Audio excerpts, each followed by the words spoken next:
this trade are usually young men in the prime of their lives.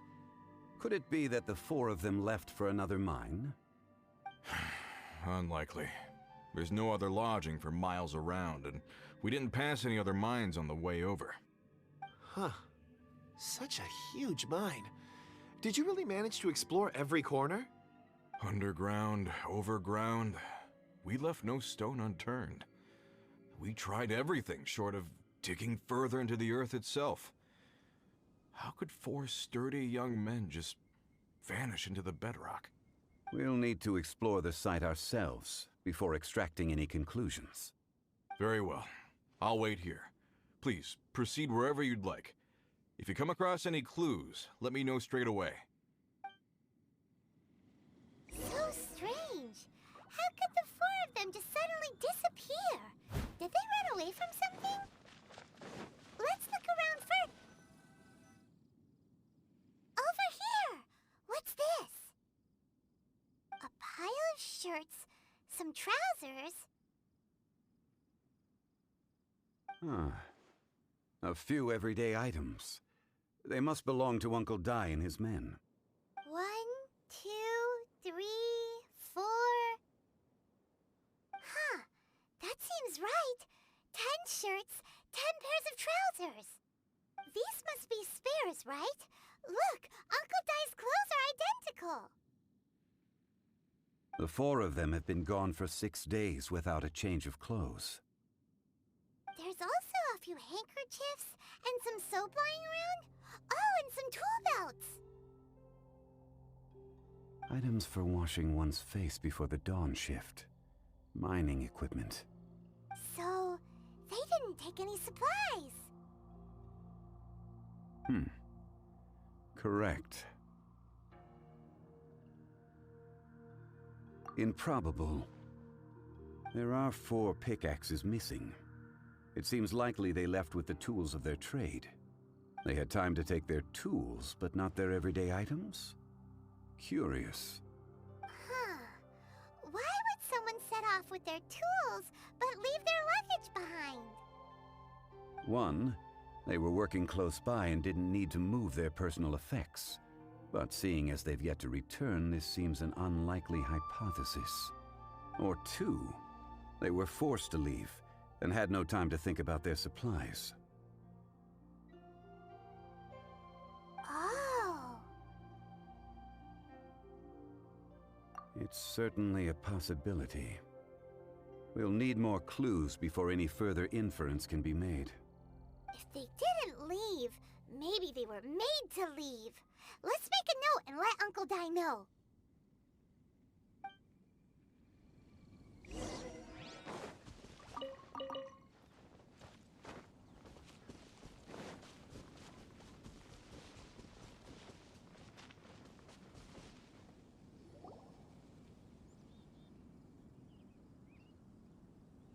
Kunjun, what do you have there?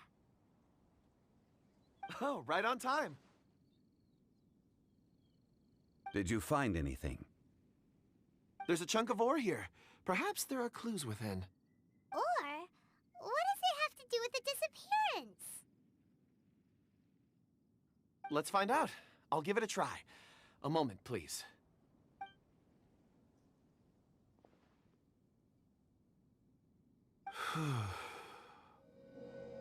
Okay.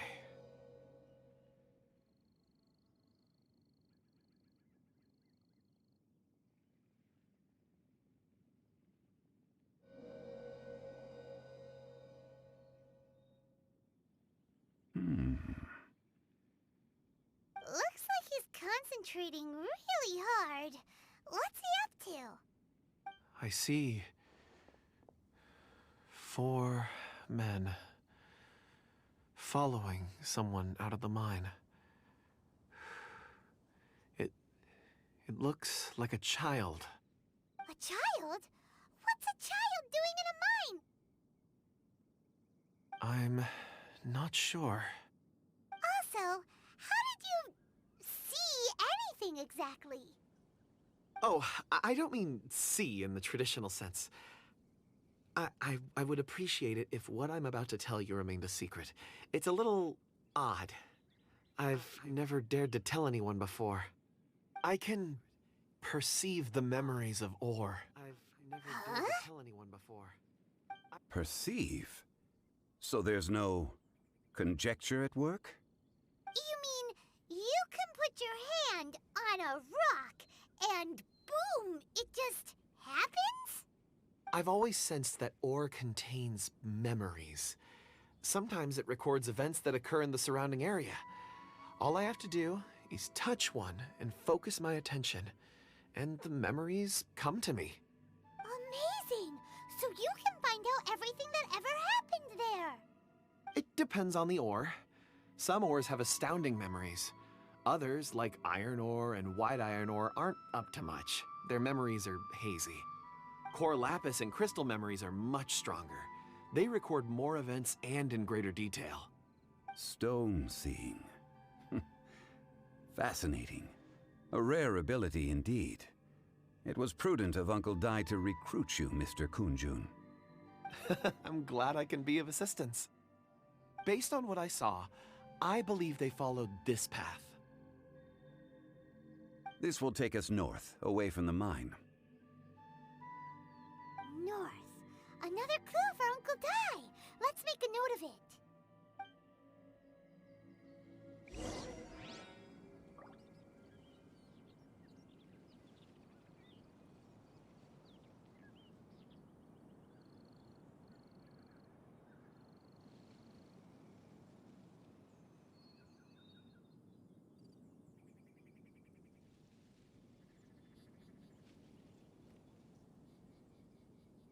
I'll catch up.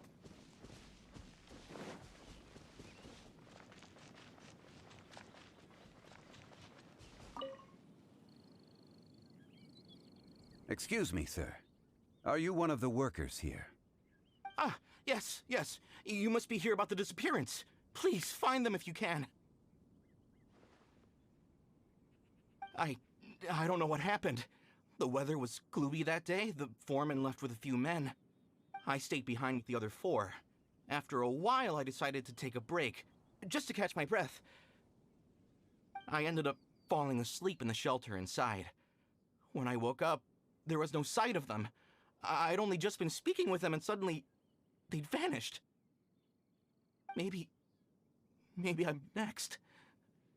So the men that were out working disappeared, with the only one left to tell the tale having been asleep in a shelter. Perhaps an accident occurred on site. What a scary thought. An on-site accident. We should note that down too. Found some clues. Time to report back to Uncle Dai.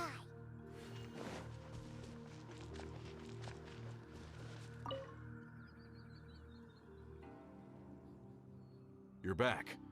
How are the investigations going? We found 3 clues in the vicinity.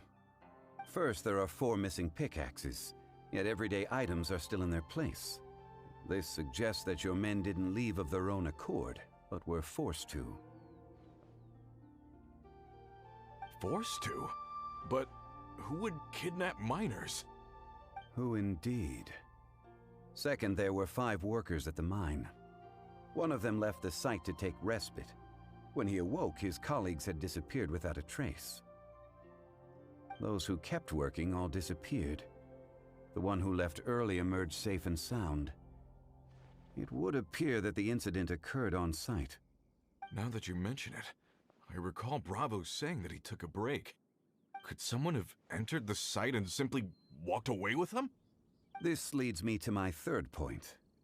Mr. Kunjun here made good use of his, expert techniques to arrive at a conclusion. It was a child that took your men away. A child? But there are no settlements here for miles around. There's no way a child would have made it over to the mine. Unlikely as it sounds, that's our conclusion. Your men were following a child. Where did they go? We believe that they followed the road north, away from the mine and toward the ruins. North. Right. I'll rally my men and head in pursuit. You've been invaluable to the investigation, but leave the legwork to us. If we set off now and make haste, we might be able to catch him. Not so fast. The incident occurred 6 days ago. Even if they set out on foot, they will have covered a lot of ground by now. You're right. New plan. I'll lead my search party over to the settlements further out and make some inquiries. There are only a few settlements around here with lodging for the night. We'll go investigate and see if we can come up with anything. In the meantime, you could keep looking for clues. If we don't see each other, let's reconvene at Wangshu Inn tomorrow evening. Agreed. All right, me and my men will get going.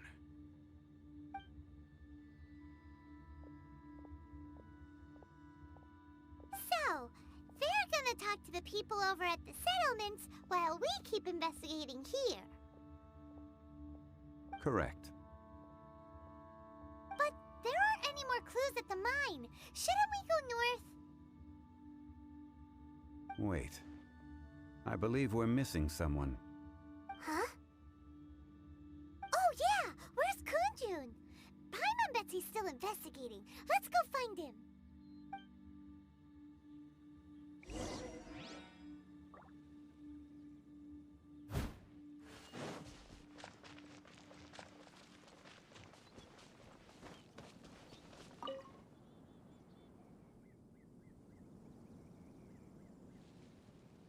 Kunjun, what are you searching for? We're all out of clues. Let's get going.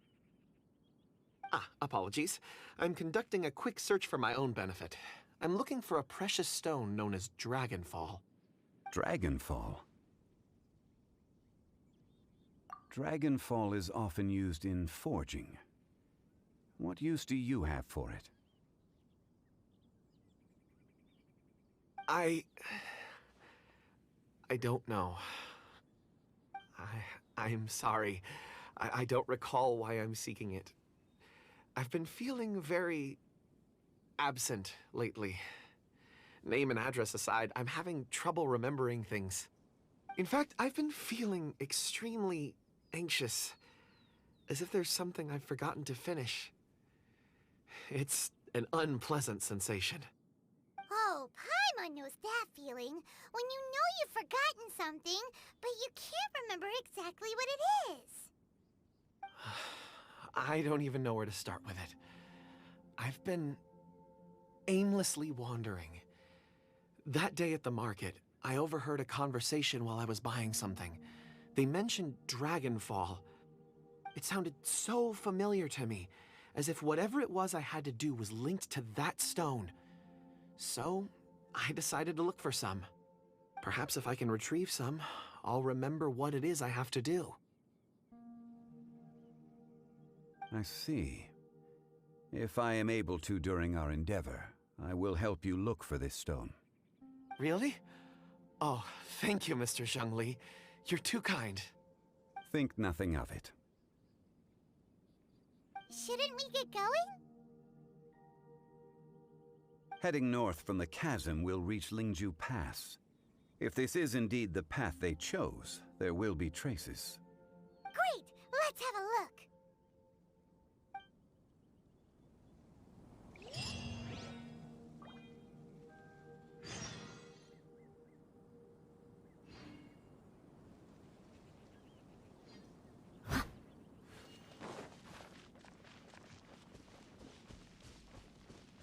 Someone needs assistance.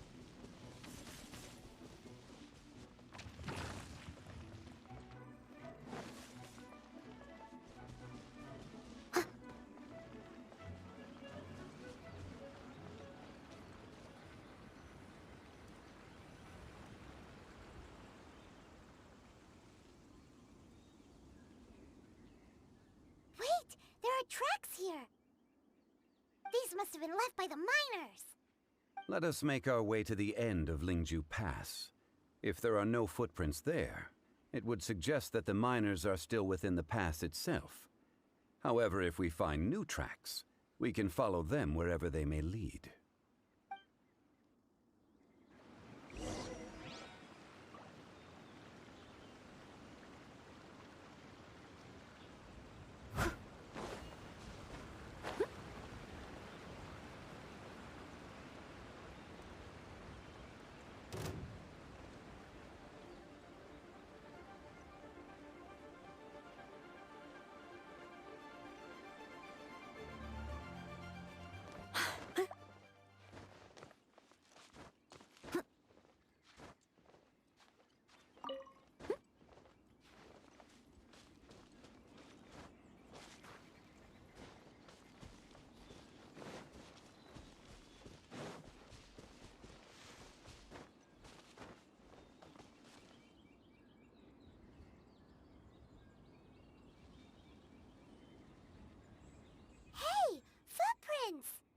It would appear that they made their way through Lingju Pass and kept moving.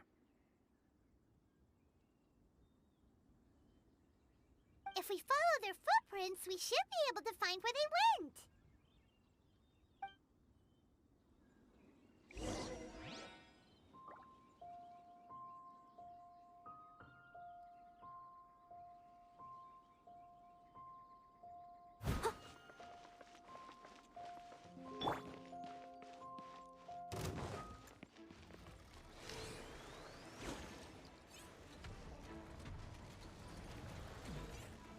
Yeah. Za. Hey, yeah! Ha. Yeah. Za. Yeah. Yeah. Yeah. Yeah. Ja. Za. Yeah. Yeah. Za. Yeah. Bring it on.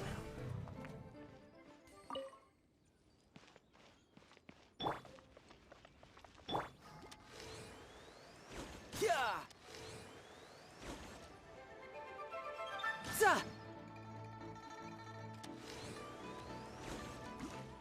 Huh.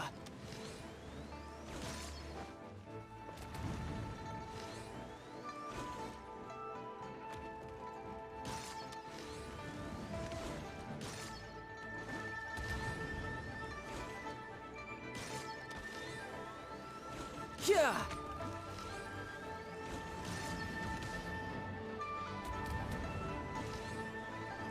Huh. Yeah. Za.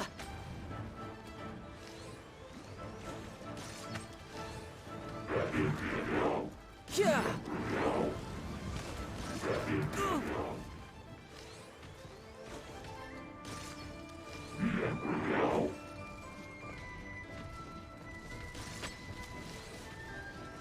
Yeah.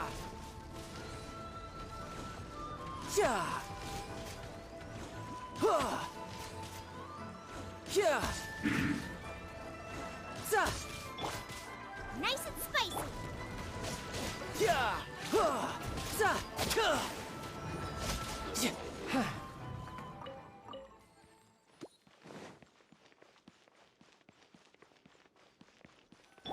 Oh no, the footprints end here. We should inquire with anyone nearby. If the miners came through here, they may well have seen them.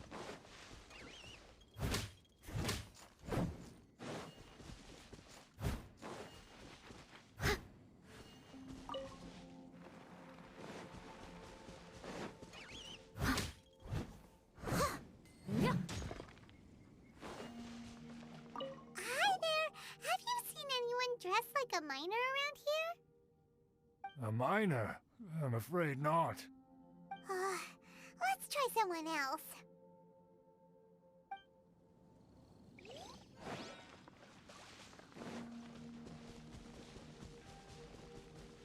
Hello. Have you seen any miners nearby? About this tall? 4 of them? Stop bothering me. Can't you see I'm cloud watching? Jeez, a little grumpy, aren't we? Whatever. Let's go ask someone else.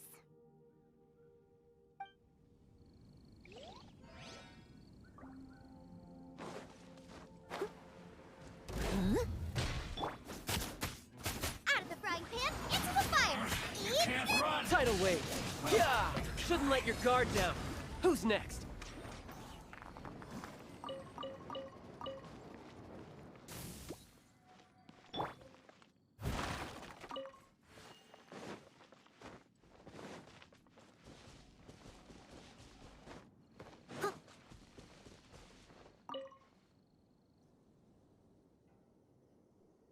Hey there! Seen any miners? It must have been about 4 or 5 days ago. There were a few men who came through here carrying baskets and picks. I guess that could have been them. Yeah, that's them! 4 or 5 days ago. It appears that they were moving slower than we'd anticipated.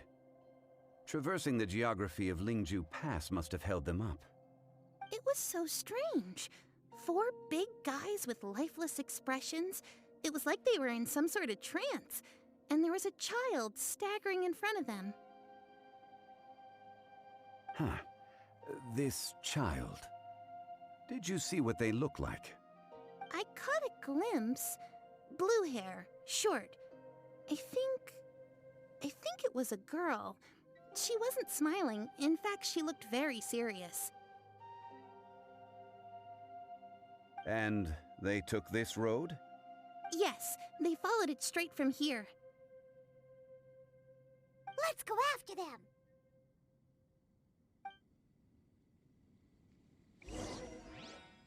Someone needs assistance.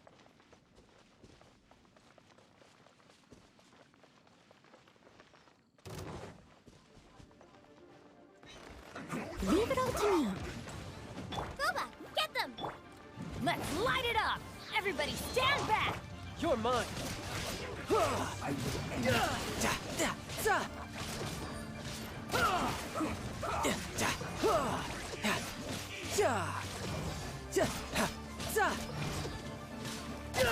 No time to lose.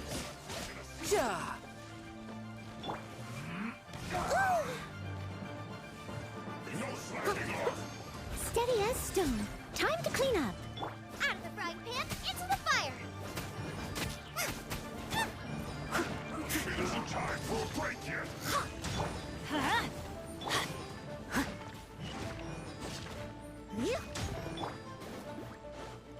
This should be fun.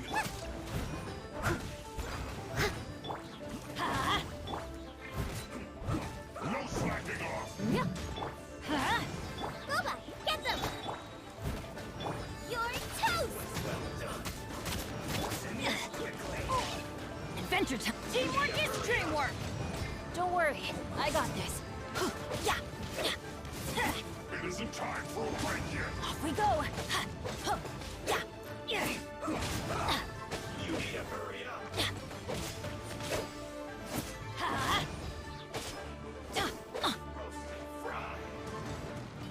Adventure time! That's gonna hurt in the morning! Leave it all to me. This was well done. You need to hurry up. Out of the frying pan, into the fire. Roast and fry. This is bad. My duty. At an end. This was well done. You need to hurry up. Everybody stand back! Let's light it up! This was well done. Brace yourself. This is gonna hurt.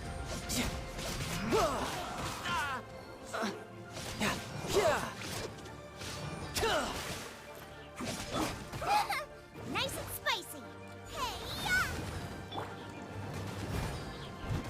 I must leave no stone unturned. What's in this quickly?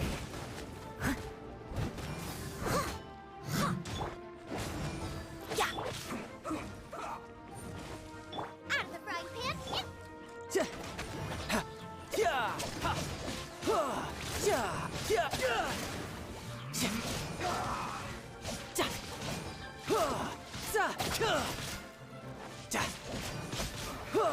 I guess this is it.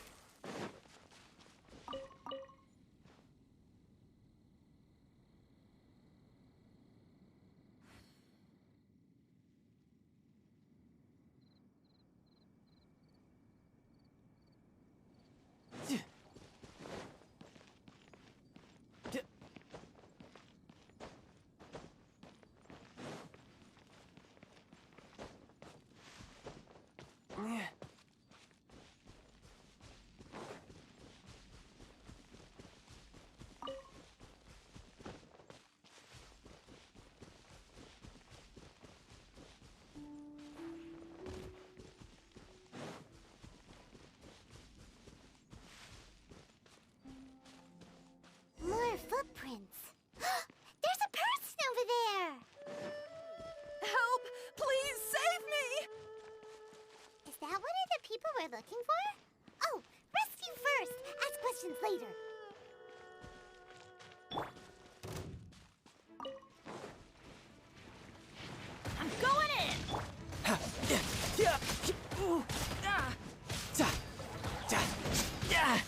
amateur Yeah! Shouldn't let your guard down.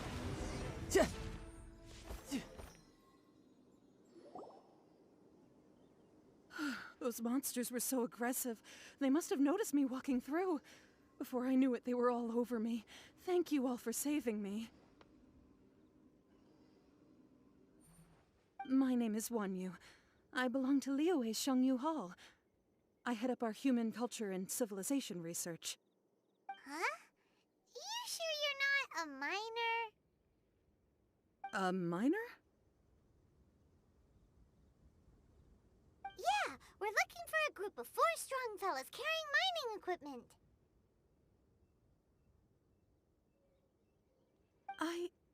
I think I saw those people. Really? Yes. I set off from Nantianmen the day before yesterday, heading for Lingju Pass. About halfway there, I came across some people. A few men and a child. I was in a hurry. I didn't get a good look. I'm afraid I'm not even sure what they looked like. Apologies. I think that's all we needed to hear. Thank you. I hope it's useful to you. I'd better get going. There's a conference I need to attend. Again, thank you all for your help.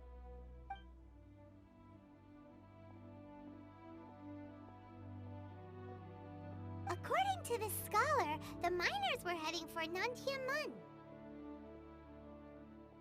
Can we be absolutely sure that it was the men that we're looking for? A child with a group of adults sounds pretty close to Paimon.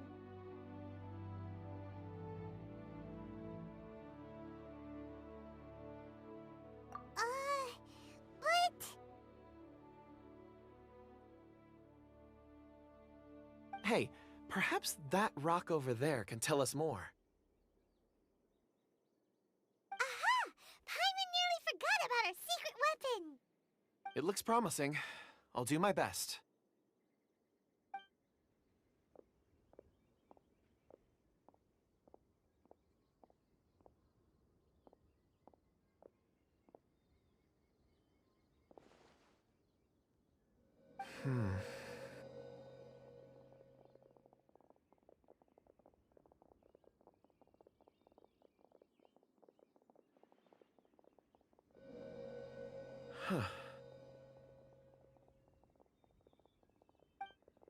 It's the same group, all right. They followed this road. Mr. Kunjun, your stone seeing is something I won't forget in a hurry. I suppose it is an asset, though I rarely find a use for it. But praise from Mr. Zhongli is high praise indeed. It's a good thing we brought our Kunjun compass along. We would have lost all sense of direction a long time ago. You think so? I guess it's been a worthwhile trip then. It feels like we're cracking a criminal case. It's a lot of fun. Be that as it may, we would do well to keep our guards high. 4 fully grown men in a trance-like state, walking ceaselessly day and night, over hills and mountains, led by a child. This is no ordinary incident. Oh, you're quite right, Mr. Zhongli. We should have our wits about us. That's not all.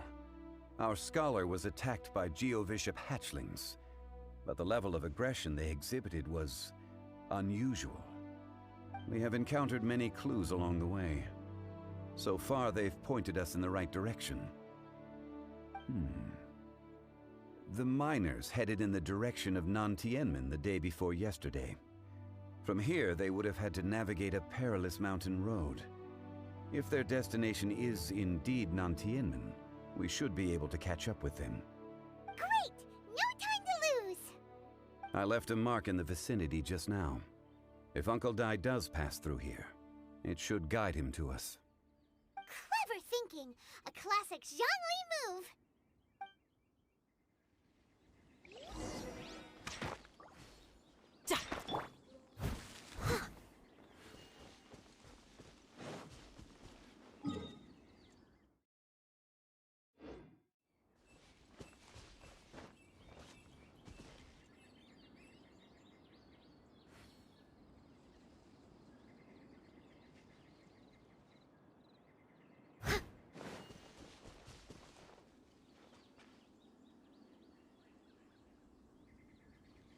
Can you hear me?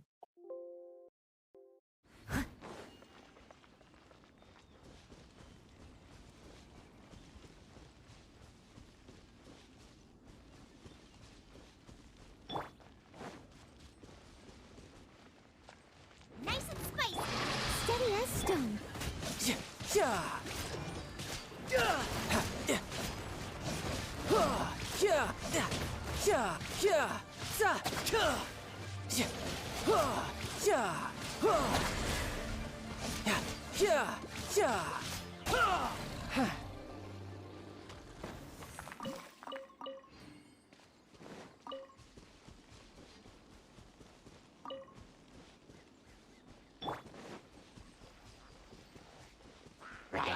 Thoma, get them!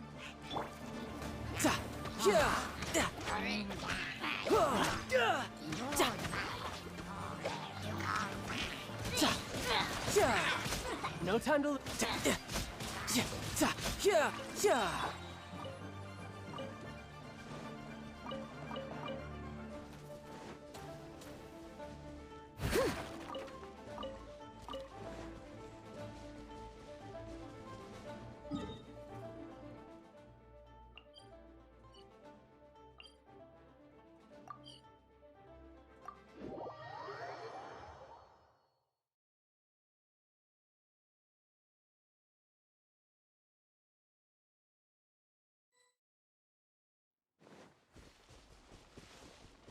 Hey! Over here on the ground! Is this one of the missing people? There's a basket lying here, too. This must be one of the miners. Hey! Hello? Can you hear us? Judging by his appearance, he must have collapsed from exhaustion. Should we wake him up? I can still dig. Sounds like he's whispering something.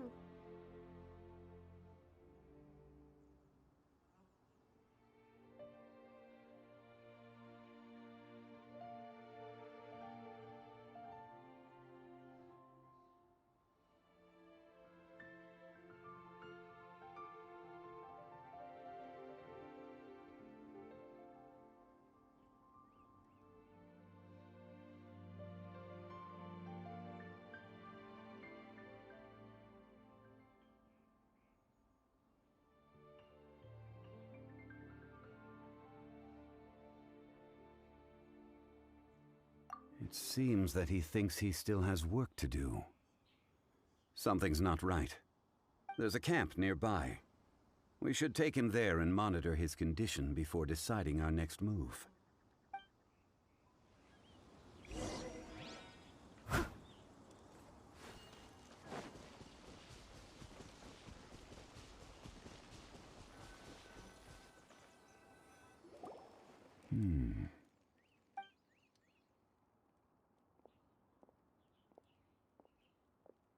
How is he? He won't die, right? He's worked himself into a stupor. Thankfully, he's not in serious danger. Paimon heard him talking about digging for something. Did he dig himself into this state? It's certainly a possibility.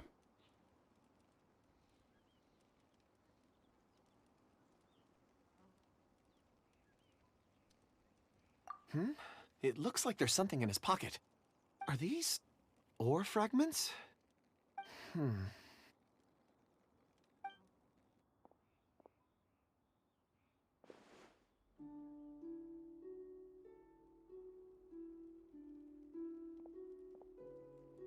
I just witnessed the memories within these ore fragments. This person brought these fragments out of the mine. He's one of the 4 that we're searching for. How he came to be here is what we need to understand. So he was kidnapped and then abandoned here. But if they didn't need him, why bring him all the way out here? Unless something happened. Something that led him to fall behind. Ugh. Paimon's had enough. This is too mysterious. Oh, wait a moment. Seeing these fragments has jogged my memory. I have something for you. What is it? Ooh, is it a present? Something for us? As I mentioned, before I met Uncle Dai, I was in a daze. After setting out with you on this case, it feels like a fog is lifting. I was so happy when Uncle Dai enlisted you to help. I would never have managed to track down these clues by myself. These are some crystals that I bought from the market. Not any old crystals, mind you. This purity is extraordinarily rare. One for each of you. A memory, if you will. It's beautiful. Oh, and the colors change as you turn it. It's like a different crystal. But of course, take it. And this one is for Mr. Shangli. Huh? Is something wrong? Not to your liking? On the contrary. I just hadn't anticipated receiving a gift during the current circumstances. But thank you. I will take good care of it. I'm pleased you like them. It's nice to be able to give a gift that others can appreciate. Oh, I see more rocks over there. You should all get some rest. I'm going to scan the surroundings. Perhaps there are more memories to uncover. You sure like rocks, huh, Kunjun? Ores are the crystals of the earth, the sediment of time itself. I feel at peace among them. Get some rest and call me when you're ready to set off. I won't be far. Rest easy. I surveyed the area. There's no danger here. Oh, however, there is something I wanted to discuss with you. Huh? What's with the seriousness all of a sudden? Traveler, does Dragonfall mean anything? You mean the ore that Kunjun's looking for? What's so special about it? Dragonfall is an incredibly rare ore used in forging. The majority of regular crystals are formed in high-temperature environments. Dragonfall, on the other hand, is formed as a product of elemental reactions. Elemental reactions can produce material objects? Indeed they can. However, only a minority can survive for long periods of time. Dragonfall first emerged in the midst of a great battle, thousands of years ago. Powerful clashes of elemental energy gave birth to elemental crystals. When the fighting ceased, these geological remnants were miraculously preserved. And yet they are crystal creations all the same. Few and far between, relatively unknown. A few hundred years ago, they were virtually mined into obscurity. Why is it then that a citizen of Liyue now wishes to strike upon ore that has long since vanished from the earth? Yeah, if he knows of its existence, surely he knows all of it's already been mined. Weird. Paimon doesn't get it. There are those in the mining trade who retain a keen interest in Dragonfall. But for someone like Mr. Kunjun, whose motivations for seeking it are unclear even unto himself, it's practically unheard of. Ulterior motives? Is he a villain? A conclusion that is presently impossible to reach. We must watch and wait.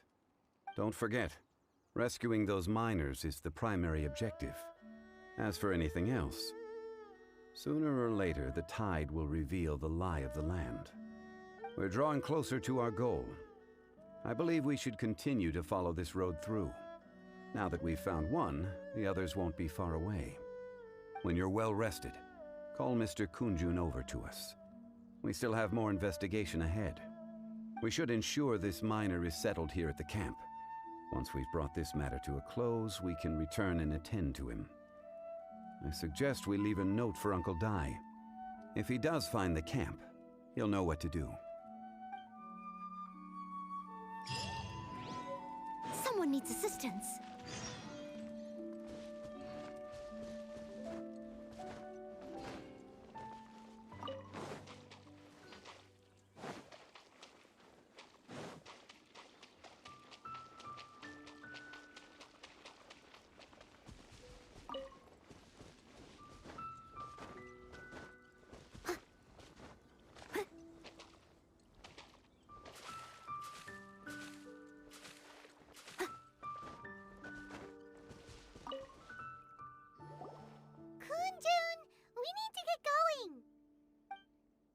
No problem.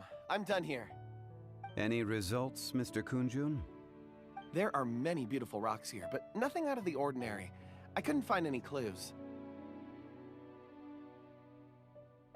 Then again, the memories of ore can shift with the passage of time and the changing of the environment.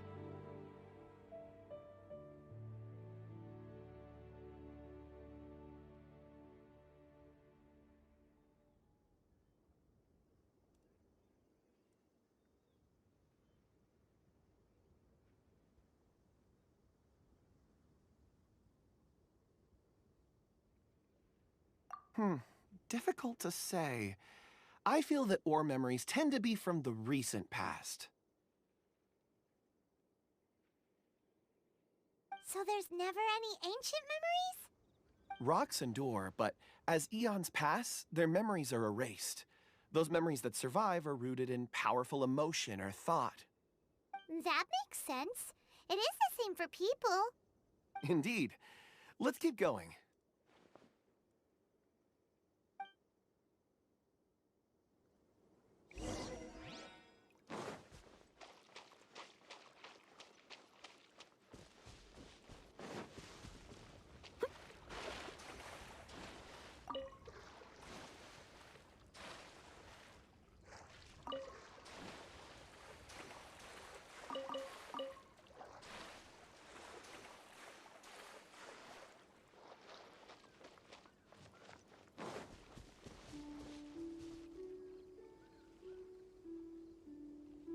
Wow.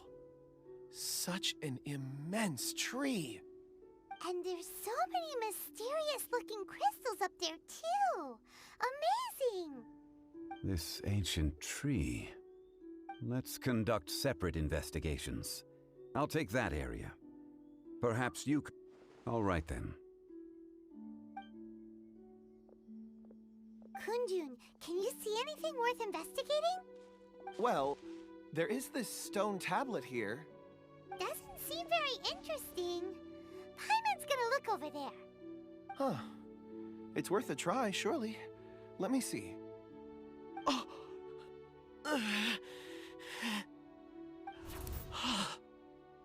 This is... Hey, what's wrong? just a bit lightheaded. It's past. Nothing to worry about. Not yet. Whatever. Paimon's going to investigate over there. Why don't you climb the tree and have a look? If you don't try, you won't know. Anyway, you'll be able to get a good look at our surroundings from up there.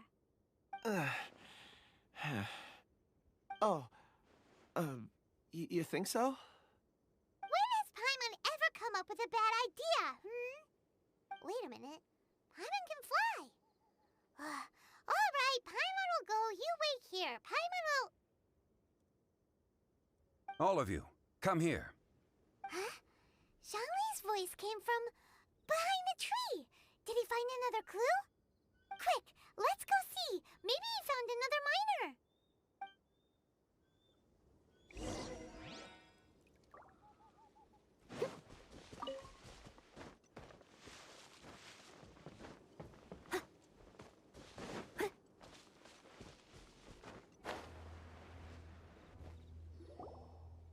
This has been newly dug. It would appear our answer is up ahead. Is that a voice coming from the tunnel? Someone else go first. Compose yourselves. I will lead us in.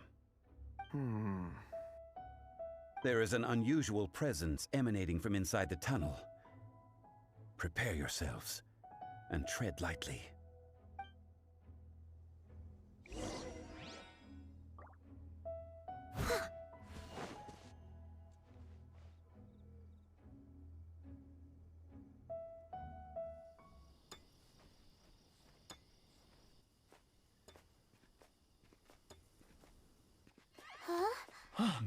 Listen. The missing miners are here. What are they digging for? I'm afraid that this whole tunnel is the fruit of their strenuous labor.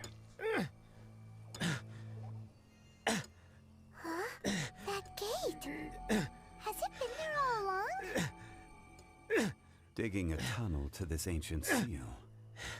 Had they not been discovered, they would undoubtedly persevere until the gate.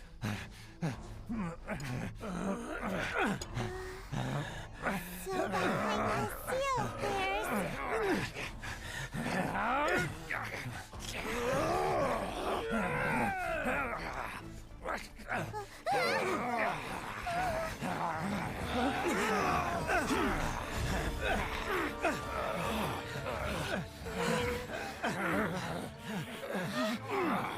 What do we do?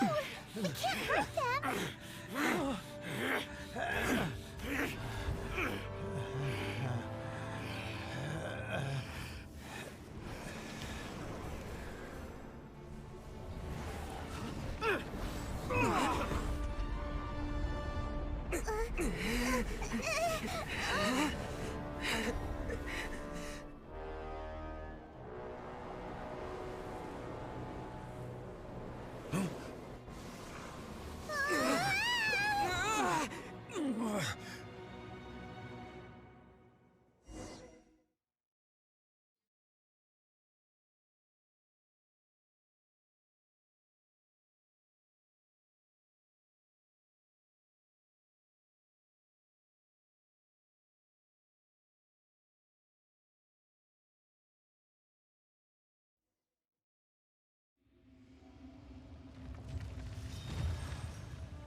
What type of monster is this?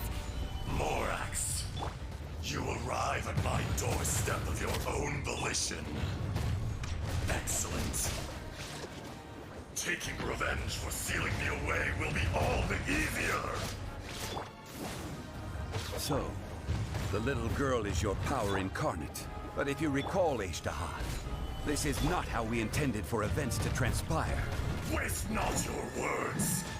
Your life is mine.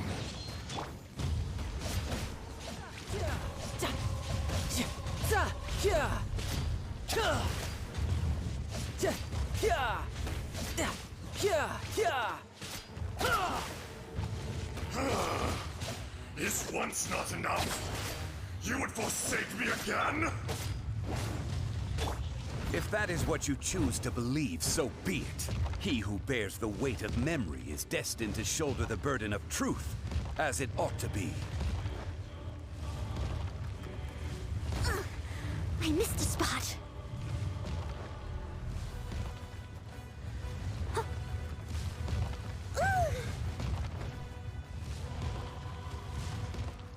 Leave it all to me. Thoma, get them!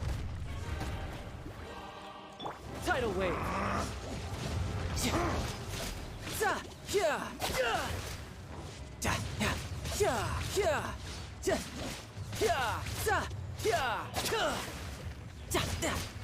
Crumble.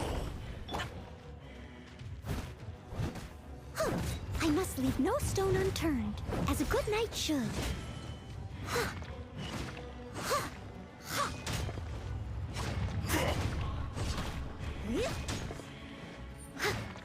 The enraged earth will not absolve you!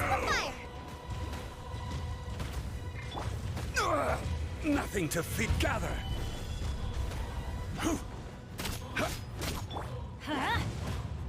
Yeah!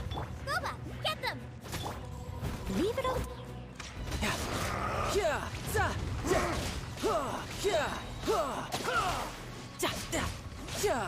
Morax! You think you can destroy me?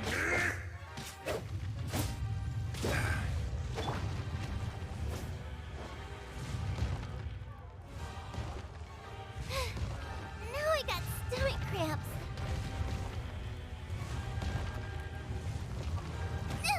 That really hurt!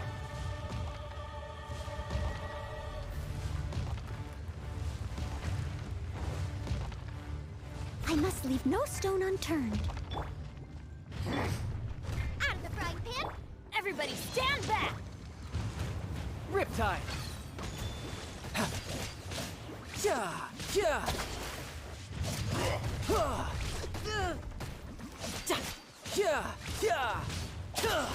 Fisher! Boba, get them! You're toast! Order guide you. Stabilize. Leave it all to me. Rage Earth Nice will and not spicy. absolve you!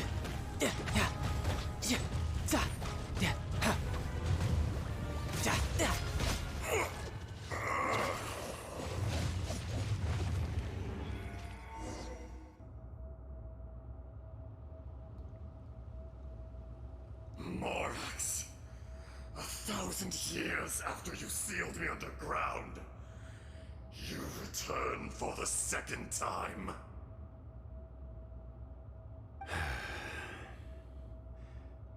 You should call it by its name, Ajdaha. Fate. Fate? Fate?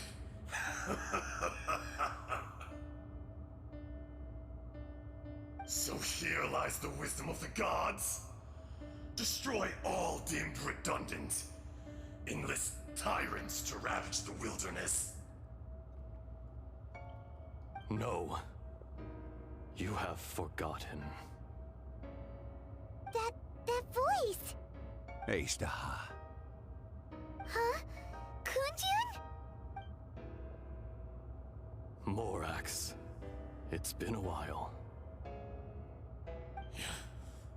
You're... Ajdaha. The very same. During the battle, you imbued us with your power. Yes, it was all I could manage.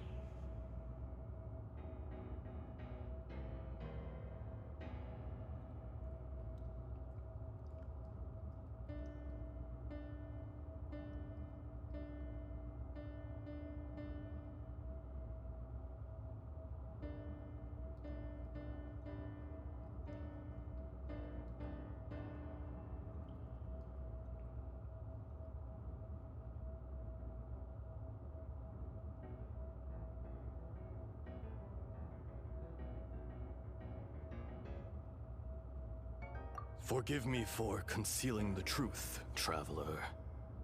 There were things that only became clear to me upon reaching this tree. Allow me to elaborate. I am not Ajdaha the whole, but a fragment. Heaven and earth, yin and yang, opposing forces. You can consider the existence of me and the Ajdaha you see there to be a reflection of such polarities. We are a schism of the will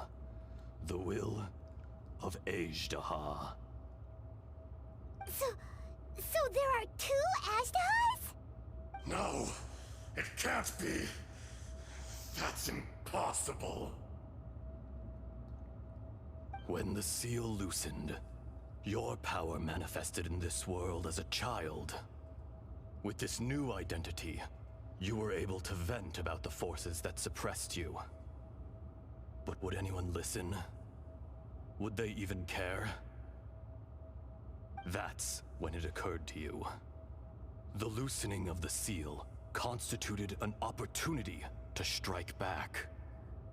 Kidnapping the miners was all in aid of digging to the entrance to the seal itself. Your plan was to launch an attack on both ends, from outside and within, thereby fully destroying the seal. The audacity! Are you insane? If you truly are a part of me, how is it you find yourself standing on the side of the betrayer? I was another power awakened with the loosening of the seal. Too weak to reincarnate, but strong enough to possess a human body. I was barely conscious. I couldn't remember who I was. Only the past would elicit a reaction from me. But my aim was clear. Find Morax, and aid him in stopping you. I had sensed that something was amiss when you mentioned Dragonfall. Had your power been but a little stronger, I would have recognized you. Don't blame yourself. I have changed beyond all recognition. Only when I touched the stone tablet did I truly remember. It's been so long. A secret beyond all comprehension of youthful humanity and ancient dragonkind. Morax, do you want to tell the tale? There would be no harm in it. The decision is yours. You haven't changed. Then allow me. Ajdaha was once a friend and ally of the Geo-Archon Morax, with a lifespan far exceeding that of mankind. However, that which is derived of the Earth is no more or less than the Earth itself. The memories of rocks do not last long. Those memories that survive are rooted in powerful emotion. But as time passes, so these memories fade into obscurity. Erosion is the world's greatest destroyer of memories.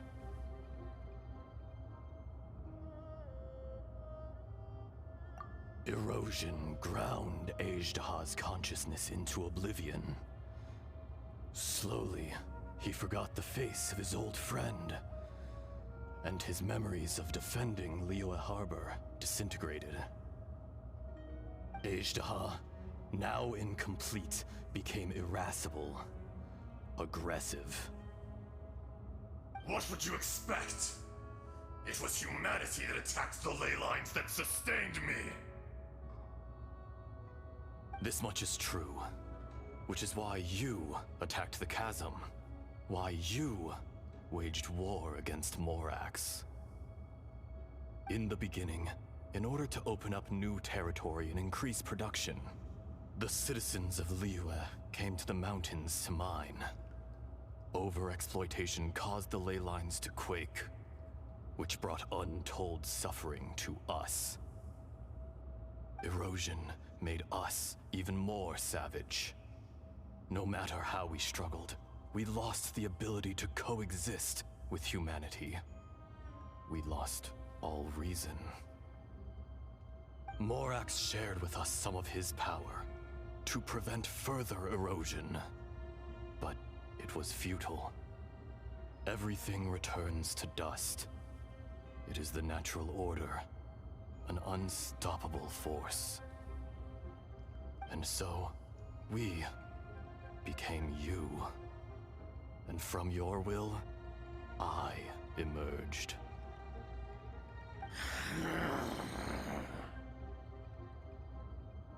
I am your final contract. Witness the promise between Ajdaha and Morax. You can hate me, but you cannot deny me. No! No! I am the remnants of Ajdaha's benevolence, the echo of a contract set in stone. I harbor a willingness to go further, a willingness to coexist peacefully with mankind. No, no! It is I, Ajdaha, forged of elemental crystal, bearer of the weight and memories of the earth, older than the mountains and the oceans that decides. I will not swear allegiance to this insect. Morax is not an insect. A lord over insects is nothing but an insect in turn. You forgot yourself. Nobody held Morax in higher regard than you or I. That which you have forgotten, I hold here in my heart. If you are the memory of the Earth, then I am the memory of coexistence. Of coexistence with humanity. All powers under heaven, rise and fall of land and sea, A star appears within the wild. A sun ascends as bright as jade. Strange. What is this feeling? And all this?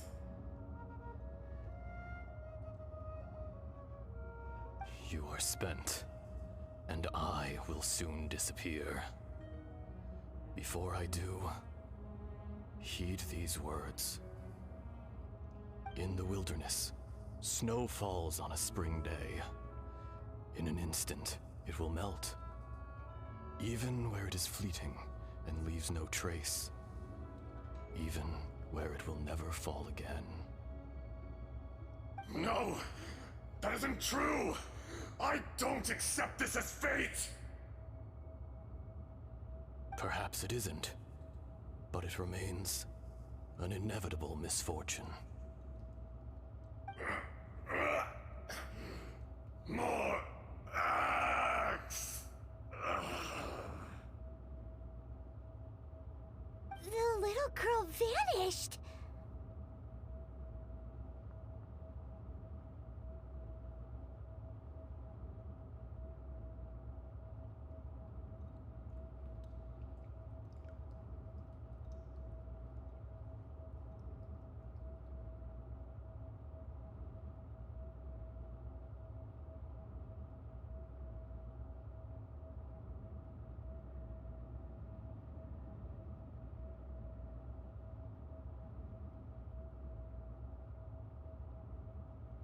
Are you satisfied, Ishtaha? I had to make amends. Satisfaction had no part in it. So, Morax, you call yourself Zhongli these days? I do. Well, I'm afraid old habits die hard. To me, you're Morax. As you please. I never did forget your gift of sight. I hardly lifted a finger. Think nothing of it. And yet, you could see. You wouldn't know the yearning of a blind dragon, searching for the sun. A pair of eyes, from Morax to Ejdah. This. I will remember this.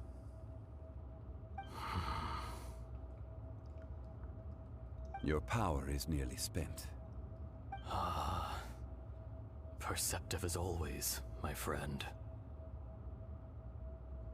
Shall we get going, you and I?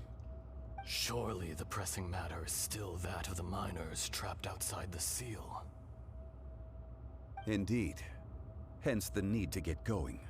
To fix the damage left in your wake. Straight down to business as always. Let's go.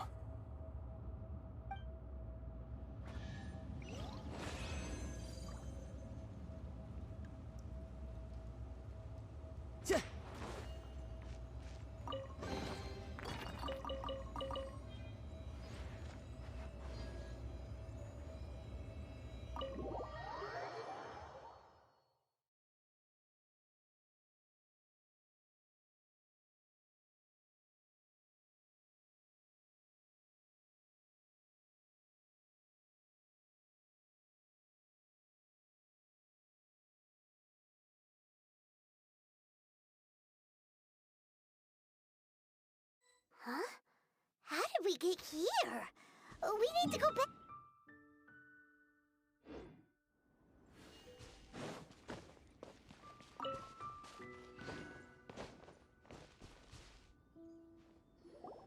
So there you are. My men and I found your clues and followed them straight. We found Mao in a tent at the campsite unconscious. It seems he'll be okay. Sadly, we found no trace of the other three. Huh? Young Kun, what is... Nothing. Pay it no mind. Those three miners are over there, in that cave. Cave? What happened? They're exhausted, but not in danger. Don't worry. Right. Well, Thank you, all of you.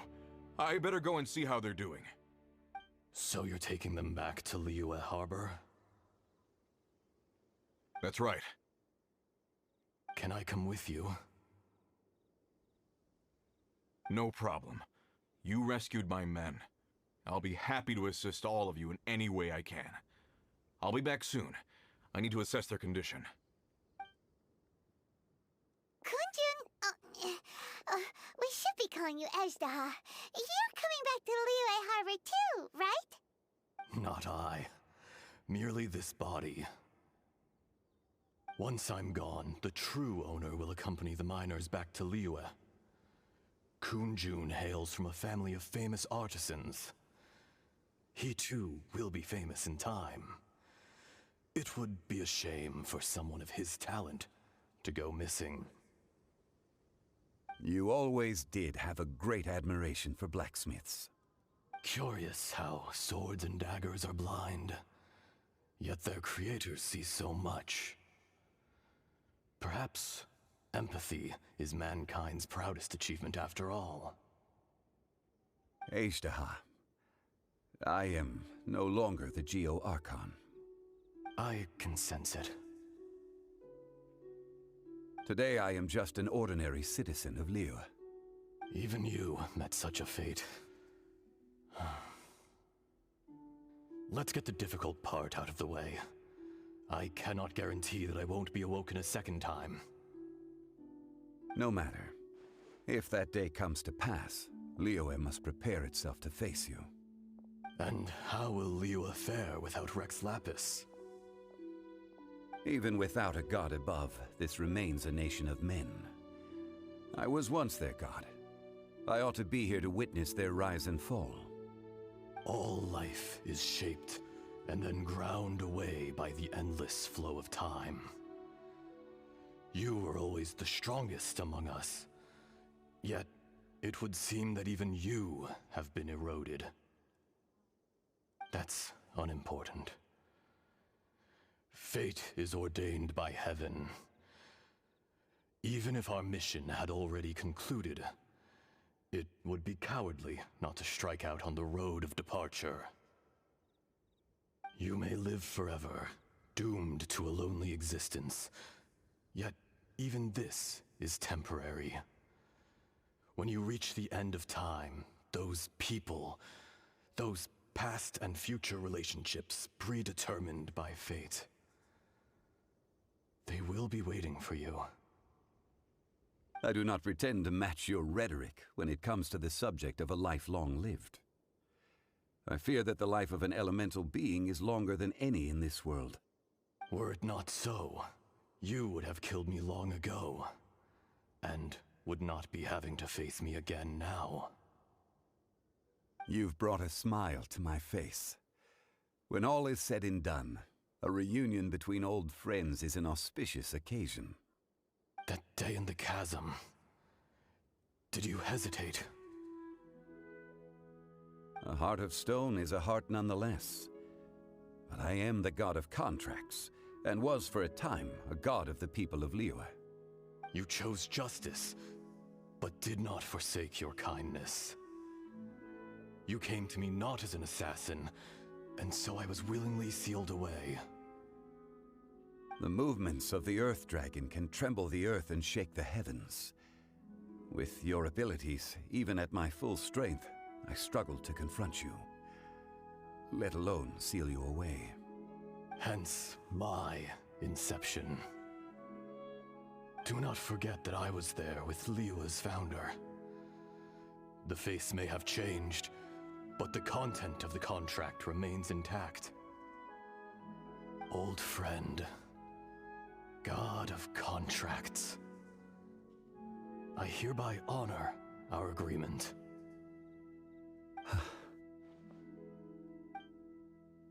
Thank you, Ezda.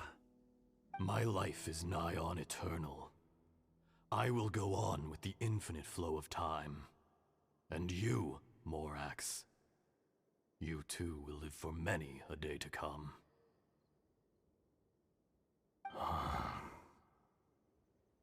You're leaving? If it is fated, Morax, We will meet again.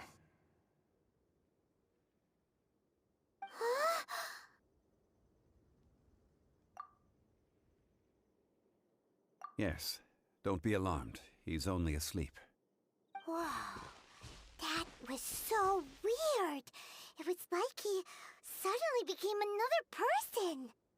In fact, we have yet to meet the real Kunjun.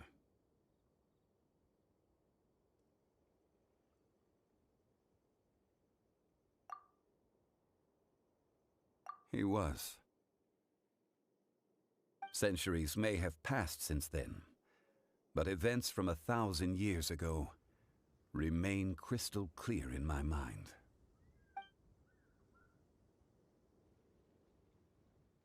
In our last tale, Rex Lapis was walking alone in the mountains. He heard a remote voice, unlike any other, coming from a crack in the earth. Most of the ancient geo-life forms that live below Liyue are blind, having not seen the sunlight for an age. The voice was sometimes sad and song-like. Other times it was loud and thunderous. The Lord of Geo searched here and there before finally unearthing a strange stone from the bedrock. That's how Azhdaha was. I answered his wish and took him above ground. The Lord of Geo took pity on the rock spirit and carved it into a magnificent work of craftsmanship, a vivid representation of a dragon. I bestowed him with a pair of eyes to see the world and came to an agreement with him. With his fingers, he made 2 eyes, quicker than words could tell. Lightning flashed and thunder roared, and a living, breathing dragon soared into the clouds. I agreed to let him live among the people above ground. But if the day ever came when he brought ruin to order, he would once again be sealed in the dark. The dragon accompanied the Lord of Geo, fighting campaigns alongside him in the 4 corners of the world. We have a saying to eulogize these events. The crash of a spear brought billowing dust. The mountains and waters made way at the sound.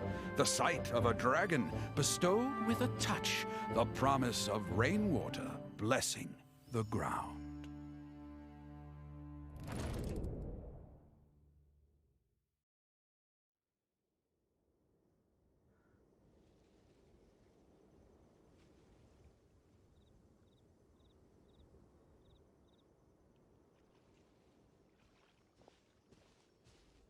A 1,000 years ago, Azhdaha attacked the chasm.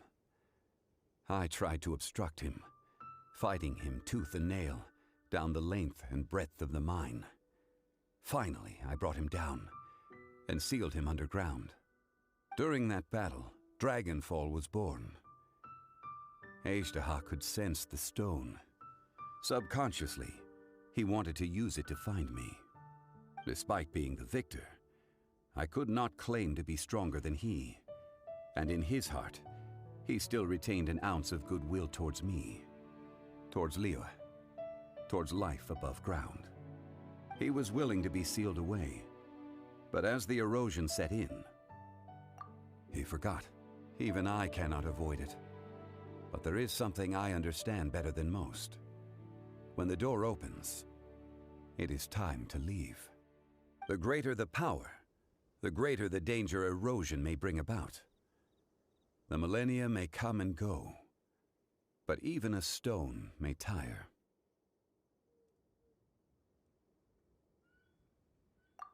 Personally sealing away an old friend. This is just one form of erosion I have endured. People abandon and surrender the things they love to pursue the right path. Perhaps this is the erosion imposed on me by the heavenly principles. That I was a god of mankind. My identity may change, but my eyes will bear witness to the history of humanity. You still care a lot about Liyue. Call it part of my duty. I must thank you both. No worries. Oh? About what? Oh yeah, Paimon nearly forgot. So, not long ago, we met a guy called Dane. He told us about Conria and the punishment of the gods. That's when we realized that those events were connected to the person we're searching for.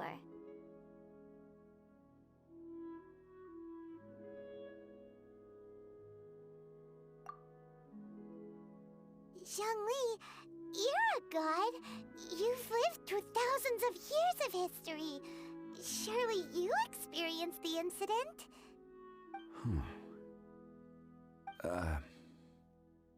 I cannot say. Why?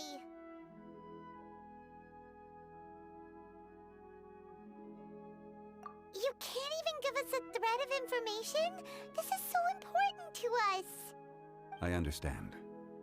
But I must apologize. This is my contract. You mean another past grievance? Like the incident with Ejda? Too painful to talk about? It was signed before it all began. I have always honored the contract. And kept my silence. How can you be like that? You two are friends to me. I can assure it brings me no pleasure to disappoint you. But as the god of contracts, I cannot go back on my word. Would you be ready to find out?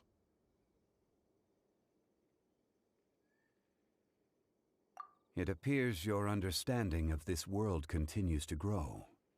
There are many events of ages past, many secrets that lie hidden.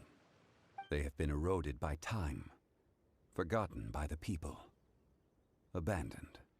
But you are capable of finding them and bringing them into the light. Those who come to witness will witness. Those who are born to remember will remember. If you take the same road as that person, there may be more difficulties ahead. But as long as you firmly believe that you are on the right path, everything has meaning.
Hello.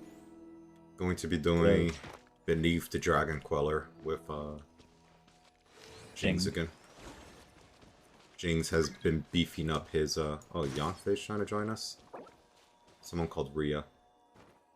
If you're in my stream, you have to say something and I'll let you in. I don't think you are, so we're just gonna start. Oh, I can't do the level 91 yet. That's fine. Right. Oh, wait, does the other one... Wait. Does the other one give, Can you, on stream, scroll over to see the rewards? It gives everything. Does it? Yeah. As long as it gives the weekly bond... Yeah, okay, it does. It does. Alright, let's do it. It'll probably be just as hard, because it's less strong, or my characters are less strong than, bless you. Normal. Thank you. Nah, it's gonna be easy. We're gonna dom this kid. Dom this kid? Don't dom kids, people. We're gonna straddle this man. Oh no. Straddle. As the cryo hydro attacks hit characters who are not under the protection of a shield, that character will be marked. Oh no. I don't want to get marked. You dare overstep your mortal authority? Bro, we're about to dom on you. Oh fuck. Ouchies. He hurt me. Ah! He's walking! Shouldn't let your guard down. Ow. That was far. Gotta dodge, man. Dip, duck, dive, dodge. Let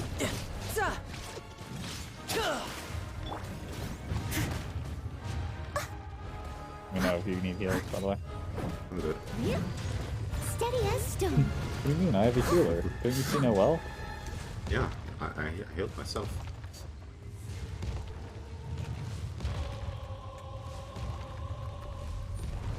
Opa.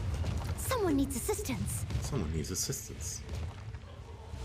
Is it Hello, how are you doing? There's a rock coming to your head. Fuck! Leave it up to...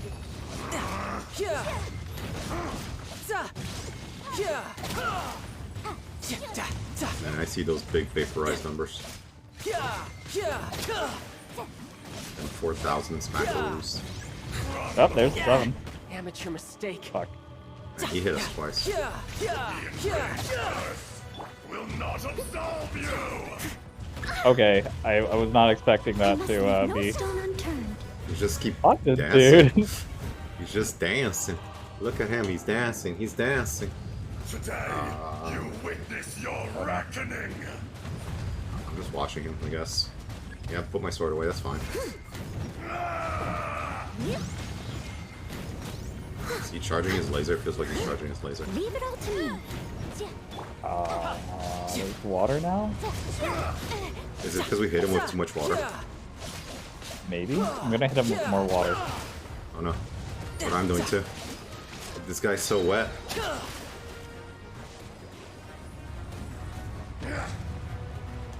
Oh fuck. Ah, fuck. I dashed into that. Bad. No. I must leave no stone unturned. Time Don't to worry, I'll clean heal up. you. Thanks. This guy has so much health. Holy crap. Didn't you just do him? Yeah, but he had less health than the other one.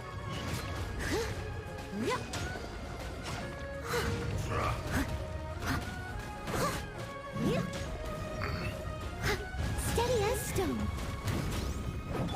Tidal wave.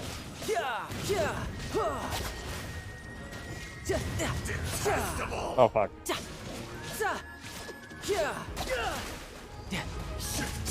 I also think he's taking less water damage now that he is water. He's not taking any more fire damage. No. Ouchies, that's done. Did like 300 Throwing damage. heals in. I must leave no stone unturned.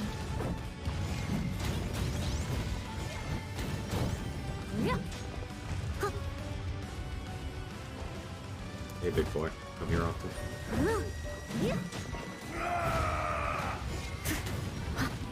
Oh, no, we're right here.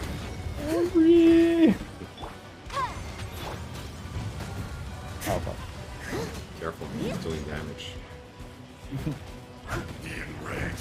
No, he's about to absorb the power of cryo. Oh, as long as it's not a pyro, I'm okay. Fuck, dude. Fuck, dudes.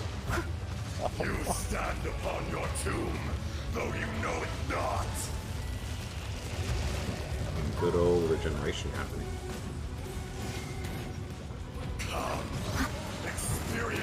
Oh, you fool. You're no longer Hydro. That means you take more damage. Oh, he immediately left. Oh no, he's still alive. That's fine. I'm gonna apply a Hydro shield onto myself. That'll be a good trick. Is he actually hurting us? Oh yeah, now he is.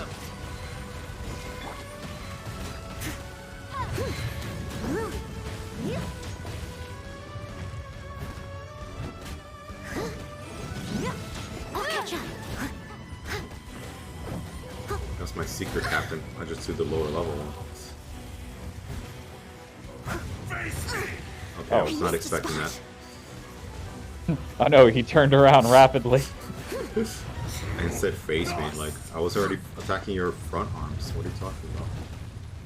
I wasn't. Wow. I'll be honest. I was cowardly.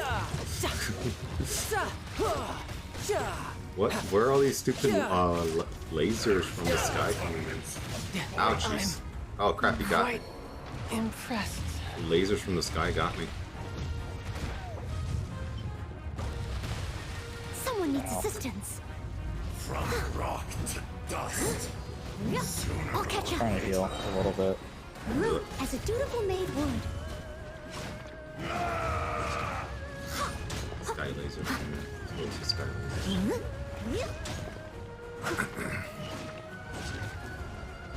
What's this giant water ball? Does he infuse the power of Hydro for the power of Cryo? Make a choice. Leave it up to me.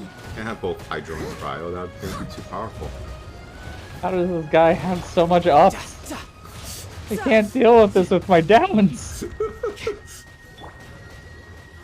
Oh god, now he's freezing me.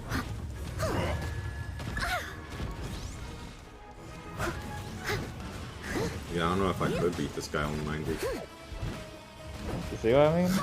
Oh yeah. Okay. Strong as shit. He has way so much health. He's so chunky. Tidal wave.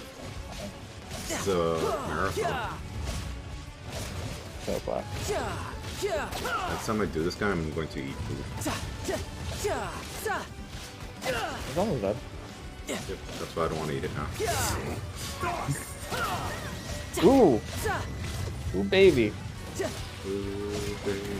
verdict is emergency measures. Oh, I'm so close to hitting 8K. Yeah, boys!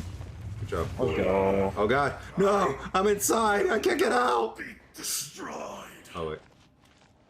Can you? Okay, you can. Wait a second. Ooh, and purples. I did not get it, I don't think. Next I time don't get think it. I got it. What's I wrong think I with got you? the gilded scale. I didn't get the other one. Let me see if I can change it though. You can if you have the thing. Yeah, I do. Let me see. But I know that sometimes it's like only certain ones, not even from the same boss. Let me just double check. Yeah, you I'll be check them really doubles. sad. Right, now let's kill me. You're going to die. That dog there, let's go punch him in the face. Oh, fuck yeah. Let me, yes, I can. Oh, wait, no, I can't. What? Why can't you? You have to Oh, click the button on the right to switch it. Yeah, I got it. Okay, convert to yes, please. For the price of one. Yeah, baby. Ooh, baby. Okay, and then Jamaican go to my crazy. talents. Yan Fei, man. Uncap that. Yeah. Look We're at at this. 7 on our autos. This bro's about to uncap Yan Fei. Let's see. What is this? Philosophies of gold. 1 second. Do I have more philosophies of gold? I do.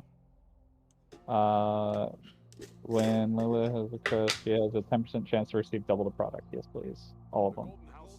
Wait, you can uncap the double the product thing? 100% chance to double the product, let's go. Confirm.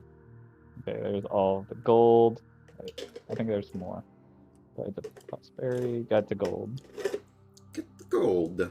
Give me more. Every time I look around, it's in your face. Yeah, no, I hard farmed for her books when they were around. I mean, yesterday when everything was around. I now have her autos at level 8. Nice. Yeah, so now she does 93, 83, and 121. Pretty good. Awesome. I think... Oh, no, I can. I just need more of the weekly boss. Okay. Where is Tartakigali? He's the king of the bank. The bank king. He is the banking. We're doing some banking.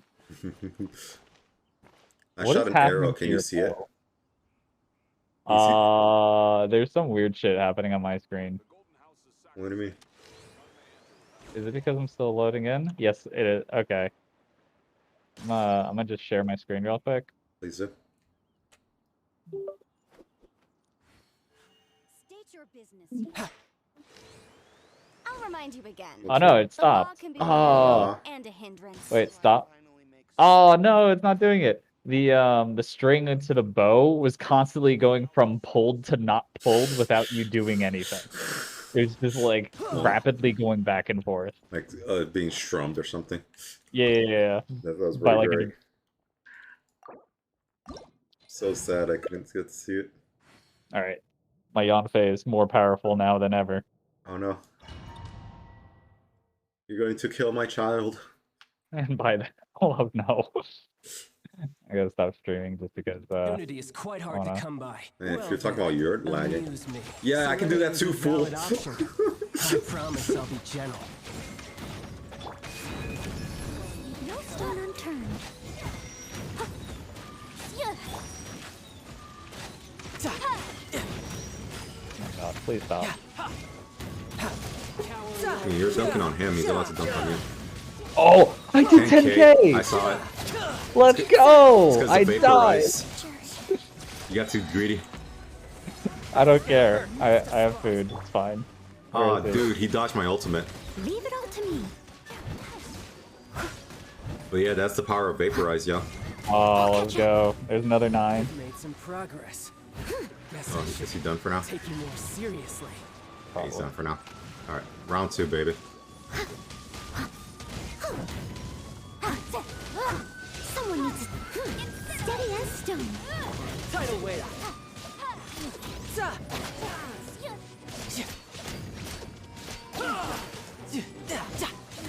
I'm like lagging where it's like not registering any damage and suddenly he takes like 8 packets of damage. Good. As long as he doesn't do 8 packets of damage back, I think you're fine. True. Wow, he did nothing that round. Hello, yes. Just hang out, bro. It's alright. I do think Barbara is actually a good match because I'm not noticing the stamina consumption nearly as much. Sure. It's only like 10%, so it's like 5. Yeah, but it allows me to at least like dodge and do other shit. True. And it's one of those things where it adds up.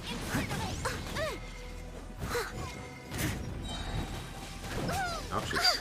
Come on, get my shield back so I can actually switch to properly. There we go. Oh god. Ah, this guy's water elemental. He takes no damage from water. Well, my character died, so I'm just gonna kill you. I gotta switch to bow poking. Look at this. This is no damage. Oh jeez. Give me 15 seconds and I can res my character. You're good. See, why can't you do this? Do what? What he's doing. I can. You just don't let me. Run into the thing he's charging. That way you take less damage. I must leave no stone I don't know if that's right. I survived it, did you? Yeah, I'm fine. Yeah. Oh, yes, I got one. Okay. I wanted to steal one. I'm dropping them like it's hot. Yanfei's back. Yanfei. Die here. Yes. What are these circles on the ground? Ah, they didn't do anything. They're like DDR max. You gotta run to all of them. You gotta run to all of them. Wow. Okay. Where'd you go? Nowhere. Where did he go? He went straight up.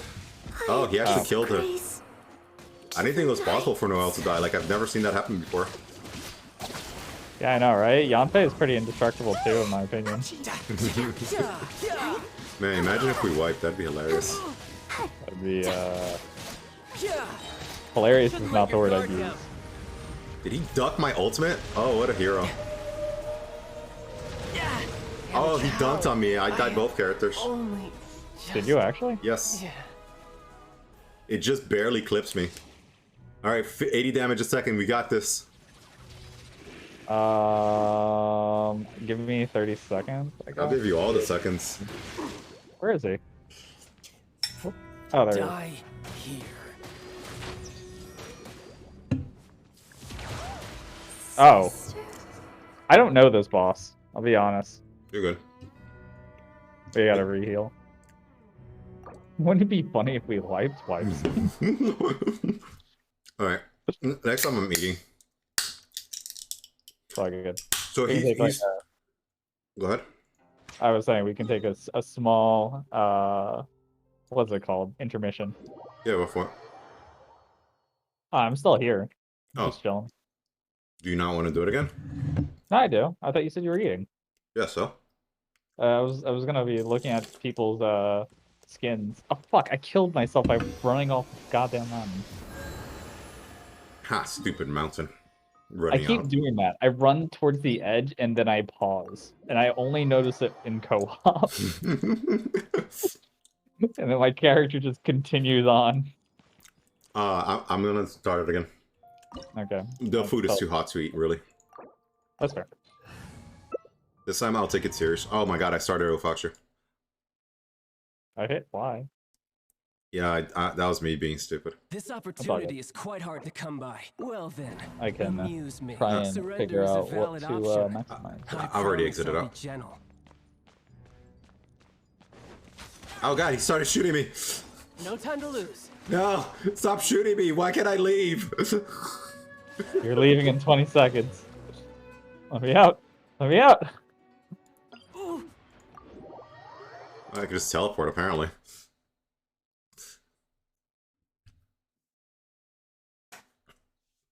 I just wanted to stand next to him and like be like, look, there's two of us. And then he started shooting me. He's like, kill the doppelganger. Get all you want. Highlander rules, baby. Alright, this time for real. We're gonna win this like it was nothing. I believe. No more trolling. Hey, Yanfei, Certainly what's up? not for me. Yanfei, you're a professional lawyer. When are you going to, like, wear clothes appropriate to your profession? How dare you?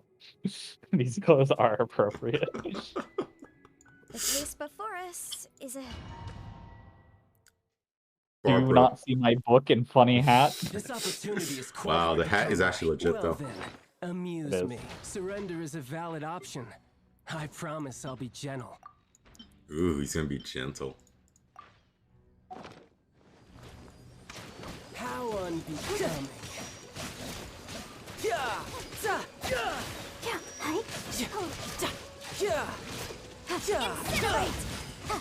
Poor time.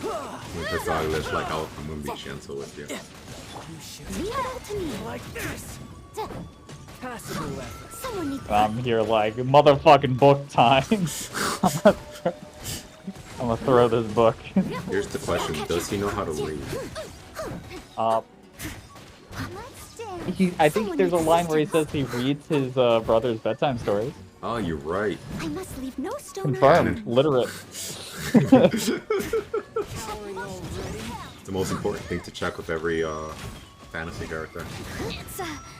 What the fuck? Oh, What you is he? wiped out. he shot up into the sky and it rained down on you. How unbecoming. Someone needs assistance. Oh no, he's getting into position. Fucking just shooting me. An asshole.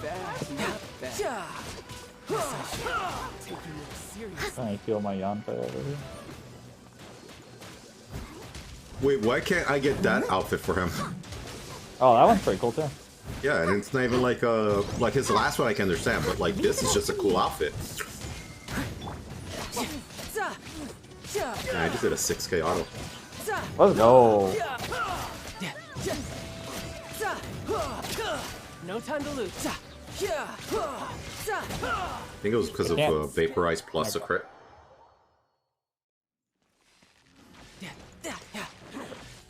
This one is water, so I actually can't switch to my high damage mode against this one. So I gotta just keep poking him with no damage. Then again, Steady as stone. putting just wet on him might still be worth it. Oh, fuck.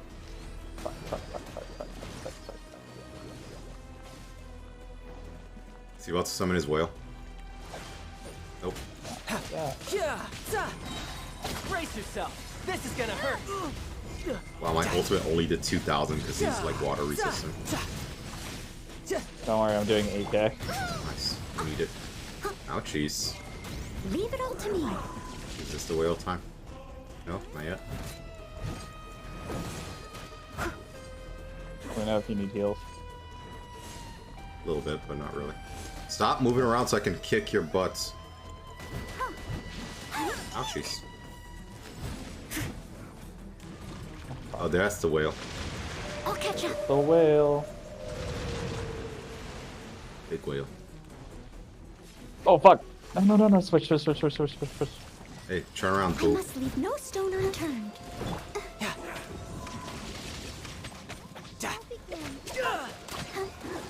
Heal.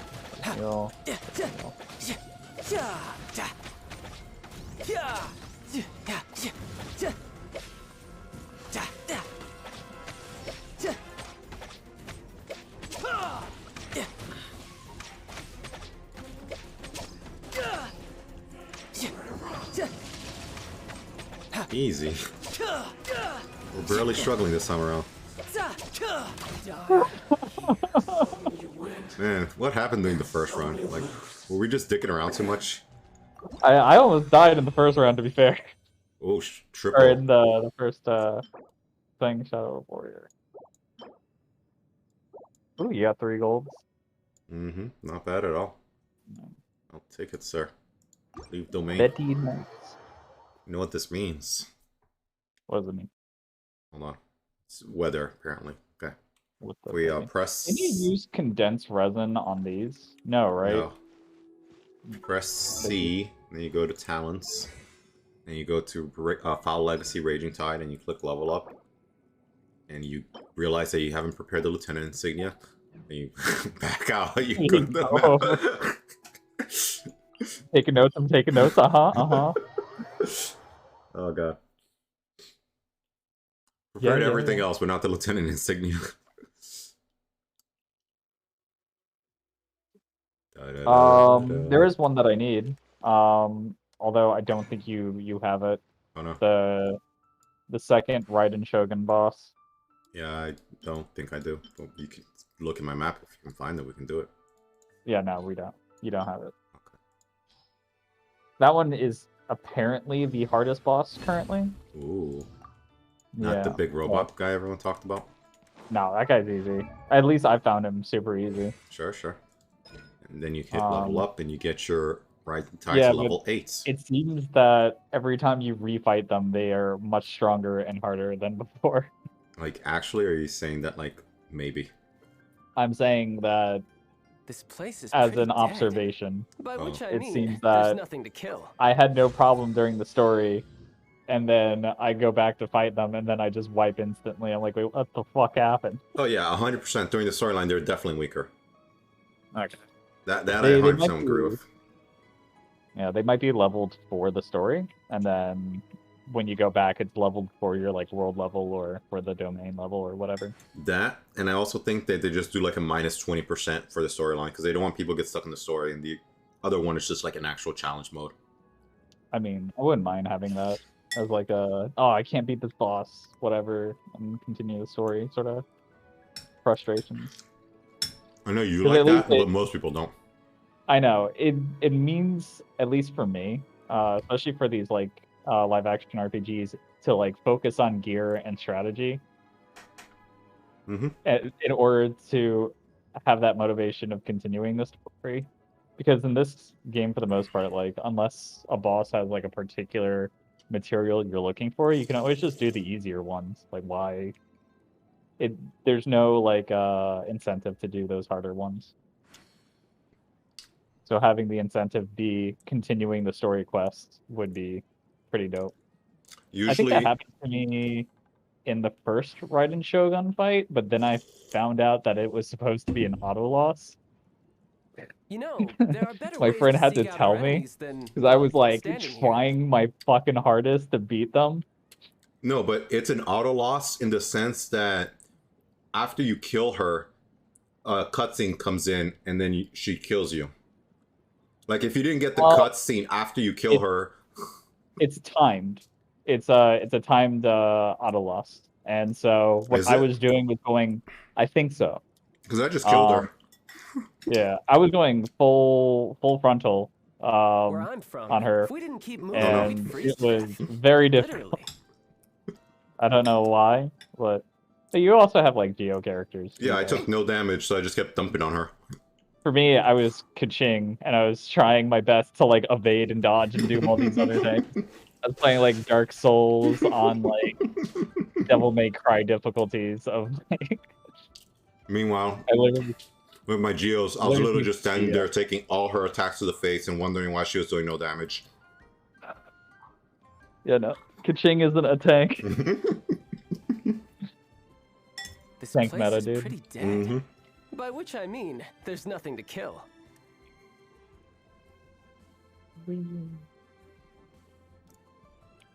I want to go and seal your fish. My fish? But I can't seal your fish because you're not high enough. Or I'm not high enough. I thought you take a toke of this. I wish. Sorry. I do not have books. I need books. So, at some point. You can't increase your thing to 8 is the max. The law can be both a help and a hindrance. 8 you is know, the max? there are better ways to seek out our enemies For than, well, rank 45, standing rank 8 is the max. Oh, okay, yeah. Okay. Yeah, there is a 9, and then 10 is the crown. Oh no, man. For all I know, it doesn't exist. 8's the max. I feel like I'm being handicapped over here. I mean, be stronger. The game To doesn't be let me. fair, I have 8 currently as well. Must be character ascension phase 6 to level up. Yep. Yeah. So I need to level up my character some more. I mean, I want to, but you need to be phase 6 as well to level up the character more.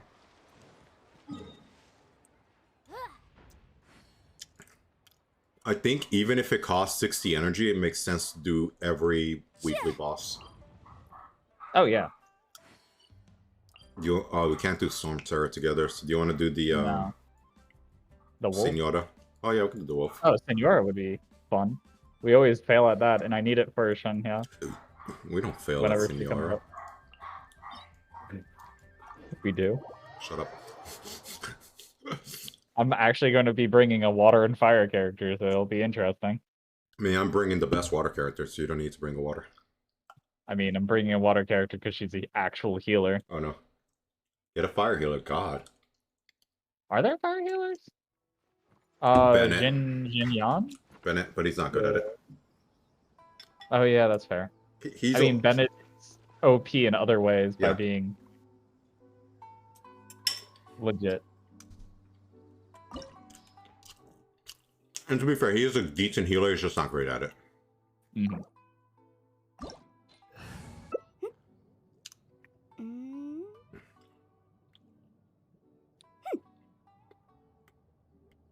I mean, we are bringing a water DPS and a fire DPS, so this works.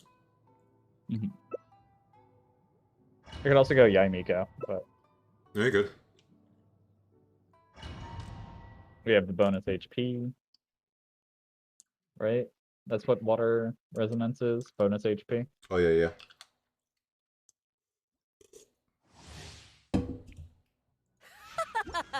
You're trembling. Is it the cold? That'll make or it harder just for us to die. cowardice?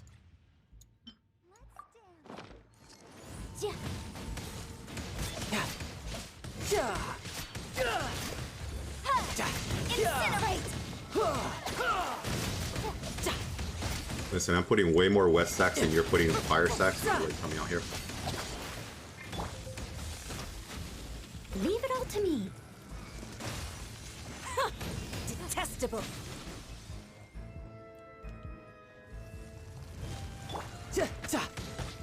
Wait a moment.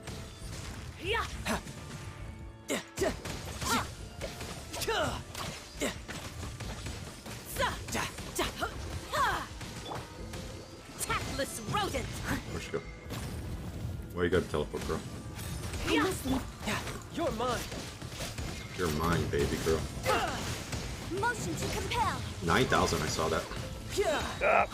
Shouldn't let your guard down.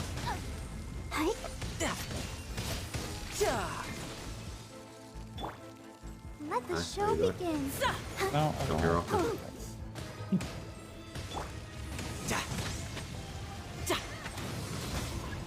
she die? Oh. Yeah, she became the ice thing, which I can do really easily.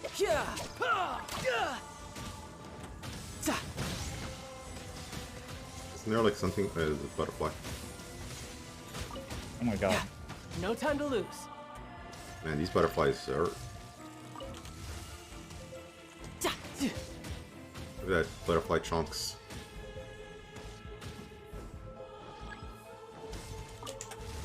I don't want to see you hurt. Yeah, just heal off this. Oh no! I didn't get to heal off of it. I mean, my Had to hurry up. Tata is dying. Tata, no. Dad, steady as stones. Alright, now it's all on you. Good night, Shun. My fire girl. Did she die? No. I'm saying it's the fire boss part. Oh, yeah, yeah, yeah. I'm getting some healing first. Yeah, I clearly do less damage here. Embrace your searing reckoning. Wow, the moment I switched over, she disappeared. She's like, fuck this, that guy has water. You know what that does to me? I want to take a bath. Fuck that. I am cooked. I'm being cooked alive. I'm trying to heal. Apparently, her fire damage attacks cook you as well. Oh, like they leave burning? Or No, they increase your fire meter like rapidly. oh yeah. Which makes sense at least.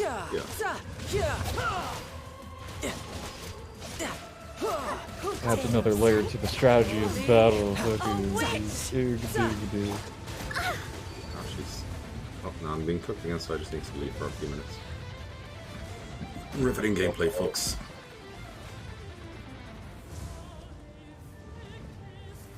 I must leave no. Not even ashes will remain. Not even ashes will remain. Ashes will remain.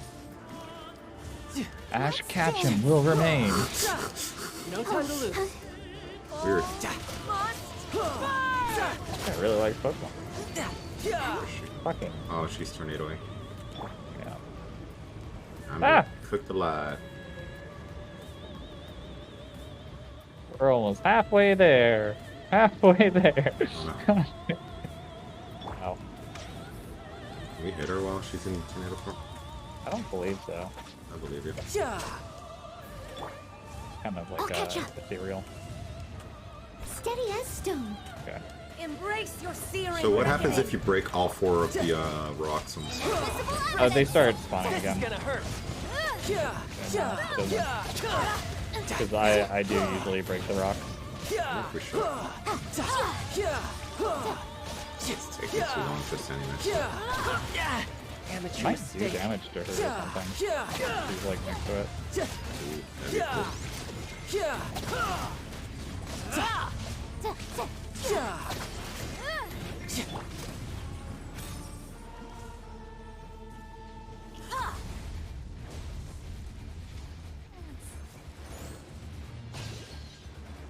I must leave no stone unturned.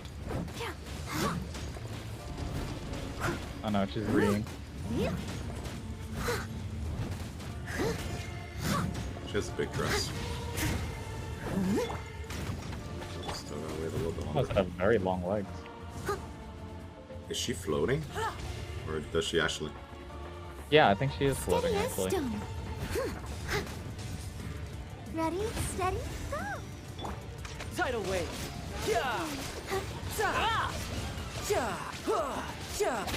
Embrace your searing reckoning. Embrace your searing reckoning. Breaks the field and reckoning. Whatever that fucking is. Ah, not again. You spin me right round. Fuck! Okay, see. Let's break this, see what happens. Someone needs assistance. Oh god, there's none of them now. I ruined it for everybody. There will be one. Say that, but I'm being cooked alive. Don't worry, I'm killing you through it. Oh, there we go, they respawn. Oh, no, just the first one did. I might be dead. Where's the... Oh, okay, it's here. Oh, I feel I'm dead. Yeah. a little No. weak. Oh! Kill her. I'm trying. But she keeps leaving me. Not every wound will heal. Shouldn't let your guard down.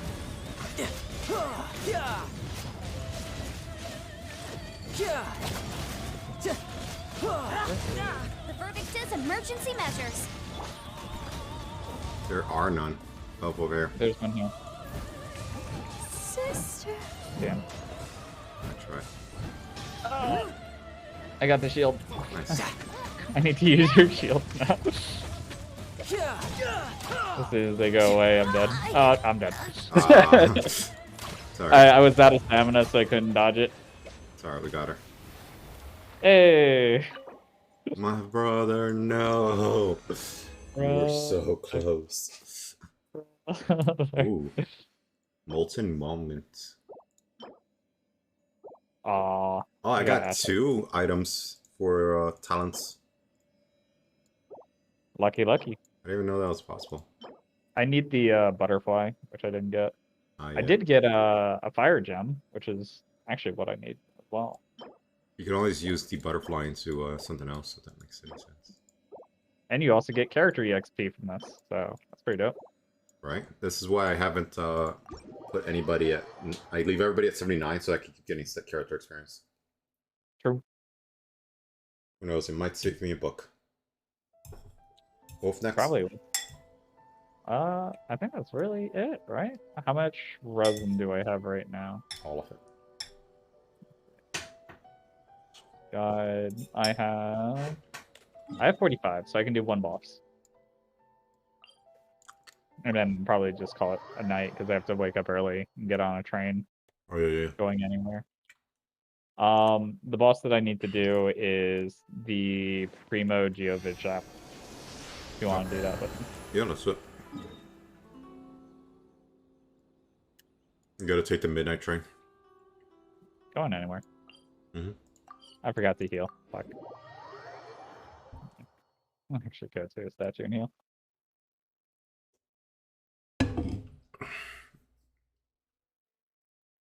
Can you imagine you just go to like the tip counter, it's like, I'd like to take the midnight train. Of course, yes. Where would you like to go? Like, anywhere. I don't see that as a town. Do you know a nearby location to anywhere? Time to lose. Ah, shut.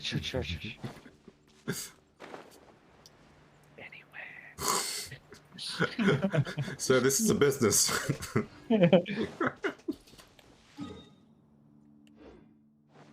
I need to know exactly, sir. I'm just a city boy. Oh fuck, I'm flying in the wrong direction. That way. Ooh, there's a lightning wizard over there. Let's murk the lightning wizard. Or fire. Fire wizard. Do you need to kill a fire wizard? What? Do you need to kill fire wizards? Maybe not, but like... killing fire wizards is so much easier now, and you know, I might need their thing. Maybe I won't. Maybe I will. Who's next? What are these called? Ley lines items. Yeah. Who knows? No time to lose. Oh wait, I forgot to grab the beep boop. The branches. The branches.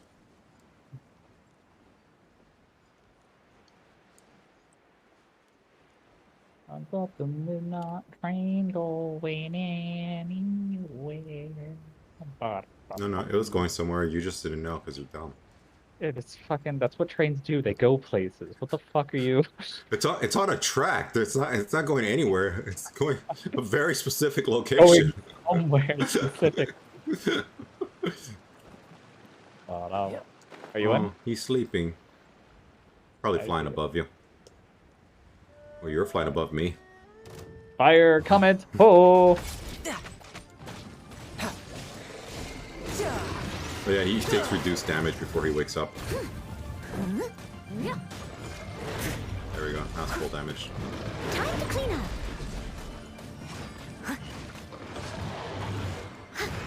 If you just wait until he does his ultimate, he loses like 30% of his health for some reason. Use a shield. See, he just lost a ton of health for no reason. Brace yourself. This is gonna hurt.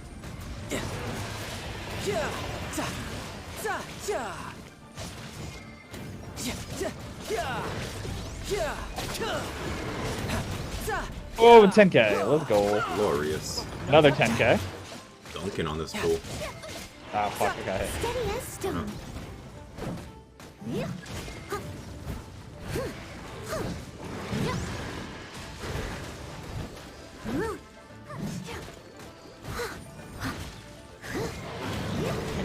Okay. Is that your charge attack doing 12k or is it something else? It's my charge attack. Nice. Leave it up to me.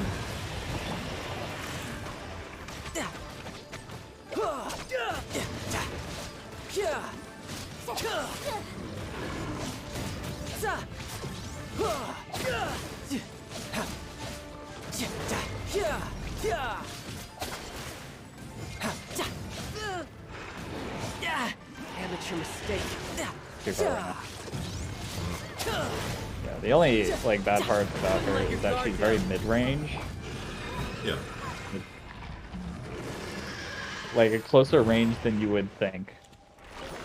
Got a danger noodle it. I got 2 and a gladiator's nostalgia. You know what? I'll replenish my resin for this. Go for it. Just waste my resin all over the place. I think Zhongli needs. No, Zhongli needs. He might need this actually.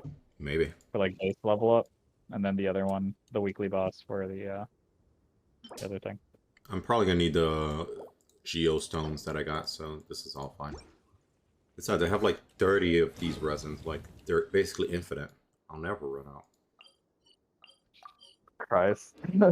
Yeah, you need to go to sleep. I need to go eat before my food gets ice cold. All good.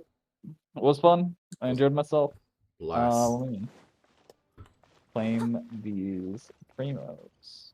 No, my primos. Give them to me. Alright. Bye. Good night. Ciao. Creed Prince. Creed Prince. Like. Alright, I'm gonna go eat. Turn that off, turn this off, turn this off. Bye-bye, everybody.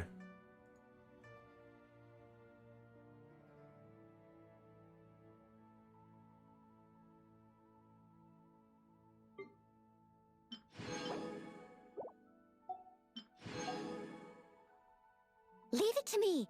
All of it. Whatever it is. What exactly is it? I didn't quite catch your request.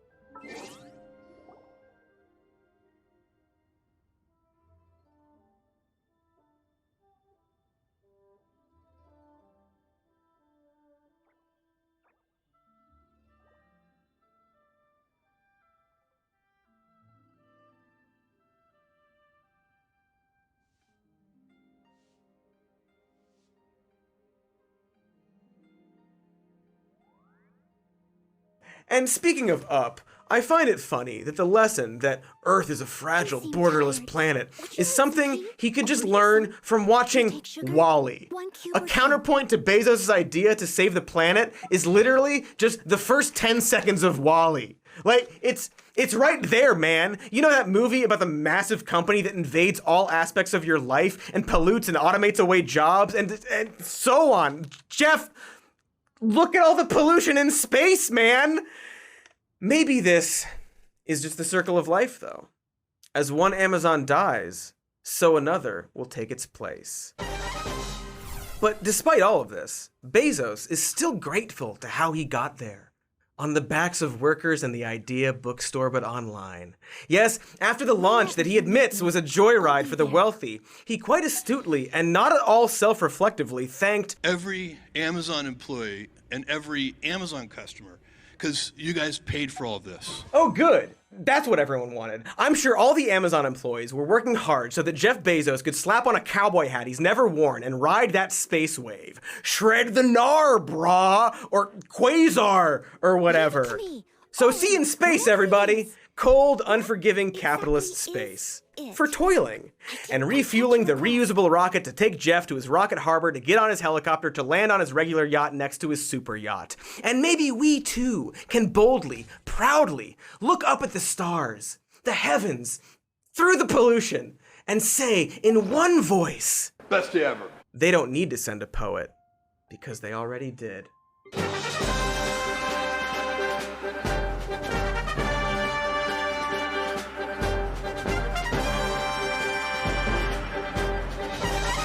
In conclusion, it would have been pretty funny if Jeff Bezos died in space by... What's up, you fucking pieces of shit? I mean, hey friends, thanks for watching. Please like the video and subscribe to the channel. We've got a patreon.com/somemore-news, and we've got a podcast called Even More News, where all the podcasts are listenable to. Which leads him to admit that he sabotaged the hover tank the night before, and the Colonel does not like it, not one bit. So then Major Thorn gets sent back to Greenland, and Sergeant Bilko somehow sees no consequences, which honestly feels completely unrealistic. It's like, as long as someone gets punished, then Bilko and his team get off completely free? That seems unfair, since Bilko is sort of, I don't know, responsible for the largest systemic failings of the base. So I don't know, maybe we can do an episode about that? Something there? What do you think? I think I need to lay down for like a month. No time for sass pants. We're doing an episode every week for at least the next few years, or until you die, whatever comes first. So, I don't know, drink a green tea or something. Oh, also, we need sassy pants for our merch store, so I'm gonna need you to shout out a new zany character for the show. Something pants friendly. Can't we just do like a regular episode? We just did a whole Marvel parody. Remember the Marvel parodies? Yeah, well, we can't really stick Disney's Marvel's the Hulk on our sassy new pants, can we, Cody? People are expecting us to ramp up the characters for the new year, so we have got to deliver on that.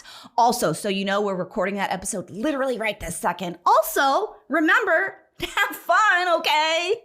Okay, good meeting, everyone. Happy 2022. We have got this. Woo! You take sugar? Boy, okay, here is some news. It's 2022. So happy that. Congratulations to the concept of time as it continues to rocket forward regardless of anyone's wishes. And while at this point in the new year we tend to focus on looking ahead, you know, most wrap-ups are reserved for the end of the previous year and not the start of the new one. Well, we wanted to kick off 2022 by looking back on some of the many legal scandals of 2021. You know, to see if some consequences still exist. Because I don't know about you, but it sure feels like these years are all bleeding together now, and that's at least in part due to a perpetual feeling of irresolution due to a noticeable shortage of justice in the world. Really makes time lose all meaning when nothing seems to conclude. Or maybe it's because I've been microdosing, I don't know, maybe it's a combination of the two, but hey, remember all the bad things the last president did that never got addressed?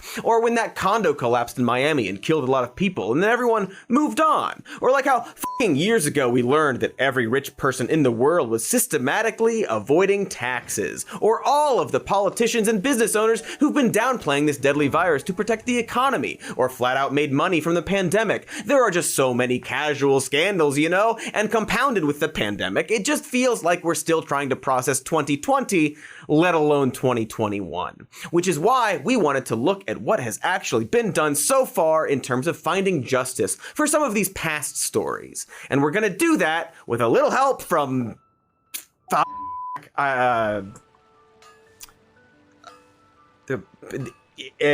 Ink Ventura, Pen Detective. Alrighty then. Hey there, Ink. How's about we lay down the law? Alrighty then. You just said that, but sure. And that's a wrap on the pen character. Stay tuned for some sassed up pants with a fucking pen on them, I guess. Okay, so now that we've referenced not one, but two 1990s comedies, I feel like we can probably get going on the news part of the show, starting with just one more reference to a 90s comedy. Mighty Ducks star Jussie Smollett was recently found guilty of 5 counts of disorderly conduct after making false reports of a hate crime back in 2019. And, well, that was a shitty thing for him to do. You know, faking a terrible crime in order to presumably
boost his career, wasting a lot of emotions and effort. It's not cool, Jussie. Dare I say, it's bad. But also, possibly, maybe, not like the scariest crime imaginable. And while normally I probably wouldn't qualify a crime by saying that, this particular story briefly made the right side of the wing go hilariously wild. And now all of a sudden the defense that Jussie Smollett is presenting is that one of the attackers was actually a gay lover of Jussie, and this may be some sort of payback to Jussie Smollett. What do you make of all this, sir? Eric, it's absolute nonsense. I mean, I don't think that there's anything that any American could despise more than a hate crime. A hate crime against somebody racially, a hate crime against somebody for their sexuality or their gender. The only thing worse than a hate crime is faking a hate crime. Yeah, settle down, Newsmax. I'm no crime expert.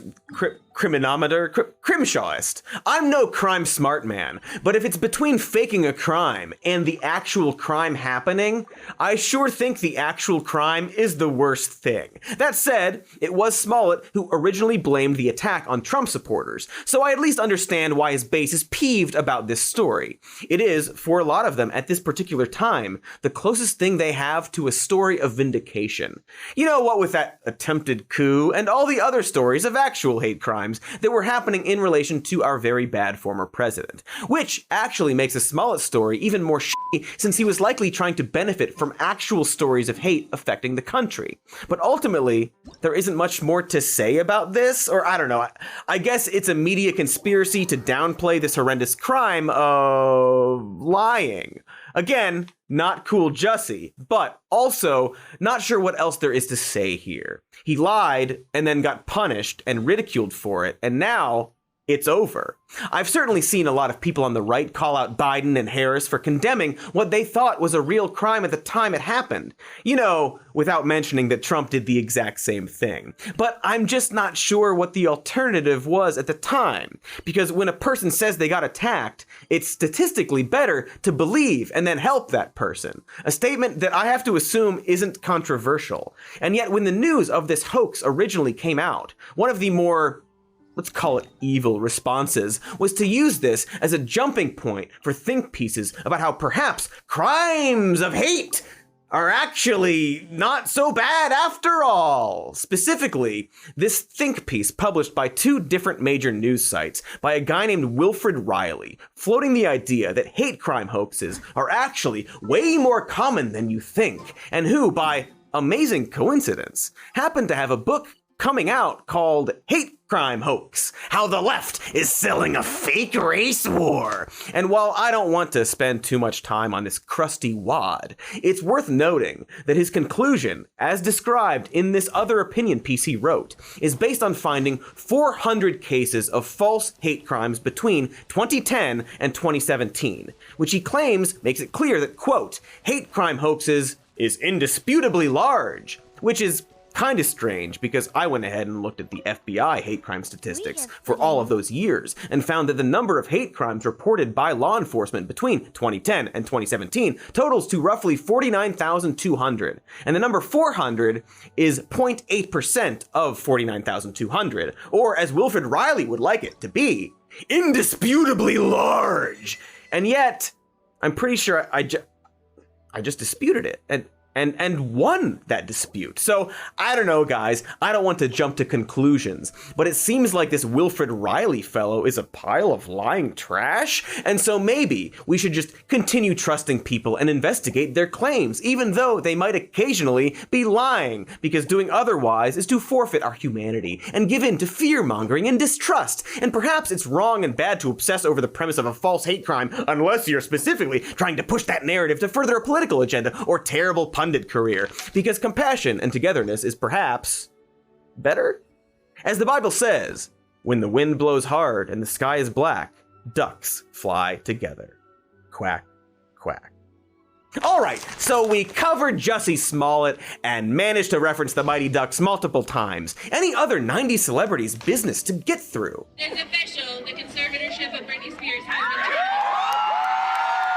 Victory for Britney Spears. Late 90s, early 2000s still counts. Listen, I'm very happy for Britney Spears. We're all very, very happy about this. Her conservatorship, which started as a temporary one back in 2008, gave her father complete control over all of her financial assets and career decisions. This led to a situation where well over a decade later, the singer was being forced to take medications and perform against her will, as well as having her reproductive rights taken away from her.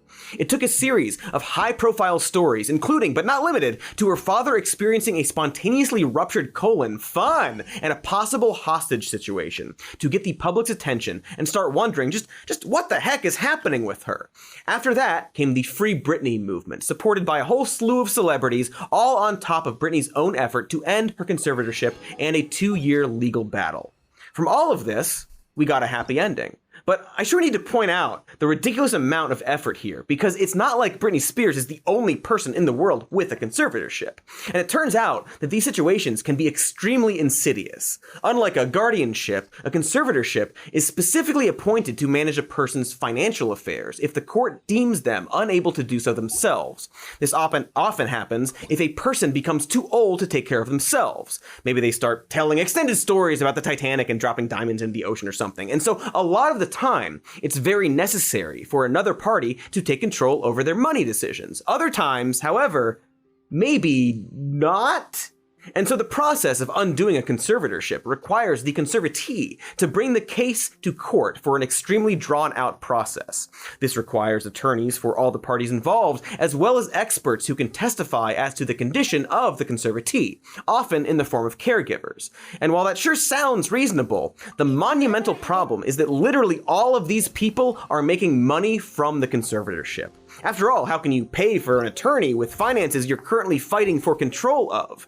And so more often than not, the court will appoint you a lawyer who in turn bills your estate. In the case of Britney, the court deemed her incapable of hiring her own counsel and then appointed a lawyer named Samuel D. Ingham, who had been working on her case since 2008. In that time, Ingham billed a total of $3 million to the Spears estate, and coincidentally, has also advised his client not to challenge the conservatorship. You know, the one that was making him millions. And so on top of the fact that these cases get tied up in the courts for years, literally no one involved is financially incentivized to actually help the person in question. It's fucking wild. Made even wilder by the fact that the United States doesn't even keep track of how many conservatorships are happening. To quote a report by the Government Accountability Office, the extent of elder abuse by guardians nationally is unknown due to the limited data on the numbers of guardians serving older adults.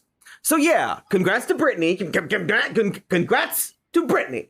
You super deserve this, and I hope you spend the rest of your life not having to do shit for anyone. I also hope that the paparazzi maybe learned a lesson about hounding her wherever she goes, and oh wait, never mind, sorry. But I sure hope we don't all just move on from this subject now that one high-profile case has been resolved, because boy, sure seems like this is a system just begging for reform. Really wet for reform, you know? Alright, geez. Any lighter news we can transition into? Josh Duggar has been found guilty on 2 charges of child pornography. Today, it's my honor and privilege to join in this announcement of a guilty verdict in the case of United States versus Josh Duggar. So that's a no then. Just gonna get darker and darker as we go. Well, it's on brand. Hey, circling back to Jussie Smollett and all the victory lap tweets mocking the people who defended him, here's a specific one from Mike Huckabee saying that Smollett made a lot of politicians look like chumps. Just wanted to point this tweet out. Weird. I wonder why I would show this tweet at this particular moment in the video. What's my game here? Why show this tweet and then show this headline about the time Mike Huckabee repeatedly defended Josh Duggar during his not first, but second round of molestation accusations back in 2015? Why would I do that just now? Because hey, here's some not at all news. People have known about and defended this guy's absolutely horrifying history since 2002. Specifically, 5 separate incidences of Duggar molesting children, or rather 5 instances where he was officially accused of molesting children. And to really look at the timeline is like a crash course in white privileged creeps being allowed to victimize people in the name of religious family values. He is, for starters, the son of a Republican politician who in turn went into politics himself, and so he was propped up and protected by just the most predictable people you can imagine. And back in 2003, when his politician father learned what he did, he waited more than a year to tell the police about it, opting instead to consult their church officials, who also didn't tell the cops, you know, because he's a good God-fearing boy, and he learned his lesson, which is why when a cop finally did get involved, he reportedly gave Josh a, quote, very stern talk, instead of taking any, you know, like cop-like action. Long story.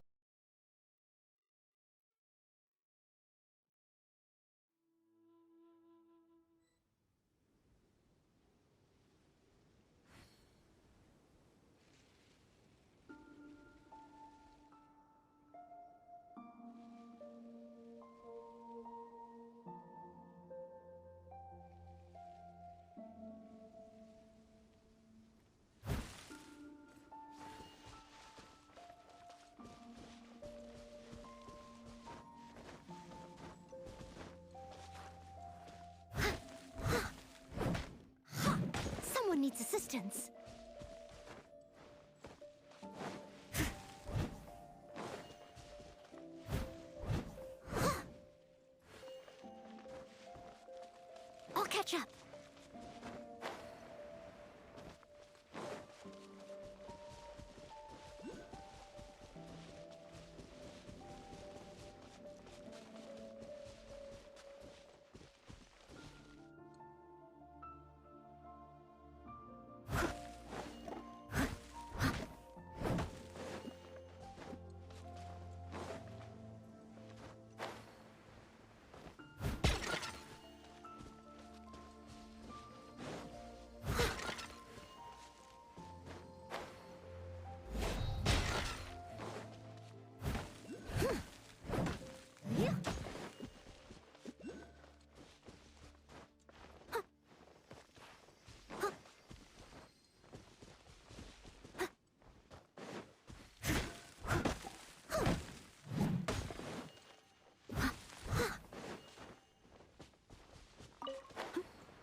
I'll catch up.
Story short, by the time anyone thought to do anything about this, these reports had exceeded the statute of limitations. Later, the police just straight up destroyed the records because he was sorry, I guess. My goodness, I think my stomach just crawled out of my anus. All I see is red blurs, just a whining, high-pitched scream and red blurs. I'm pretty sure I can kill with my mind now, actually, which is pretty cool, but not great for all the other reasons. Anyway, despite everyone's best efforts to keep him free, he's finally in jail for child pornography. And that's just super. But notice how he's not in jail for molesting those children. But boy, he really had to work hard for that conviction, didn't he? After so many second and third chances, dude had to practically scream his guilt to the heavens. And while I don't normally like to associate a person's politics with their random crimes, there's really something to be said about the systemic way the religious religious conservatives worked feverishly to protect this obvious sex criminal from going to jail. And maybe we should explore this across the board, how a person's political team will often work to shield them from consequences, and how while that applies to the entire ideological spectrum, religious conservatism seems to be a particularly effective hiding place for some grade A monsters. I don't know. Maybe you could say the same for shitty men hiding behind feminist ideals as well. Maybe it's not exclusive to a political party so much as the systematic way in which the country is built to protect shitty sex criminals from consequences, just as long as they have money and power. Boy, what a bummer. You got anything fun to say, Ink Ventura? Nah, you're just a stupid pen. Didn't even put a little face on it or anything. Let's just go to the ads then. That's fun for people, right?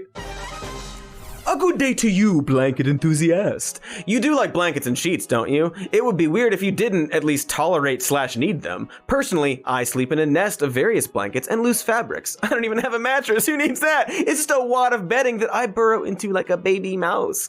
This is why I love Brooklinen, a 5-star bedding company featuring curated essentials made for cozying up your sleeping hole. They got sheets, comforters, and even robes and towels. Sometimes I chew up the towels and spit the pieces out to make tiny balls of warm, wet globs that insulate my flesh as I nestle in a tight curling position. Did I mention their blankets come in all sorts of options like lightweight and all season and ultra warm and even weighted blankets too? I did now. Hey, also, weird coincidence, but right now if you go to brooklinen.com and use promo code more news, you can get $20 off your purchase of $100 or more. That's BROOOK. Spelled it wrong. BROOKLINEN. Nailed it.com and enter promo code more news for $20 off. Sure, you could use the loose money to cover your body at night, but it seems more practical to just buy a blanket instead. Again, brooklinen.com and then the promo code more news. Refresh your rest with the comfort essentials from Brooklinen. And legally speaking, I have to advise you not to eat the towels. Even though, don't do it, but don't. Hey there, news employers. I want to talk to you about hackers. You know the type.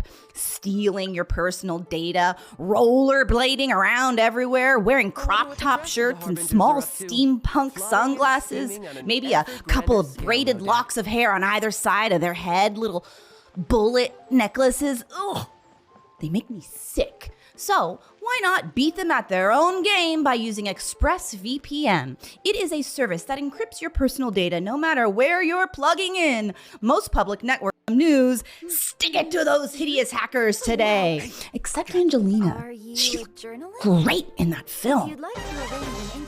Okay, we are back from ads. We got a new pen character, and we're talking about how if you're rich enough, you can get away with monstrous acts of sex abuse. It was a real stick in the nads, but we're done now. We can move on to different news. Like,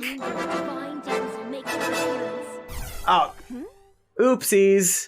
I'm so sorry, folks, but it's hard to do a video about justice without talking about all the sex crimes that have happened. Maybe we could do it in a silly voice. Yeah, sex crime. Nah, it's not gonna work. Anyway, I promise we'll get to lighter news, like the attempted coup and stuff. But honestly, this isn't even the last sex crime section. We're gonna do like a sex crime sandwich, where we start with justice being served, like the Josh Duggar story. Then a depressing series of sex crime news as the meat, followed by a sort of more positive example of justice for the second sex crime bread, and a side of fries about how it's all just not good enough. Anyway, the point is that I'm sorry for a lot of things, but it turns out that while we saw some justice, 2021 was largely a good year if you're a sex criminal.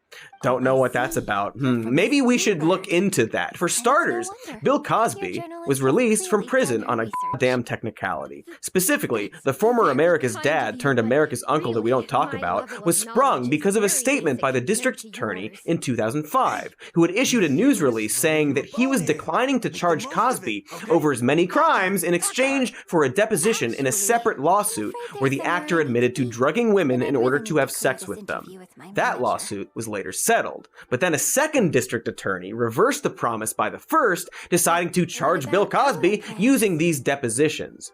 In other words, the DA promised that he wouldn't press charges against someone in exchange for a confession in a separate trial. That person gave the confession and was subsequently charged by the DA after all, and so the court later reversed this decision, citing the fact that the DA went back on a publicly made promise. And I guess what's extremely f***ed up about all of this is that, legally speaking, they were technically right to free him, despite the fact that he is ridiculously guilty of rape. After all, what the DA did was wrong, and we wouldn't want to convict. Of the stage and transition into the scene more quickly. Ah, okay. So there was even more to it than I thought. So wouldn't it make sense to contrast this with the Dong Tong Appassionato section that comes directly afterward by making the latter a little more sophisticated? I think I know which section you're talking about. Ah, sorry. What am I saying? This is a fixed formula, isn't it? My suggestion would completely break the format. No, it's okay. It's an interesting idea for sure. I'll give it some thought. Thanks for the suggestion. Really? Wow, I'm so honored.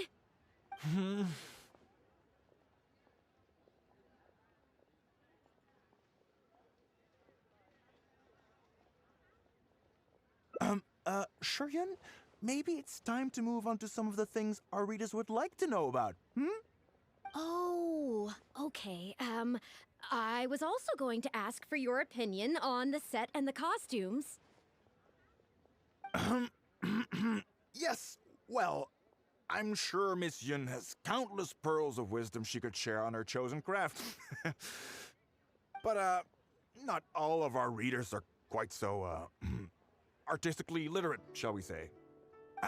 A lot of them really just want to know more about you. You know, what does Yunjin do when she's off stage? Excuse me? When I'm off stage? You know, you're a major celebrity, and a lot of our readers are interested to know what life is like for you. What kind of place you live in, what kind of things you eat, clothes you wear, things you buy, that whole side of things. A day in the life. Besides rehearsing, a day in my life isn't really any more interesting than anyone else's. Nonsense, of course it is. Just think how many people were at your show earlier. They come from all over just to show their support. In fact, a relative of mine has a daughter who's been saying she wants to broaden her horizons recently. She's been looking for a chance to give you a jade hairpin as a gift. Oh. It's against the rules of the opera troupe to accept private gifts from patrons. Could someone out there be accepting gifts for the troupe under false pretenses? I must get Yunning to look into it. I mean, it wasn't a big deal. Just something she said. Forget I brought it up. So, I saw Gentry Moutsai and the Snezhnayan gentleman come down from upstairs. Are they patrons of your shows, too? So, what are your thoughts on Snezhnaya and the Fatui? I'm sorry. This is my first interview, and my notes are becoming a total mess. I might need a moment to pause and reorganize them a little. Otherwise, I'll never be able to work all this into an article. Mr. Boy, maybe you should take a look, too. Don't be ridiculous! Stopping an interview halfway through to organize your notes? What are you talking about? Hey, all right. Miss Yun, we'll just be a moment. Oh. I'm fine. It's not the first time I've been asked questions like these. The last time it happened, Yunning stopped the interview for me. But the next day, the tabloids were full of articles like "Dramatic Exit, Yunjin storms out of interview," and "Miss La-di-da opera star is too good for our questions." Yeah. So from then on, Yunning said all interview requests have to go through her. I used to think I could hold the troupe together just by putting on a good performance. But now, I have to make sure I concentrate on my actions off stage too.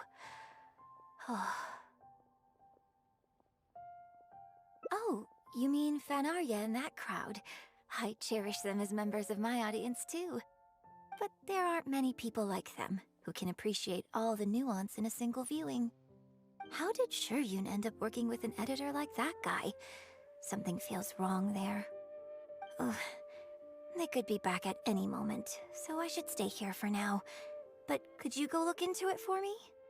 If you find out anything, come straight back here and let me know.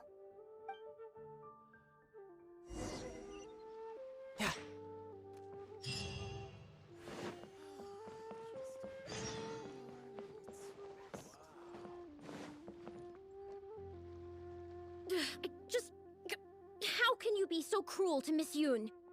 Shh, keep your voice down. Whatever you got to say, it can wait until we're out of earshot. We'll both be in hot water if Yunjin finds out.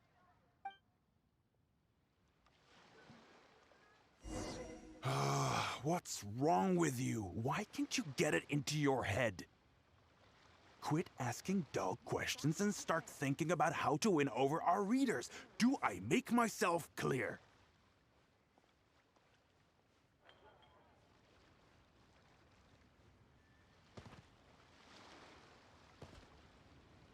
I don't think you realize what a golden opportunity you have here. How many journalists would give anything they had to trade places with you right now? Huh? Ever think about that? You just don't get it. Miss Yoon has put her heart and soul into... Enough! Stop yelling in public! Or do you want Miss Yoon to hear about all the lies you're spreading about her? Me? You're the one making everything up! Well, you sure seemed pretty happy chatting to her, so don't act like you ain't a part of this. And don't forget the contract you signed. Come. We'll continue our little chat over there. You need to listen and learn, young lady.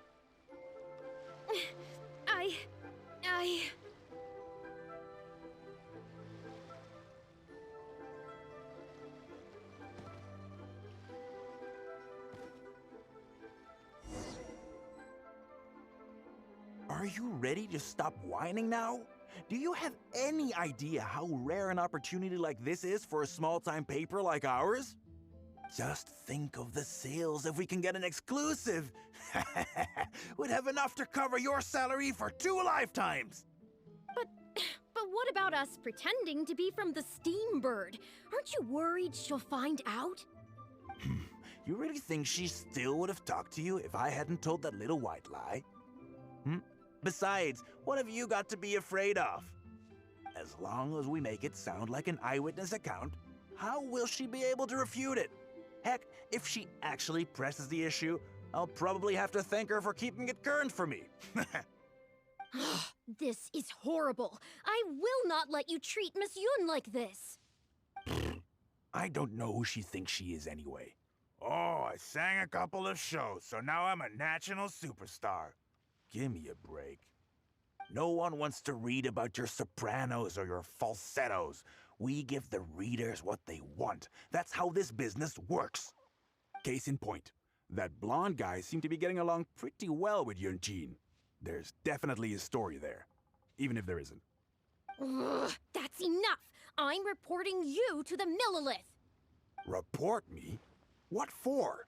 Libel? Identity theft? Good luck with that. I haven't written anything. Where's your proof? You'd better tread carefully, Missy. First you neglect your own duties, and now you're trying to get in the way of mine? You signed the contract. You know full well the consequences. If you sabotage this interview, I will make sure you lose everything you have. I will ruin you. You understand? Why? Oh, why did I sign that contract?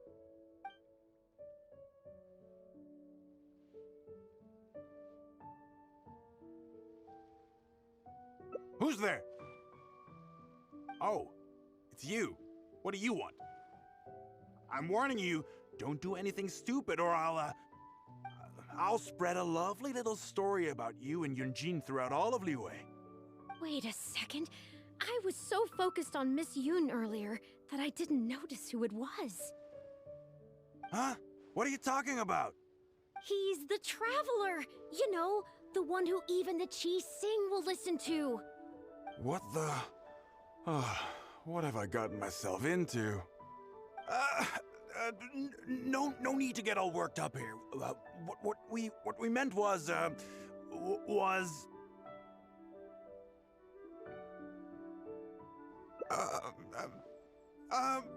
yes, quite right. You are quite right. I'm disappearing into thin air as we speak. Just my luck. I'm so sorry. I had no idea it was going to turn out like this. But I'm so ashamed. I don't know how I could face Miss Yoon now. So please pass on my apologies to her.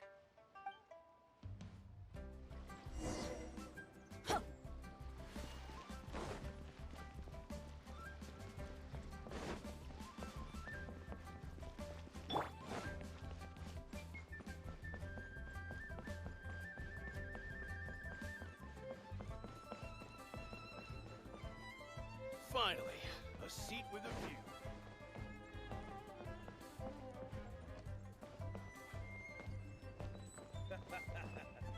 You do tell the cleverest jokes there. Did you find anything out?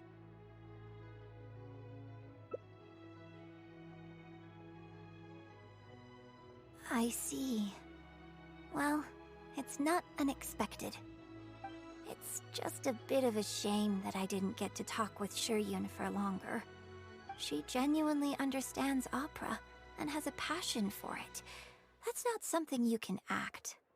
If I had the chance to talk with her more in depth, it could well provide me with some fresh inspiration. Yoon-jin. Did you agree to another interview without notifying me? These tabloid types are total scumbags, all of them. Who knows what innocent detail he might end up turning into the next big scandal. Sure, nothing might have come of it today, but who knows where it'll go tomorrow. Short of catching them all in their lair in one fell swoop, who knows when this is going to end? I'm sorry. I was careless on this occasion.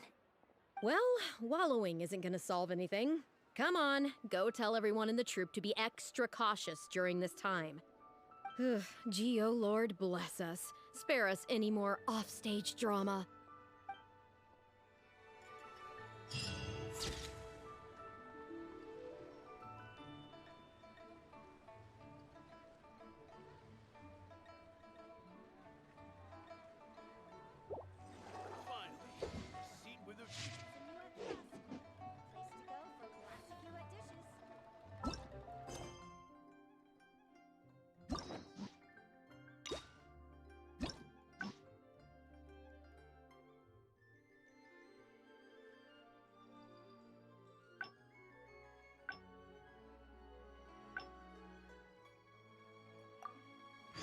Where I'm from, if we didn't keep moving, we'd freeze to death. Literally.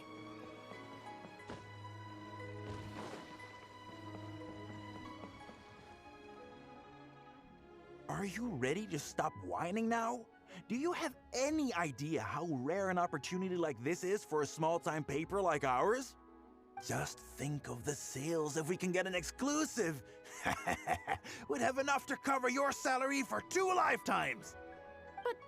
But what about us pretending to be from the Steam Bird? Aren't you worried she'll find out? You really think she still would have talked to you if I hadn't told that little white lie? Besides, what have you got to be afraid of?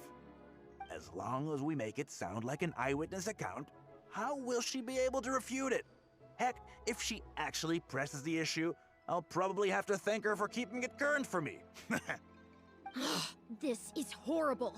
I will not let you treat Miss Yoon like this. I don't know who she thinks she is anyway. Oh, I sang a couple of shows, so now I'm a national superstar. Give me a break. No one wants to read about your sopranos or your falsettos. We give the readers what they want. That's how this business works. Case in point, that blonde guy seemed to be getting along pretty well with Yunjin. There's definitely a story there, even if there isn't. Ugh, that's enough! I'm reporting you to the Millilith! Report me? What for? Libel? Identity theft? Good luck with that. I haven't written anything. Where's your proof? You'd better tread carefully, Missy. First, you neglect your own duties, and now you're trying to get in the way of mine? You signed the contract. You know full well the consequences. If you sabotage this interview, I will make sure you lose everything you have. I will ruin you. You understand? Why? Oh, why did I sign that contract? Well, think very carefully about what you're going to do. This is a rare opportunity. Now, I need to think how to phrase these interview questions. You... Hey, wait!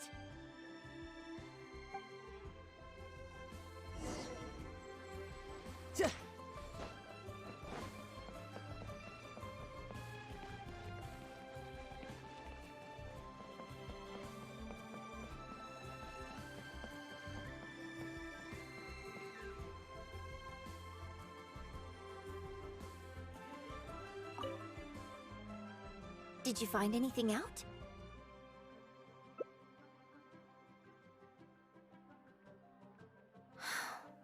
I see. I knew there was something fishy about that editor-in-chief. But this is a bigger plot twist than I expected. Not yet. All he's done so far is ask a few questions. There's nothing in print yet. The Millilith wouldn't be able to do anything even if we got them involved. Besides, if we rush to report him now, it's only going to give him more material to write about. You're right. But tabloids like theirs never have permanent offices and printing presses. The moment they hear anything, they'll disappear without a trace. And you've got no chance of catching them. I'm actually more concerned about another detail you told me. Would you be willing to do me another favor? Great. Thank you.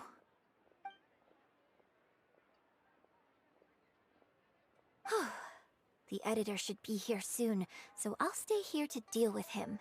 I'll have to rely on you to deliver the letter. If everything goes well, we should be able to get some breathing room for a while.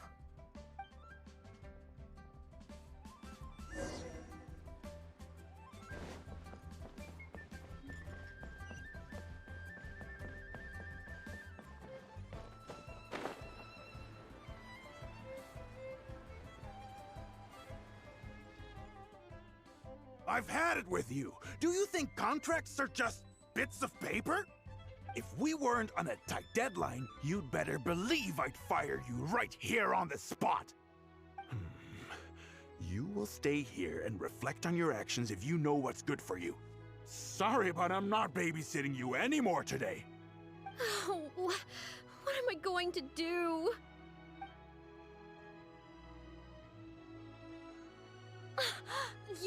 You're the one who was with Miss Yun earlier. Oh, really? Miss Yun wrote me a letter? Oh, I'll read it right away. Wow. Really? I can't believe this. Miss Yun says that under Liyue law, any penalty charge I have to pay may not substantially exceed the amount of my salary.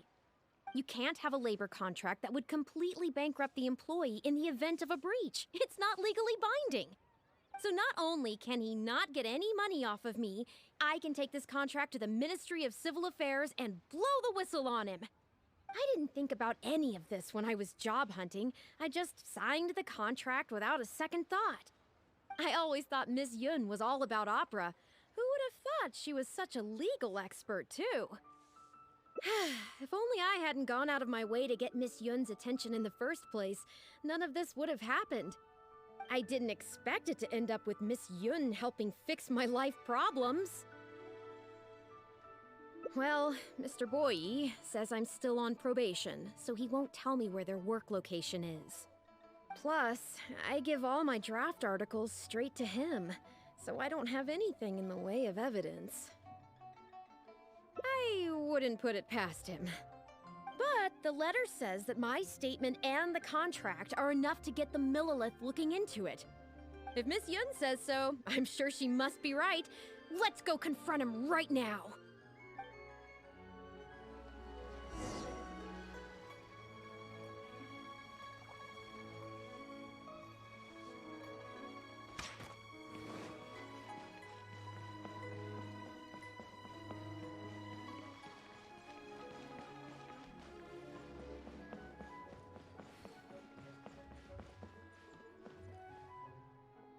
Okay, I think I've covered this topic pretty thoroughly now.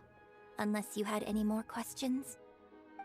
Well, what can I say, Miss Yun? You have so many wonderful qualities. Let's not quit while the ball's rolling, huh? Otherwise, I'll think of something I didn't ask later, and by then, it'll be too late. So, hey, where's that, friend of yours who was here earlier? You guys seemed, pretty close. Not intentionally avoiding the interview, surely. You're finally back. This poor gentleman's been waiting for you. You're with Shiryun? Hey, what's going on here? Hey, Shiryun, don't forget the contract you signed. The Traveler clued me in. This contract you made me sign?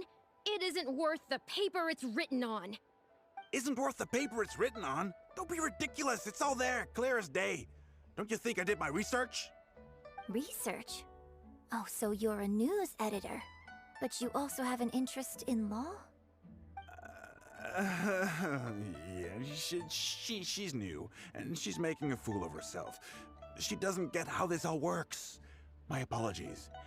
Now, back to our interview? No, it's okay. In fact, I found myself delving into some legal texts recently. It's all so intricate and complicated that it's very difficult to take it all in. The contracts of our opera troupe are a case in point. I'd finally finished reading through the relevant documentation from the Yuehai Pavilion when suddenly the Qixing announced a new interpretation. So I'm just curious. How can you be completely sure that you didn't miss anything when you were researching this? I'm pretty sure I read everything relevant. Under current legislation, the penalty terms in my labor contract are unreasonable and exploitative. I could report you to the Millilith for extortion. Nonsense! That's ridiculous! My goodness. Sir, it seems that we should probably bring this interview to a close here. Don't listen to her! I run a legitimate business. Everything we do is above board. Oh, I have no doubt about that at all, sir. But this reminds me of a case I read about not long ago. Once you get reported and the Millilith starts scrutinizing your business, well, not only do they look into every license you have and every work you've ever published, but everything down to your fire safety policy will come under their magnifying glass as well. So if you don't get back now and start preparing for their arrival... Well, I mean, I don't mind continuing the interview at all. But I'd hate to take up too much of your precious time if there's any aspect of your business you want to double-check from a legal standpoint. You... I won't forget this! Hey, where do you think you're going?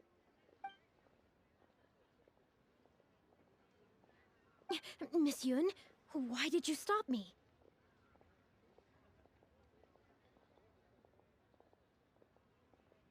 Right, and the contract I have is enough to get him arrested, isn't it? I'm not a legal expert. I haven't the faintest idea. All that was just an act, aimed at getting him to show us the way. An act? Show us the way to what? Yunjin, the Millilith are after him. Based on his movements, it looks like Boyi is heading back to his headquarters. I really hope they teach these tabloids a lesson they won't forget. It'd sure make my life a lot easier. Yes, I had Yunning report to the Millilith while you were delivering the letter for me. The penalty terms in Shuyun's contract are too severe. Even if they don't violate the law, I'm sure he must be taking advantage of some loopholes. Anyone who works like that is sure to have a guilty conscience. So all I had to do was put on a little show, starring the editor-in-chief of the Steambird. And now, he is sure to lead us to the solid evidence. Well, acting has to be authentic to be believable. Their little publication will go out of business in no time. Good riddance, I say. I hope this gets the other tabloids to rein in their antics too. Hey, here's a thought. Maybe we could get him to rat on some of his rival publications. Ah, I only just realized what this means. I'm going to be out of a job, aren't I? Well, would you still be interested in submitting an article to the Steambird? But the real one this time? Well, yes, of course. But would they really accept an article from me? Yunning, when can we arrange the next interview for? Oh, so now you're asking me. 2 days from now, morning. Work for you? Okay. Shuyun, let's continue our discussion about tonight's play 2 days from now. Does this mean I get to do a full feature interview with you? Okay, I think I know what I want to write about. Thank you, Miss Yun. Don't mention it. I'm sure it will be a source of inspiration for both of us.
crimes by lying to people in order to get confessions, but also f*** Bill Cosby and double f*** the district attorney for dropping the entire ball on his conviction and triple f*** Bill Cosby.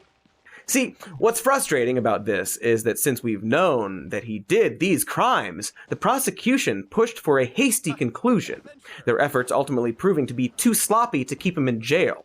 For someone with the right legal resources, they can poke at these technicalities despite being so obviously guilty. And this is where I bring up Harvey Weinstein.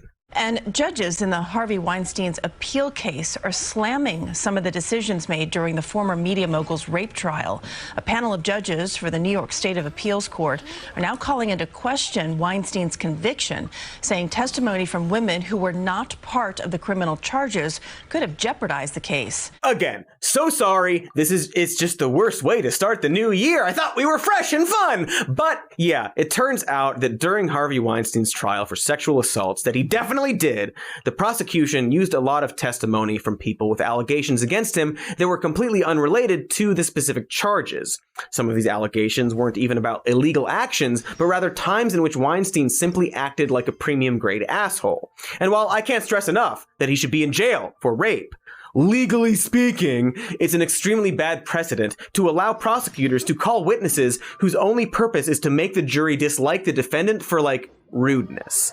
And so once again, this complete and utter monster might walk free because a bunch of lawyer types failed to do their fucking jobs. Man, I bet you had a really good holiday too. Got to watch us do those Marvel videos and that one about good news. Maybe you saw that new Matrix movie and liked it, or didn't like it but still had fun watching it. Maybe you ate some ham or some leafy ham if you care about the cute little piggies, etc. But you flew too close to the sun and we just had to drag you right back down. I'm so sorry, but at least you didn't burn up when you were by the sun. So you're welcome.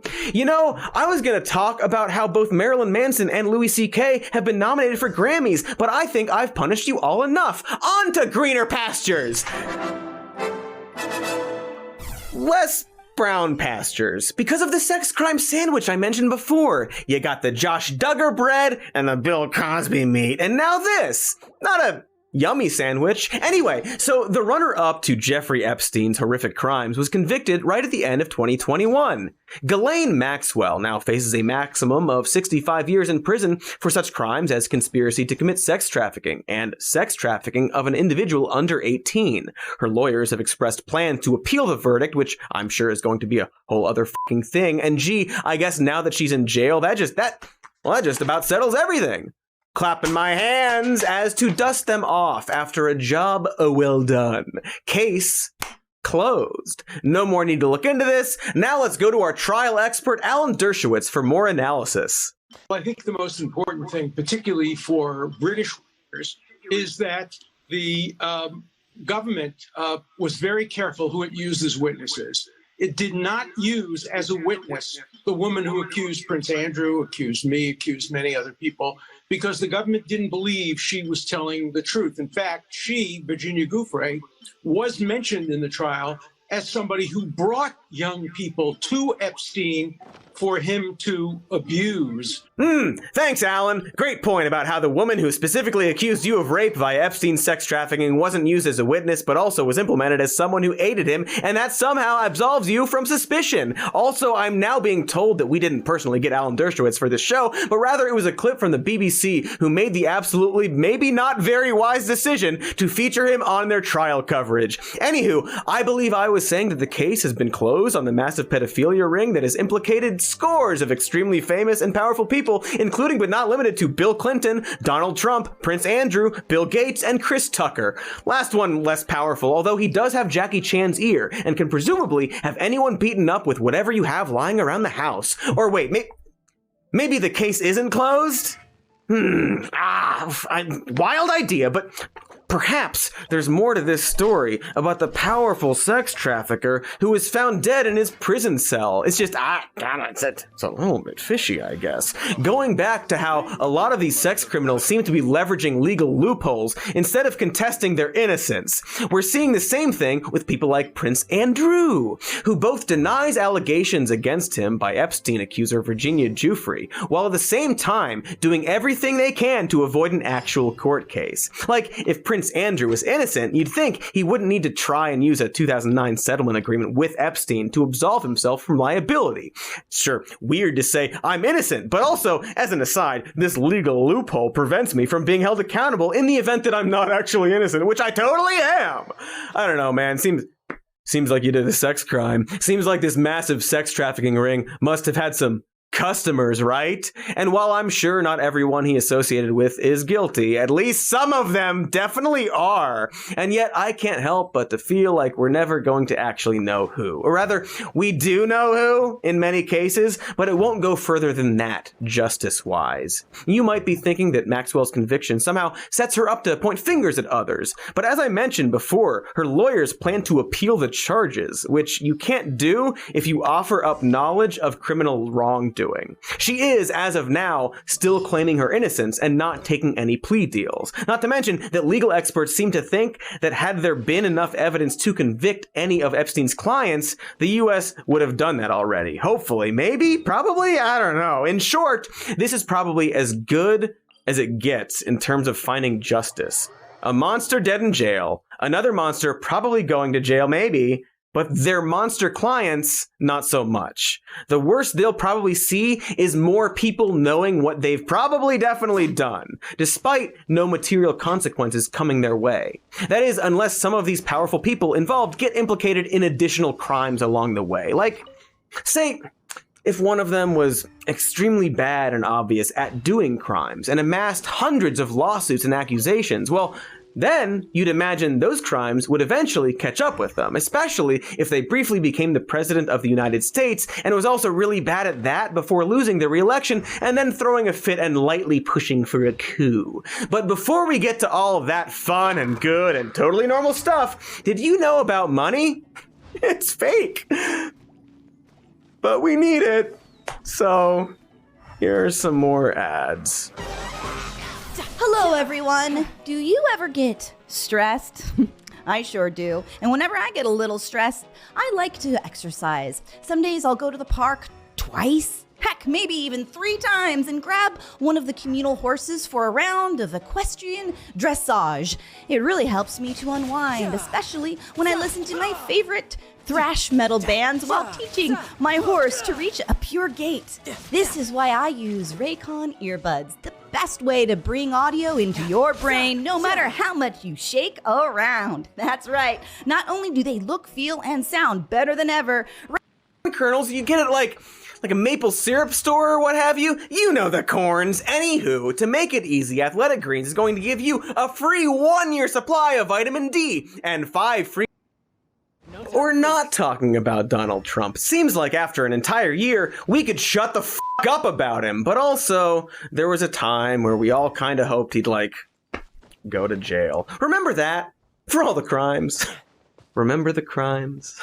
So as much as we don't want to start the new year by reminding everyone of the bad president from more than a year ago, we should really be wondering what's going on with all of that crime stuff. And of course, it should be noted that Trump has so many lawsuits that you can find interactive web pages guiding you through all of them. A lot of it is your typical Trump crimes, like promoting a pyramid scheme and treating employees like garbage. So we might as well skip that and start with the sexual assault allegation. You know how our former president sure seemed to have done a lot of sexual assault stuff? Well, amazingly, only one of those incidents has resulted in a court case, specifically from E. Jean Carroll, who in 2019 accused Trump of assaulting her back in the 90s.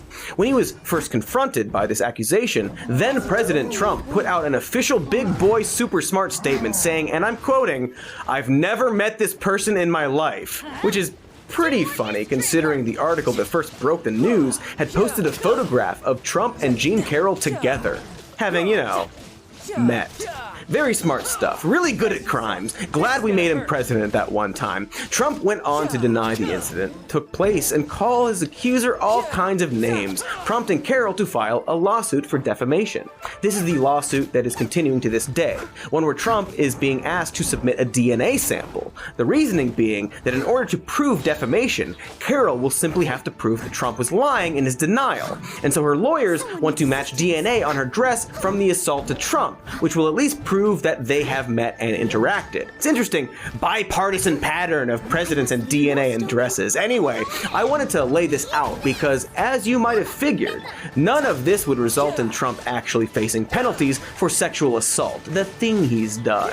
The case is technically about defamation, and to continue our extremely depressing pattern of powerful creeps using the law in their favor, it's possible that Trump won't even be affected by that charge either. The Justice Department filing documents to represent President Trump in a defamation lawsuit. Last year, advice columnist E. Jean Carroll accused the president of raping her at a New York City hotel back in the mid-90s. Carroll filed the defamation suit in November after Trump denied her allegation. What?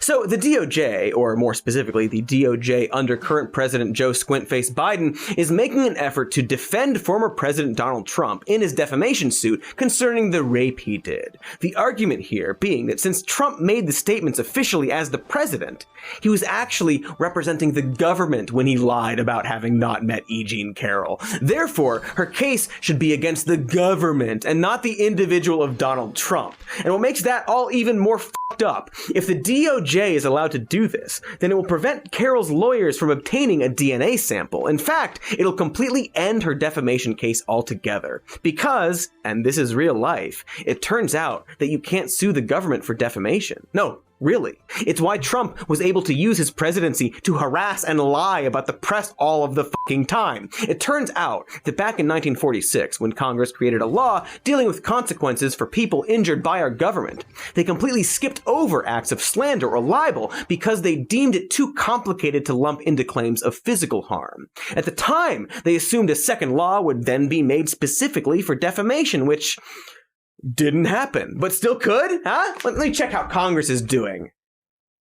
Okay, so they're probably not gonna ever do that. So yeah, everyone just forgot about it, creating this loophole that will now most likely shield our terrible former president from ever even a sliver of consequence for opening his idiot mouth whenever he liked. And this is where we really hit the main theme of this episode, folks. Huzzah, a theme! Specifically, the pattern of extremely bad people who have obviously done crimes, somehow being immune to consequence, in part because of the methods people are using to try and nail them. Because for some frustrating reason, they somehow walk this line between being overt about their crimes, but not leaving enough evidence to actually be put in jail. Meanwhile, they manage to continue having a baffling level of popularity with the most denial-prone members of our society. After all, in case you forgot, Donald Trump's successful election started with this. And when you're a star, they let you do it.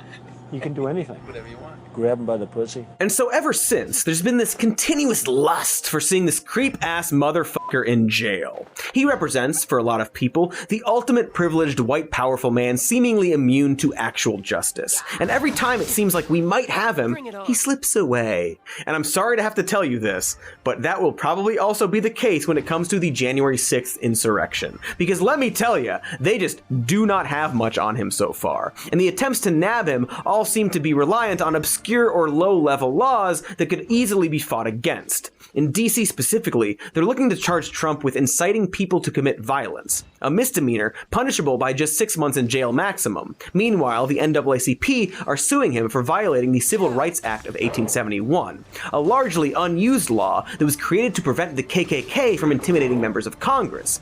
But these are all supplemental efforts, garnishes to the treason salad we so desperately want to force-feed our former president. Presumably, the first salad he will have ever eaten in his life. Sorry, second salad. So what of the main event, though? As in, the January 6th committee currently looking at whether or not they will recommend that the DOJ pursue criminal cases against Donald Trump. This is basically the promise ring of criminal investigations, as we are essentially 10 steps behind any actual pursuit of justice for the obvious coup attempt made by our dick former president. Except the word coup or treason or dick are never going to actually touch Trump, because the specific charges they're looking into is simply obstruction. Obstruction, along with witness tampering, are the current charges that have been used against the individual insurrectionists who have been stuck in jail for the January 6th riots. The obstruction charge comes with a maximum punishment of 20 years in prison, which seems unlikely considering the lenient punishments we've seen so far. And even that seems excessive for the low-level saps who are ostensibly in a cult of this guy, who's just hanging out places now. Because while there are so many smoking guns, even documents and PowerPoints outlining the White House's plans to call the legitimacy of the election into question, they're not linked directly to Trump. Although we now definitively know, with evidence, that Fox News functions explicitly as a propaganda tool for the right and had been communicating directly with Trump. But I guess that's such a given that it's not even shocking to hear. It's just weird that we've all sort of accepted that there's an entire news channel that openly does this. Anyway, in the case of the PowerPoint, it is entirely framed as if they actually believe the election isn't legitimate. What I mean is that they never explicitly say, this is how we're going to do a coup, nor is there any evidence that it was shown to Trump or that Trump acted on it. It is not a smoking gun. I'm sorry. It doesn't matter how many times the news frames it like it is one. Glenn, with evidence like that, like it's a PowerPoint presentation to do a coup. And so what I'm getting at is that while we're seeing very swift acts of justice for all the low-level rioters, that's because those people straight up did the fiscal crimes while on camera. They were very, very high profile about their crimes as they were doing them. Very often, their crimes included stuff like assaulting a police officer. For Trump and others, this will prove very frustrating. It's once again that theme of our episode again, where our justice system is throwing all the low-level people in jail as a sort of good enough version of justice. Much like how we're going to settle for Ghislaine Maxwell, who's a monster and helped facilitate monstrous things, but we're not going to get any of the powerful clients. We won't get Trump, but at least a bunch of his base might go to jail after he misled them into ruining their lives. Prison reform now! No, wait, not for them. For the people I like. But to top it all off, the method for justice might prove to be its own undoing.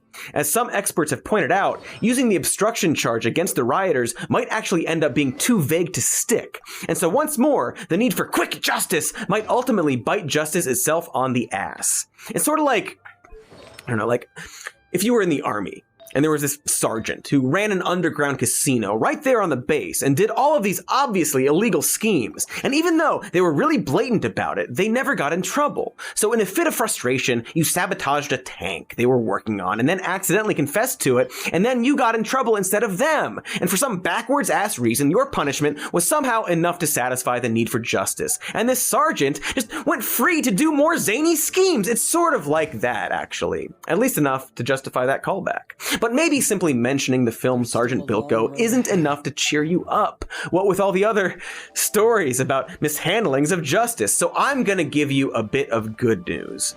Trump still might go to jail. Probably not. I mean, almost definitely not. But maybe he will. But he's probably gonna die happy and free and rich, shitting himself to death. But people are trying to put him in jail. Just not for the January 6th stuff. Because while the US government doesn't care much about sexual assaults or planned insurrections and subversions of elections, there is one thing that they simply will not tolerate.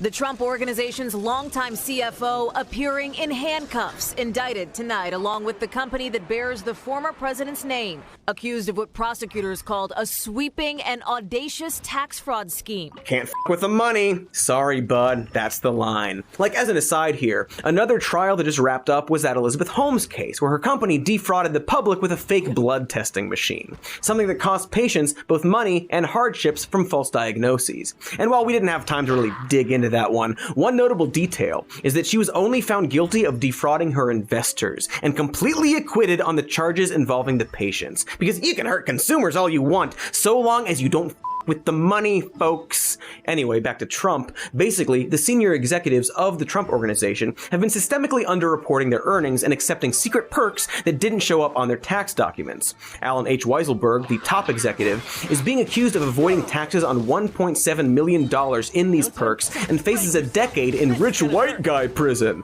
Meanwhile, the prosecutors who have been specifically targeting Trump's taxes are now pressuring Weiselberg to give up information on our totally innocent business monster former president loser.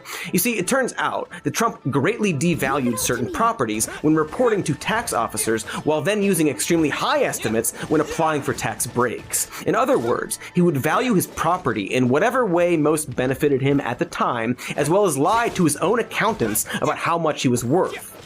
Which is a crime. And considering the severity of the charges against Weiselberg, experts at places like the Brookings Institution have put Trump at a substantial risk. This is all very early and probably wouldn't put him in jail for very long unless they dig up more stuff, but boy, how funny would it be that the thing that puts Donald Trump in prison is his big dumb ego and the fact that he loves to lie about how much money he has. It's just really perfect that this gold-obsessed dildo of a man, this classless, wealth cosplayer whose only real passion is to be respected in high society would finally go down because of his pathological need to lie about how much money he has. It is delicious. I could slurp that down any day. All we need now is for it to, actually happen. So I guess let's all cross those fingers because, come on, it probably ain't happening. Anyway, hope! It burns us. It burns the flesh. I know, but it's important to have it every once in a while. And if you want some sort of systemic justice, well, it's hard to come by. But we can hope, can't we? Can't we hope, Ink Ventura? Alrighty, we can. Not to mention that justice doesn't just define punishment for others, but rather vindication and peace for victims, and perhaps, since so many of the criminals we talked about today are widely known for their misdeeds, it can at least give an admittedly very little amount of solace to their victims. But even then, it's important to continue seeking retribution through legal efforts. Yeah, also that.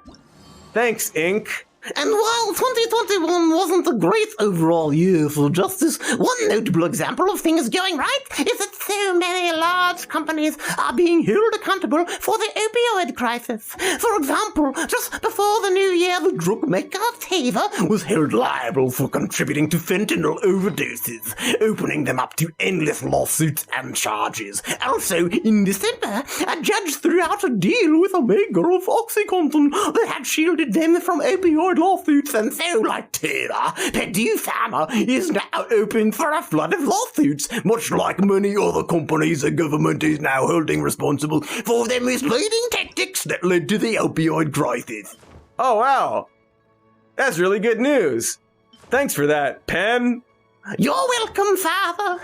You know, even with the opioid stuff, it's still a long road to complete justice. A lot of these rulings could get overturned by appeal, and we're probably never gonna be fully satisfied, but can at least take pleasure in the small victories along the way, and perhaps try and find peace within ourselves, improve ourselves, and try to be good to others and our community. Because while the larger system might fail, even larger is our connection to one another, and so we should never discount even the smallest of efforts, like puppeting a high-first pen character you made up at the last moment in order to sell pants. And so, when you're faced with the hole of despair, feeling as if justice has abandoned you and contemplating the step into the darkness, well, do not go in there. Woo! Like the movie. Alrighty then! Also, when you write with me, it feels really good. Like sex. Okay, well, we're done here. Sliding that ink out of me makes me so hot. Okay, throwing the pen. Done with the pen forever. Happy New Year, everybody! Check out our merch store for some Ink Ventura shirts, I guess. Smokin'! Yeah, baby! Alright, do the thing.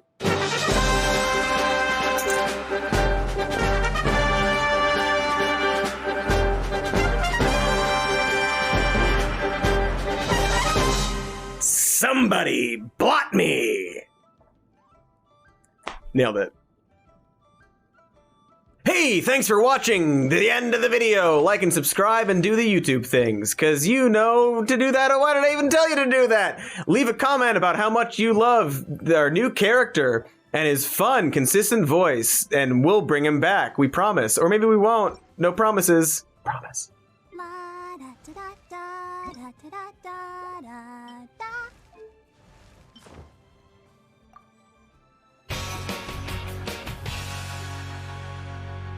Normally, we like to focus this part of the show on complex, depressing policy issues. Something fun, like CO2 emissions from hearses, or space poverty, or the proliferation of special-purpose taxing districts, a topic so boring you didn't even realise we literally already did that exact story last year.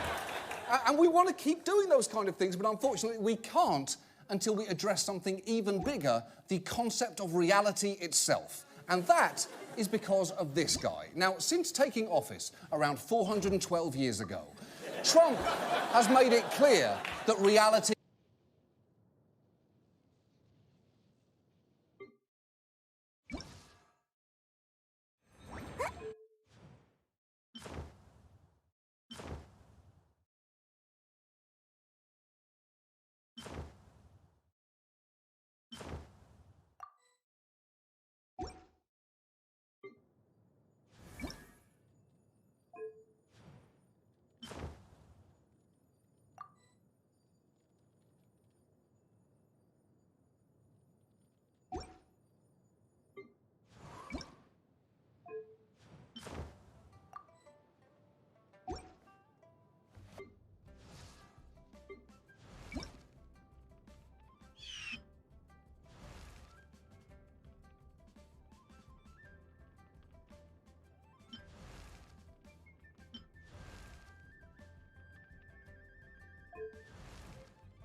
You want me on your team?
Kenny's adventure team, assemble!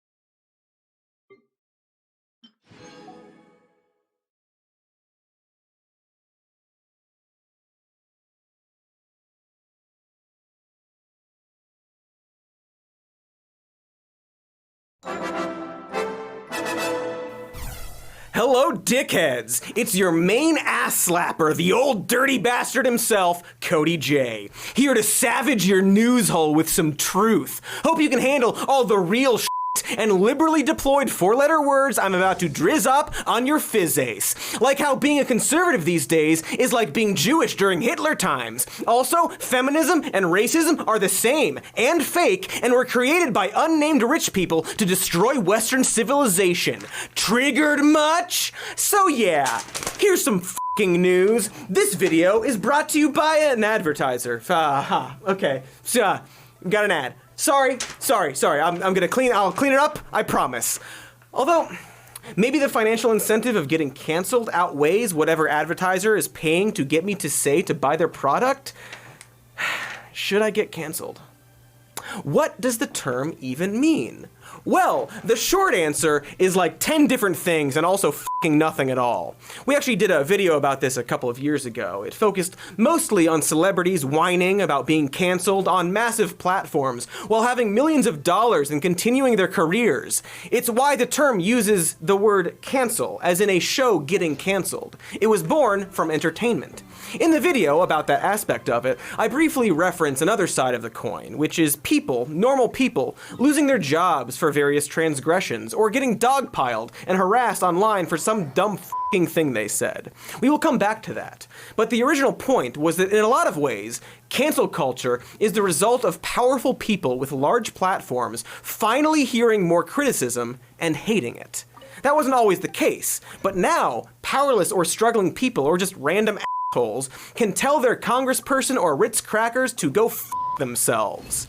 And boy, did the Republican Party f***ing zero in on that one. Yes, conservatives have turned the phrase cancel culture into the scariest two words in the English language besides mayonnaise candy, and it is all in service of the most elaborate grift known to man.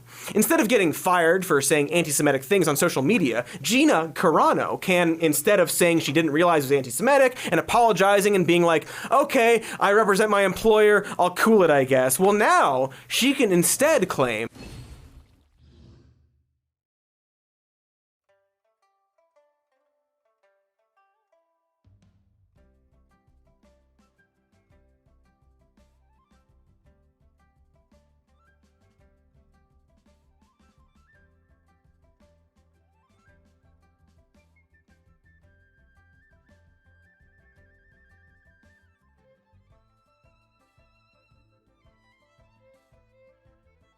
that she was removed from The Mandalorian for being too real, whatever that means. You know what's actually too real? The flying scenes in Avatar. How did they pull that off? Computers? Doubtful. Cancel culture has become the Republican Party's biggest boogeyman, and the only part of their platform anyone seems to care about. Now, you can see this from just, looking around, but also because they literally say that that's what it is. It is their plan for the 22 midterms. The left got a little too PC, so it's time you change all of your opinions about the economy, social issues, systemic racism, healthcare, and history. But literally, that is their plan. As former Trump White House aide Mercedes Schlapp put it, at the end of the day, I think it unifies the party, but expands it into the area we need to. The suburban moms, the college-educated men that we struggled with in 2020, there's common ground with these constituencies. It's a tale as old as time, honestly. Find people who don't necessarily agree with them on social issues, but are sympathetic to them, and then balloon the censorious Orwellian political correctness gone amok to get people on your reasonable side. Yes, it was cancel culture to criticize the president's daughter for some dumb fucking tweet about Goya beans. Cancel culture is ISIS. A disclaimer from the fucking Muppets about some racially insensitive material, not pulling it or censoring it, but a disclaimer before showing the whole thing. That's cancel culture. They canceled the Muppets that I can watch after having to read. This program includes negative depictions and or mistreatment of people or cultures. These stereotypes were wrong then and are wrong now. Rather than remove this content, we want to acknowledge its harmful impact, learn from it, and spark conversations to create a more inclusive future together. They canceled me not reading that. Impeaching a president is constitutional cancel culture. Major League Baseball moving a game from a state, cancel culture. Boycotting South African apartheid, probably cancel culture. The American Revolution, you bet your ass that's a cancel culture. Andrew Cuomo being called on to resign after multiple sexual harassment complaints. Motherfucking cancel culture. Some fucking chart? Cancel culture. Turning off a lamp, you've canceled light. A stop sign? Well, that cancels going. The specter of cancel culture, as most people frame it, is a political tool for politicians and a money tool for entertainers. It is their greatest grift. Cancel culture is more lucrative than Pokemon cards, NBA Top Shot, Beanie Babies, and Funko Pops put together. Funky Mon B-Abies. Of course, if you're Gina Carano, you can do both. She's probably got a basement full of Cara Dune Funkos that will be worth a fortune in 5 years. But outrage, you can always monetize that. Just ask our old friend Ben Shapiro. And this is kind of a fascinating poll because it asks Republicans and Democrats what they think are the biggest problems facing the United States. What are the biggest problems of all the problems facing the United States? Which ones are the biggest? And this explains where the future of the culture war is going. Because the reality is that we cannot have a country together if half of the country would like for the other half of the country to just go away. Or if half of the country sees the other half of the country as a true and ever-present threat to their liberties, or if it turns out that some people actually are a true and ever-present threat to their liberties. For once, I agree, kind of, with Ben Shapiro. Incredible. Yes, he's right. We can't have a country where half the country hates the other half. Except, well, if we all got along, how would Ben Shapiro be able to sell you gold? I don't need to get into the social ramifications, but fiscally, you can expect compounded growth of the national debt and the systematic devaluation of the United States dollar over time. So there really is only one question. What are you doing right now to protect your savings and your retirement? Now, I know the people at Birch Gold. I trust the people at Birch Gold. I've been working with the people at Birch Gold for literally years at this point. Ben Shapiro is right that politicians and media figures on both sides weaponize your anger and use that negative energy for their own personal gain. He is intimately familiar with both weaponizing this practice and pretending he takes no part in it. And yet, that is exactly what Ben Shapiro and people like him have to do to convince people to part with their money. It's a lot harder to sell boner pills, precious metals, a mug labeled as the tears of your political enemies, or tinfoil diapers when you aren't wetting yourself with terror at the thought of what the other side is going to do if they're in power. This was the great lesson of our dearly departed America's sweetheart, Rush Limbaugh. There are very few people in this world that create an entire industry. Elvis, you know, the king of rock and roll.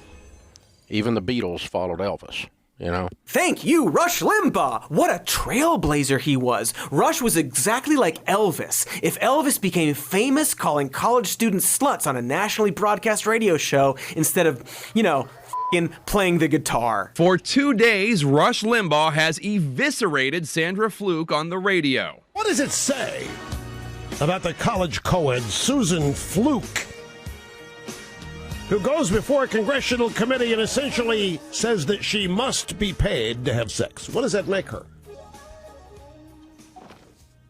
It makes her a slut, right? Rush Limbaugh absolutely was a pioneer, in that he made that level of toxic discourse acceptable in the United States of America and around the world. The so-called cancel culture, or political correctness, could not thrive in America without its polar opposite, the slovenly, hateful rhetoric of the right-wing media machine flinging its fetid bodily fluids through the bars of its prison cell like Miggs from Silence of the Lambs. Do we have a clip? No, we're not doing that? Okay. A posturing of truth-telling in the face of PC culture as an excuse to be racist, homophobic, sexist, etc. The PC police don't want you to, laugh and celebrate when people die of AIDS. Oh, and here's a passage from one of his books from literally almost 30 years ago, complaining about college students protesting on campus and Jesse Jackson and Marxists. And also, he lies about it.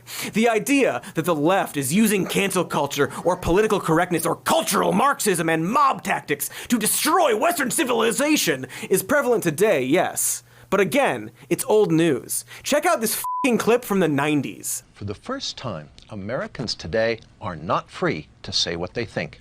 If they say something deemed offensive or insensitive or, worst of all, hate speech, they may be in serious trouble.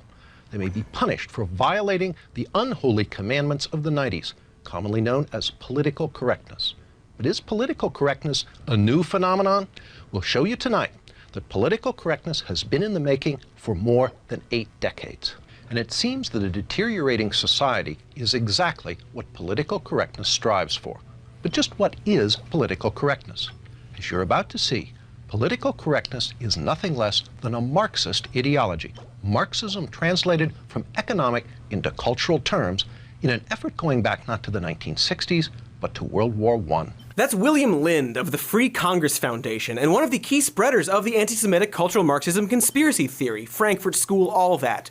I won't share the whole video, but it's virtually indistinguishable from the stuff these twerps talk about now. Cancel culture, critical race theory, the destruction of the West. Not new, just boring. Now, I could make some tortured analogies about Batman and the Joker here, how the two bumbling, ideologically incoherent factions of American politics need each other to continue draining every last living soul in this nation of their dignity, self-respect, and their paychecks. But I won't. I'm not going to say that Democrats are Batman, impotently mumbling moral platitudes while never actually making anything tangibly better. I'm not going to tell you that Republicans are the Joker, only focused on huffing paint, making memes, and setting a big pile of money on fire to own the libs. I'm not going to do that. I'm not here to make someone else's movie. No, I've already released a feature-length video about other people's films. Today, I announced that I am going to write and direct the greatest movie ever made about cancel culture, which will simultaneously get me canceled, allowing me to make yet another film about my persecution. The title of this movie is Harold and Kumar Say the N-Word, and it is repulsive. There's all kinds of awful stuff in it. Also, I've recast Harold and Kumar with Kevin Sorbo and Rob Schneider, and I forgot that this video is sponsored, so maybe it's Harold and Kumar Say Black Lives Matter. Anyway, I'm getting ahead of myself. Why does cancel culture exist in the first place? Rush Limbaugh wasn't the first person in the world to combine moral outrage with antisocial, hateful rhetoric. We have to go all the way back to the Red Scare of post-war America to see the first full flowering of this tactic within mass media. And sure, we had tabloid journalism, thanks to people like William Randolph Hearst, using their publishing empires to vilify anyone or anything they didn't agree with. But the hysteria around communist infiltration of American society was one of the earliest, most blatant attempts by the right to take people's rights away for their beliefs. The Communist Control Act of 1954, signed by Republican President Dwight Eisenhower, criminalized any participation in communist organizations. This unambiguously sought to take away the rights of American citizens purely for what they believed. The Communist Control Act is pretty much unenforceable because it's barely constitutional, but it served its purpose, scaring people into submission. The conventional wisdom is that all that anti-communist hysteria went away after the shame of the McCarthy hearings made America wake up to the dangers of policing people's political views. Except it never did. It simply became the big business it is today. We put each other on trial every day, on 24-hour news, on social media, and on podcasts. No one actually believes anything they say either. Ann Coulter can say all manner of awful shit about Jewish people, but Jewish man Ben Shapiro lets that slide off his comically narrow shoulders because something Israel. If she weren't on his team, I suspect he would maybe react differently. But really, ultimately, cancel culture exists because it's always existed. Societies have shared values and judgments on those who don't share those values, and there are social consequences for those who transgress. I'm not saying that's good or bad, just that that's how it is and always has been. The right likes to shout, cancel culture, because they can't actually explicitly address the purported transgressions of values, usually the value of anti-bigotry. Take the exhausting Dr. Seuss debacle, and yes, that's how it's pronounced, do not cancel me. Dr. Seuss's estate decided to discontinue some of his books due to some insensitive racial stereotypes. This wasn't at the request or demand of the woke mob or the Democrats. It was just a decision that his estate made. Now, I don't necessarily agree with just not publishing the books anymore. Something like the Muppets disclaimer could work, replacing the offending illustration with something better and an explanation. I don't know, but it was their decision. I'm pointing to this because it's a perfect example of using cancel culture to mask the actual issue. No Republican actually ever referenced the images from the Seuss books. Ted Cruz fundraised off it by selling signed copies of Green Eggs and Ham, a book that is still available for purchase and was not one of the pulled books in question. He and they had to keep referencing Green Eggs and Ham because they couldn't look at the racist stereotypes and say, "That's good, I like it." They had to obfuscate it by saying, "The left wants to cancel Dr. Seuss."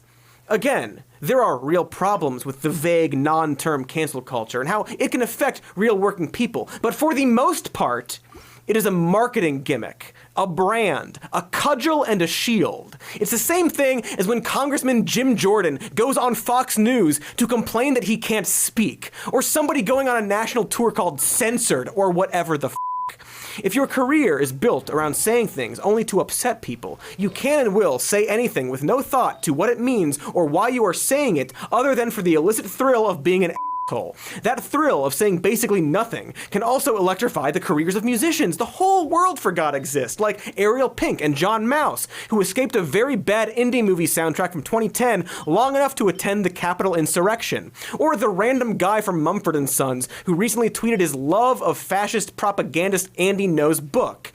Not only is this man perpetuating dangerous rhetoric, he's not that Mumford guy's son at all! I hate racism, but I hate false advertising even more.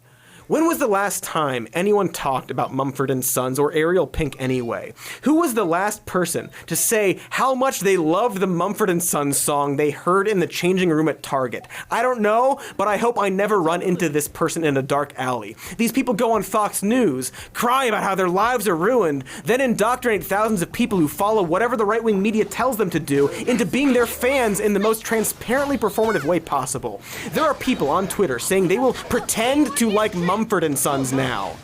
Hey buddy, newsflash, we've all been pretending to like Mumford & Sons this whole time. All those chart-topping records, yeah, that was a bit. Joke's on you, guy. There can be no real cancellation as long as outlets exist for all of these poor souls to blather on about their persecution complexes while collecting checks from rubes. So if cancellation is a complete myth, then why do corporations like Disney bother firing actors like Gina Carano? What's the point? Money. It's money, you fools. Corporations make decisions not because of wokeness or that they're doing a Marxism. It's because of money. They make decisions they think are profitable. Everybody wants money. In fact, speaking of money. Hey, what's orange and sounds like a parrot? A carrot. And if you want to hear sounds that, not to call out bird owners or anything, it's just the words rhyme. That's all. Sorry to birds and bird lovers. But if you want to hear good sounds, not that parrots are bad sounds. I'm sorry. I'm trying to tell you about how we teamed up with Raycon, and they're offering everyone watching this video 15% off your order. Just click on the link in the description box. So these Raycon earbuds, great con, more like it. It's premium wireless audio for half of the price. Totes affordable. Extremely clear sound. They look great and come in a variety of colors and patterns with no pesky wires dangling down. And they feel great, and I love having them inside of me. Not like a sex way. I'm sorry. I'm not trying to be blue here. I just think these headphones are really comfortable, and that's pretty important. Also important that they have a 45-day free return policy, which is 180 cycles of playtime, or 6 hours. And again, feel great all up in there. Not in a sex way.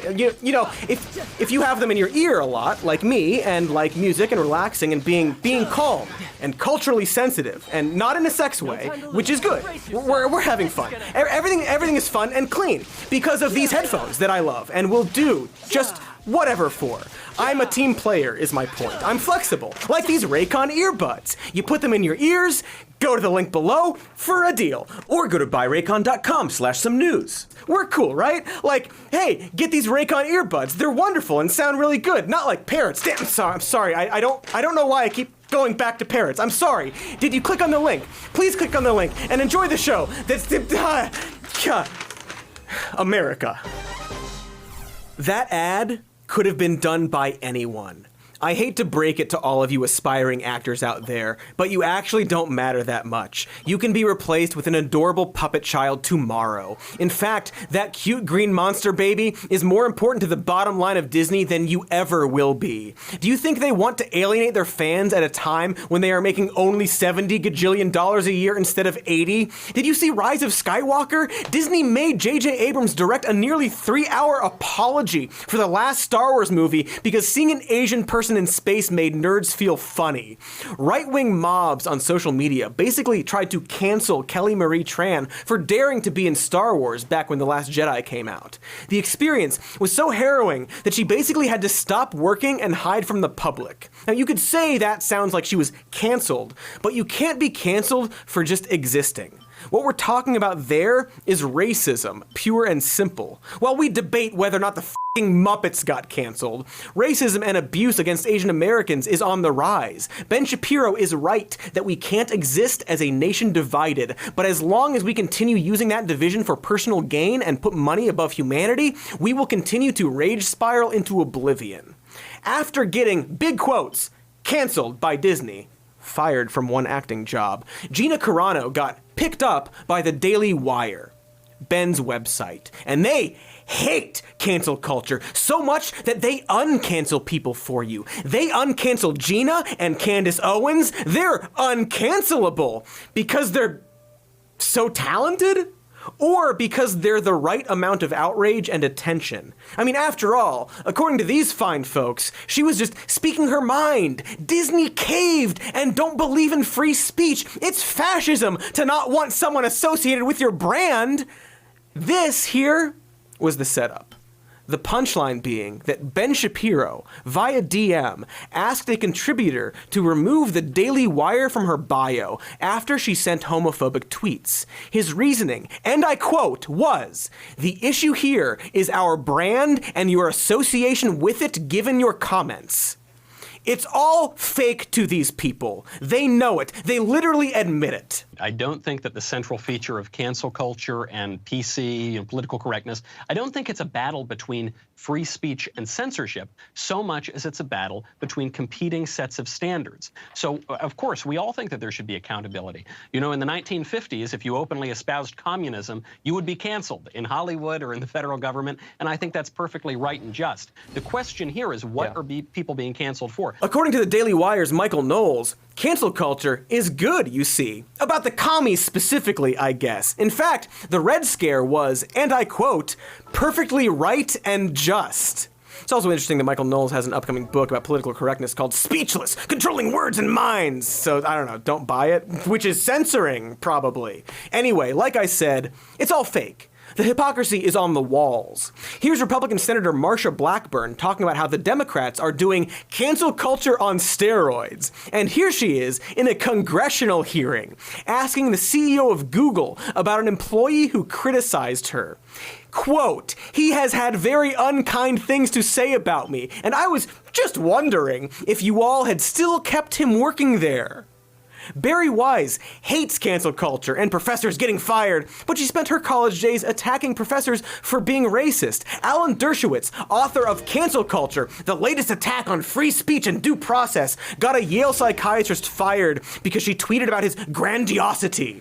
CPAC canceled a speaker for anti-Semitism. That MyPillow guy hates cancel culture, loves free speech, so much that he's starting a new free speech social media platform that will ban swearing and taking the Lord's name in vain because it's a Judeo-Christian platform. Fox News' head exploded and tried to cancel Lil Nas X. What's most outrageous is the timing of this.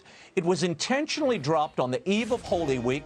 Try this with any other religious group than Christians during their holy days, and Nas might find himself sliding down that pole for real. This is desperate and really pathetic. This is desperate and really pathetic. This type of cancel culture, the celebrity, politician, pundit version, it's complete bullshit. No consistent meaning, pointless. But there are a few other things going on. For one, I mentioned the dogpiling of random people until they go offline or get ostracized from their community, and in some cases are harmed. This is maybe not a very healthy practice, and actually seems to be more related to Twitter specifically as a platform, and how it encourages engagement and sends out trending topics. Twitter is very good at establishing a main character of the day, as people dunk on or harass someone for a bad or silly opinion. Other platforms don't really have this phenomenon because of how they're laid out. As someone who recently got ratioed for a bad movie opinion put it, you're repurposed as fodder for content generation in a way that's just so dehumanizing. I don't really believe in cancel culture. I think it's a platform failure. It's an enhancement of some of our worst impulses, a promotion of toxic and abusive behavior by people who feel powerless and alienated in this f***ing world. And oftentimes, peppered in with that harassment is the actual legitimate criticism. But they're conflated and happen simultaneously, so which ones do people focus on? Which ones negatively affect people more and stick with them? This lets freaks and culture war weirdos like Ted Cruz conflate that with his stupid bullshit, pretending to care about the little guy and the woke mob, when really he just wants to make a quick buck off of green eggs and ham.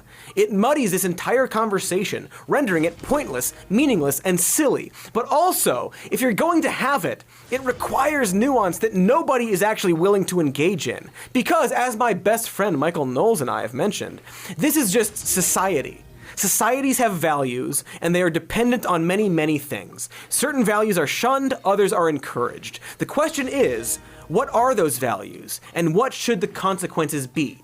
Do we want to live in a punitive society, or do we believe in restorative justice? In our previous cancel culture episode, one thing we hit on is the idea of accountability, owning up, apologizing, and I mean really apologizing. And on one side, there's work to be done on accepting apologies if they seem genuine. On the other side, there's the need to not conflate the bad faith toxic destruction game with real criticism. Find people on both sides! Which brings us to what's been sort of bubbling under this whole episode. The firings. Not of some fucking actor or a politician being asked to resign, but like, just people. I've already given examples, but there are many. On both sides. Teachers, random workers, all kinds of people for being racist, for being anti-racist, for being misunderstood. It's framed as a problem of the left because the left doesn't have the infrastructure to complain about it every fucking day or the interest in doing that. And as we've already discussed, the right has had infrastructure focused on that for decades. Regarding this, let's talk to our good friend Bill Maher, whose Politically Incorrect was once literally canceled from television, though I'm going to guess he's actually doing fine now, via one of his recent famously well-researched segments. In the segment, Bill Maher, who hates cancel culture but also took credit for the canceling of Milo Yiannopoulos for some reason, once again talks about cancel culture and brings it just a butthole hairs away from really getting to a point. He brings up that this isn't about celebrities and millionaires getting criticized or losing jobs only to get other jobs and staying millionaires. It's not about Republican grievances. It's about... Cancel culture is real, it's insane, and it's growing exponentially, and it's coming to a neighborhood near you. If you think it's just for celebrities, no. Bill mentions, in like a fucking sentence, that this isn't about celebrities being canceled or Republicans, it's about ordinary people getting fired from their jobs for misunderstandings. And after that one line, he talks for the entire rest of the segment for 5 minutes about Justin Timberlake, Britney Spears, Pebbles, The Mandalorian's Gina Carano, Chris Harrison's turn in the barrel. Celebrities. He's still fucking talking about people criticizing celebrities or writing them off. Because he doesn't like criticism. Because he's a celebrity. He gives a little morsel of real people are affected by this, and then just complains about people making comments about Justin fucking Timberlake. Instead of citing one example about the OK symbol that paints the entire left as some illogical woke mob, he could have mentioned other people, on the left and the right, who have lost their jobs. And like, what could be done beyond his thesis, which is don't apologize for things. There's a whole website of canceled people who've lost their jobs, if you're into that. Interesting to note about that site, many of the examples aren't people who were dogpiled or that the woke mob demanded to be fired. It's people fired for transgressions of values by their bosses internally. maybe a good opportunity to talk about at-will employment and how maybe it should be harder to fire people for like whatever fucking reason. Maybe a good opportunity to talk about how we tie healthcare to employment. So losing your job is actually a health concern. Could talk about the negative mental health effects of online bullying. Or he could talk about criticism of Justin Timberlake. That's fun too, I guess. Side note, at one point, Bill gives a made-up example of a transgression. Someone had a Confederate flag in their dorm room in 1990 and you didn't do anything? Because he just likes making up scenarios to get mad at. But it weirdly mirrors this speech from George H.W. Bush in 1991, complaining about political correctness. One example was, quote, at Harvard, 2 students who hung a Confederate flag out a dormitory window were denounced by black students. Seems really fucking reasonable, Bill. Tale as old as time. As depressing as the land before time.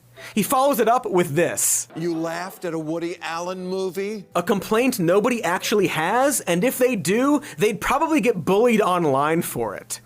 I don't even know what I'm saying at this point. I guess cancel culture isn't real, it's not a thing, it's a meaningless term, but it's also technically real in other ways that the people who complain about cancel culture don't care about. And if we could retire the term and the vague bullshit concept, that would be great, while also furthering the conversation about what our values are, how we as a society enforce those values, or reject those values, or interact with people in that same society who don't share those values, how we achieve accountability, how we determine consequences, how maybe if the solution is fire the person, we should also be a society which effectively houses and feeds people and provides health care, regardless of employment.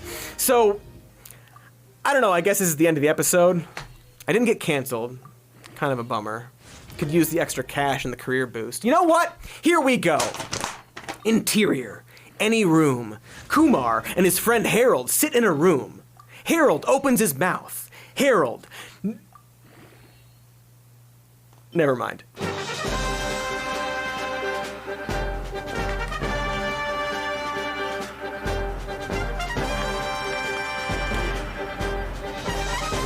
Just gonna cancel this script idea. Hey everybody, thanks for watching the video. I'm sorry about all the things I said, or I'm not sorry. I haven't decided yet if I'm sorry or not, but I'm sorry, and I'm not. So make sure to like and subscribe if you like apologies and being like getting offensive, but also apologies about it. And also, yeah, I said subscribe already, so sorry for saying it again. Leave a comment that cancels me, or do. Also, we've got a patreon.com/some more news, and we got merch with Warmbo on it. We love that guy. And we've got a TikTok, we've got a podcast called Even More News, and we've got an upcoming movie that's bad, so...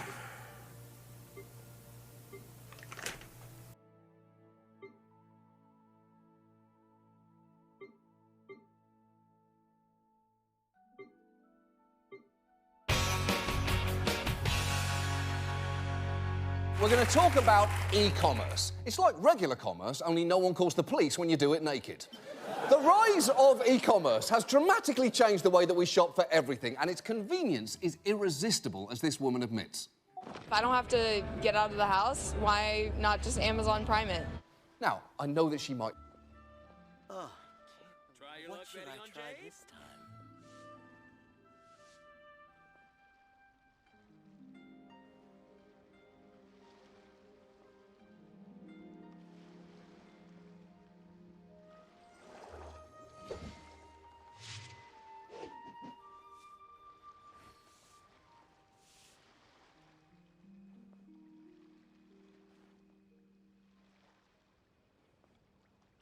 Try your luck betting on Jade?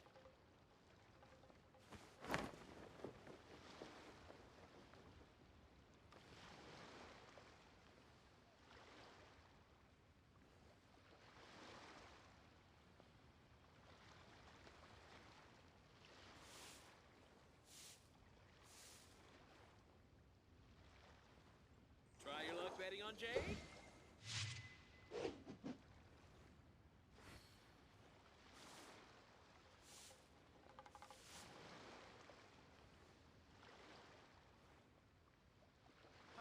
Adventurer, think you can last a round against me? I wonder what the rest of the Harbingers are up to. Plotting and scheming on an ever grander scale, no doubt. What should I try this time?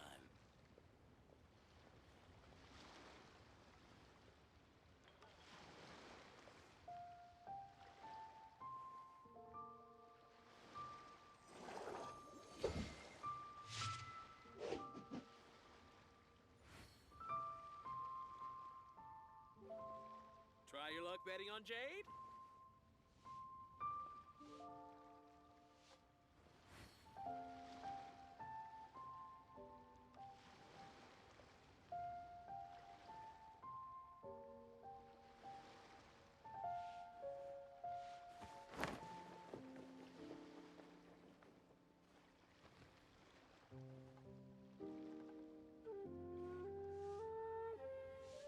Try your luck betting on Jade?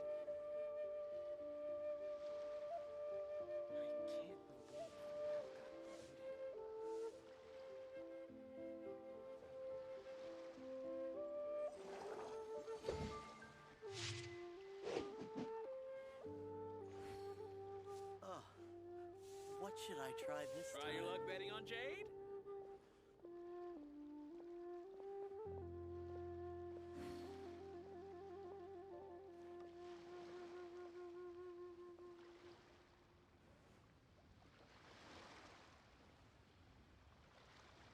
This place is pretty dead. By which I mean, there's nothing to kill.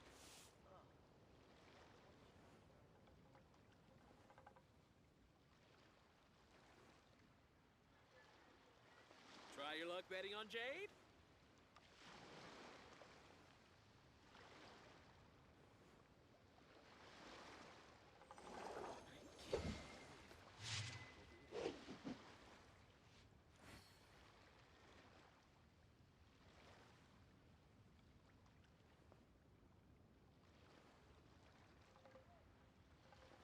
Try your luck betting on Jade?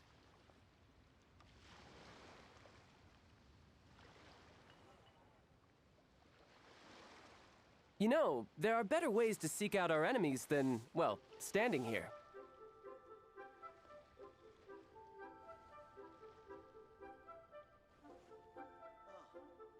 What should I try this time?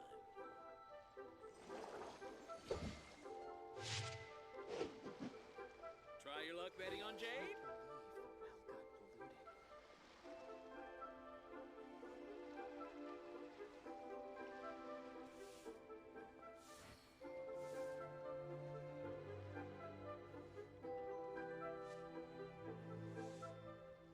This place is pretty dead.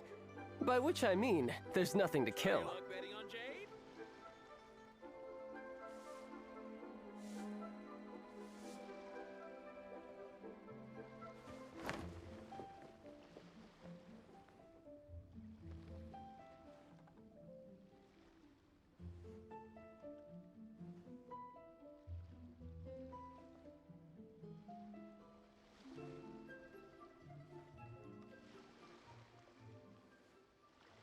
Try your luck betting on Jade?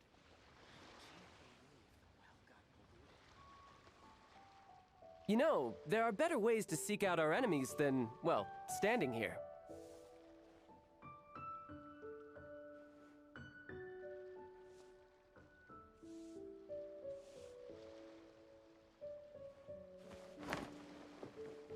Try your luck betting on Jade?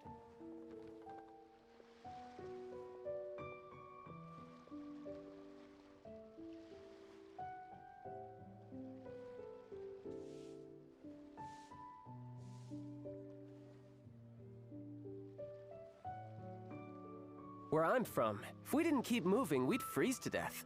Literally.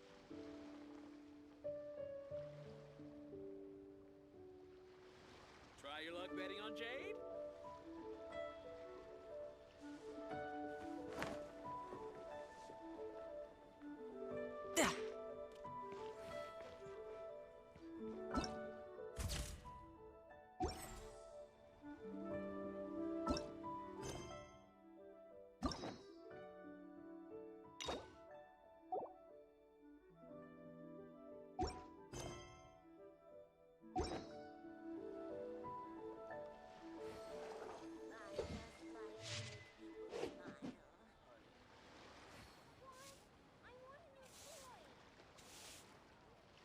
luck betting on Jade?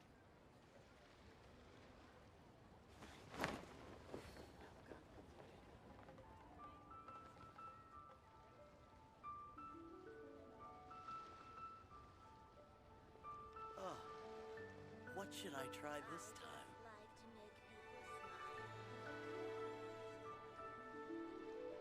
Try your luck betting on Jade? I wonder what the rest of the Harbingers are up to. Plotting and scheming on an ever grander scale, no doubt.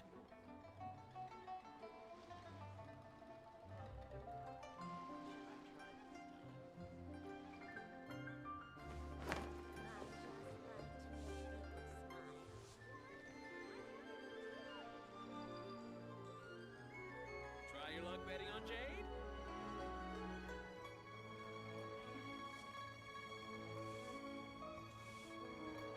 Where I'm from, if we didn't keep moving, we'd freeze to death. Literally.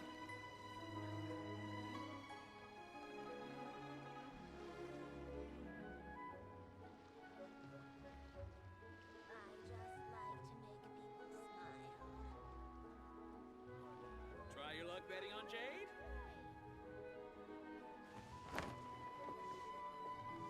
Oh, what should I try this time?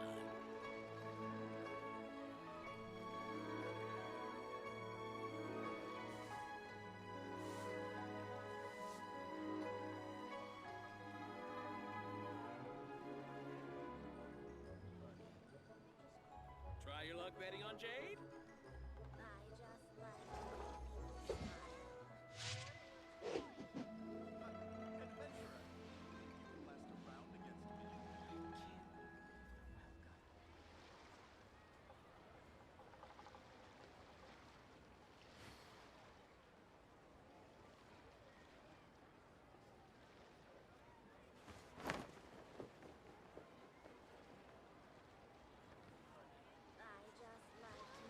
Try your luck betting on Jade?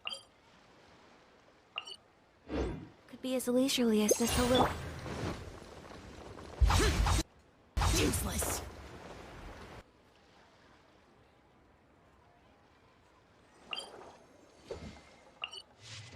Could be as leisurely as just a little... Useless.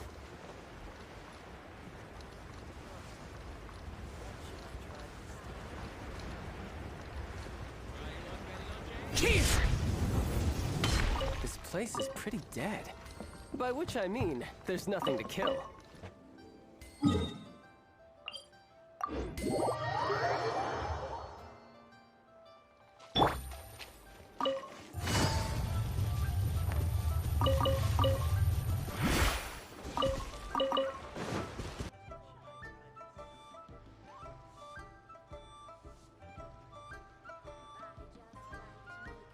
Try your luck betting on Jade?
Another test subject. Direct assault! Go to the wind! As one with wind and cloud! There's no My apologies. Nice and spicy.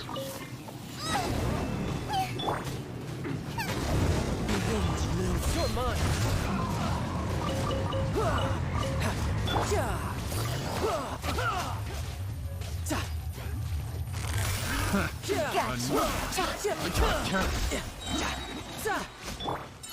Take flight. Let your guard down. Done.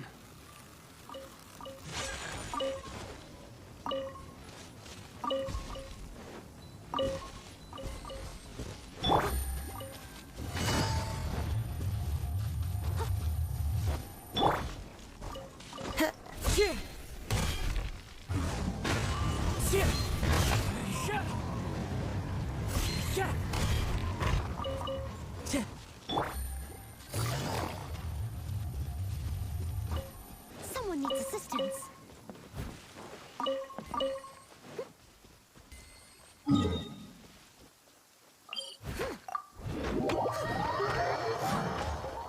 I'll catch up.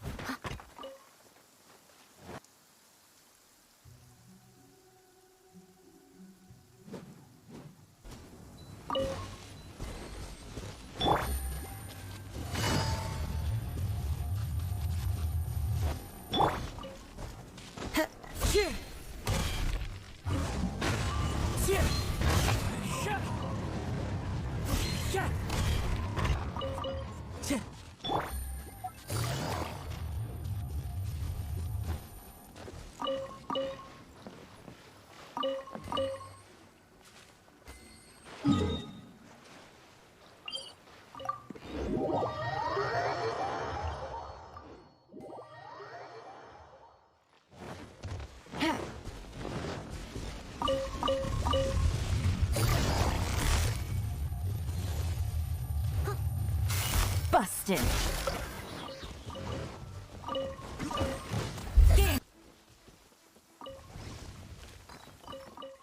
Someone needs assistance. Steady as stone. Out of the frying pan, into the fire. You're... Tidal wave. Yeah.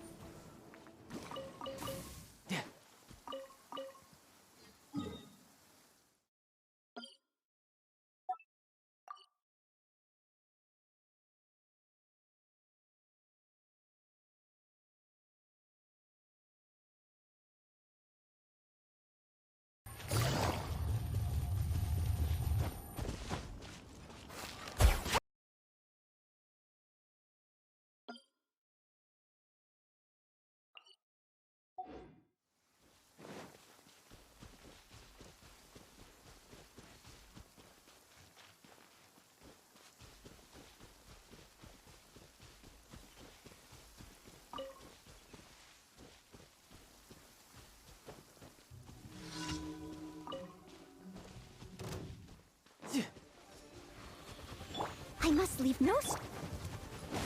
Teamwork is dreamwork!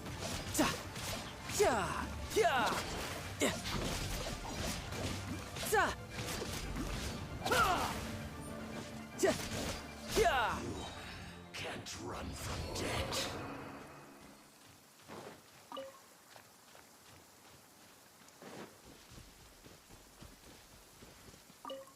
Yep.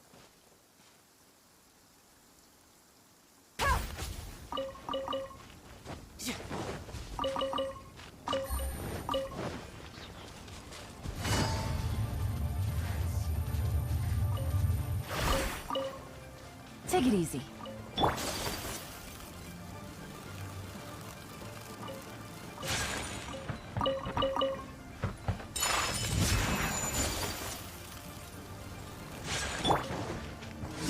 Time to go.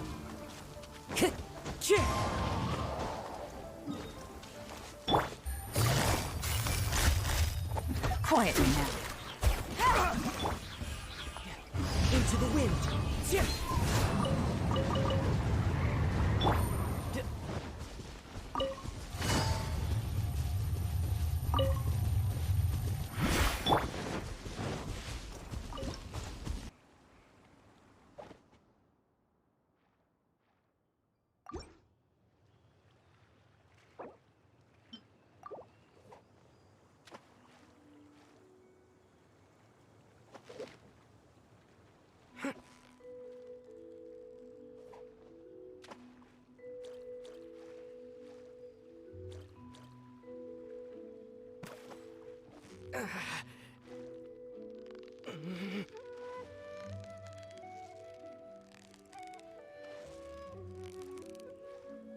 So close, so close! Stay cool! Whew, that was a tough fight!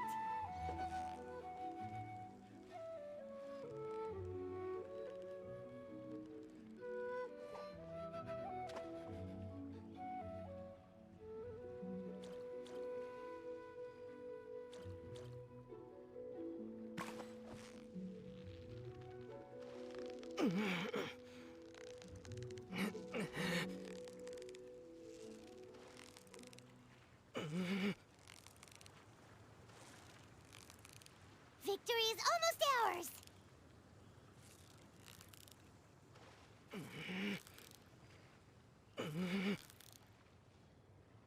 You made that look easy!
Time to go.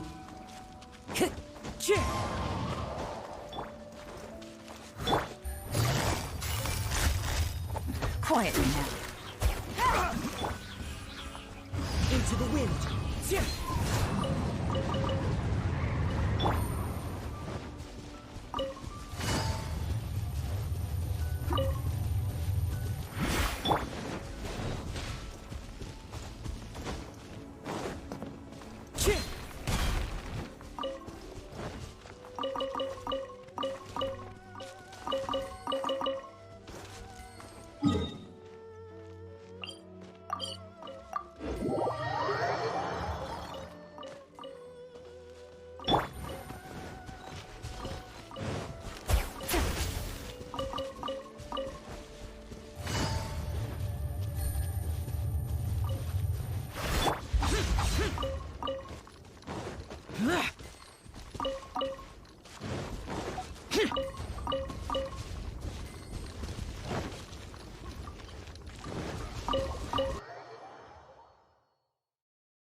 someone needs assistance.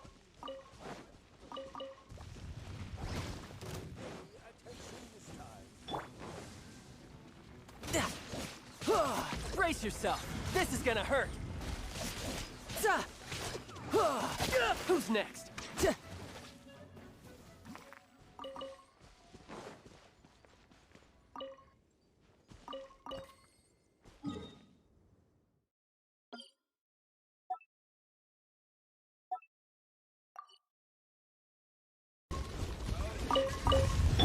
Here comes the fight. Whirling snow. Yeah. Ha. Yeah. Yeah.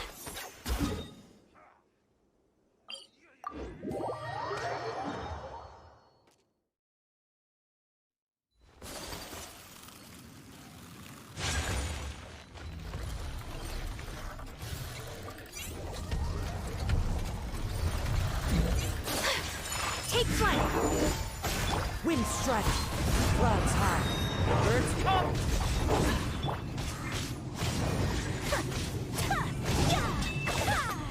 My apologies.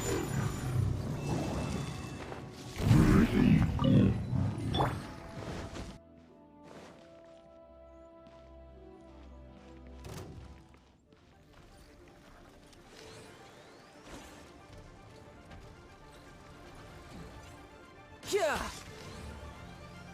Yeah. Nice and spicy. Eat this. No time to lose. Ha. Ha. Ja. Ha. Za. Ha. Da. Da.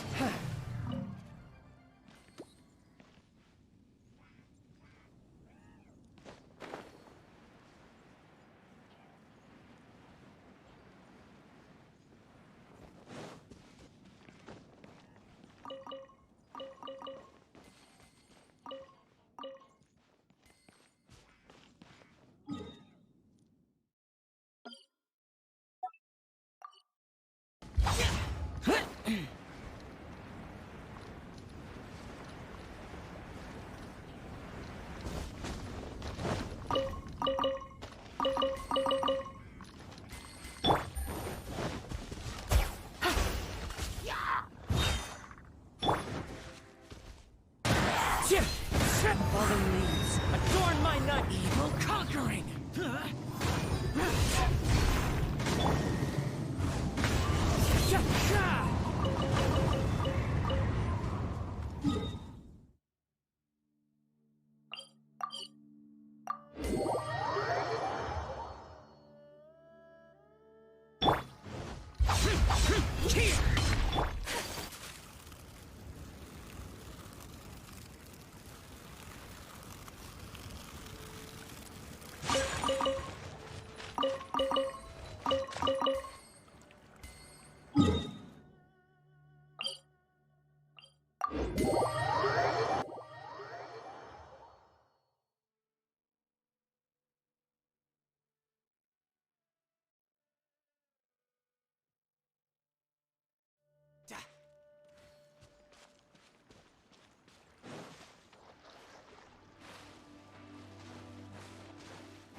I wonder what the rest of the Harbingers are up to.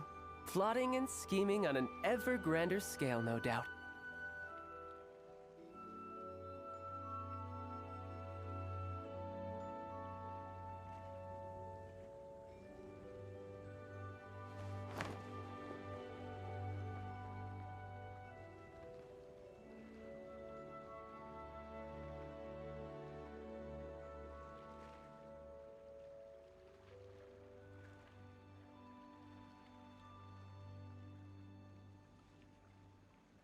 This place is pretty dead. By which I mean, there's nothing to kill.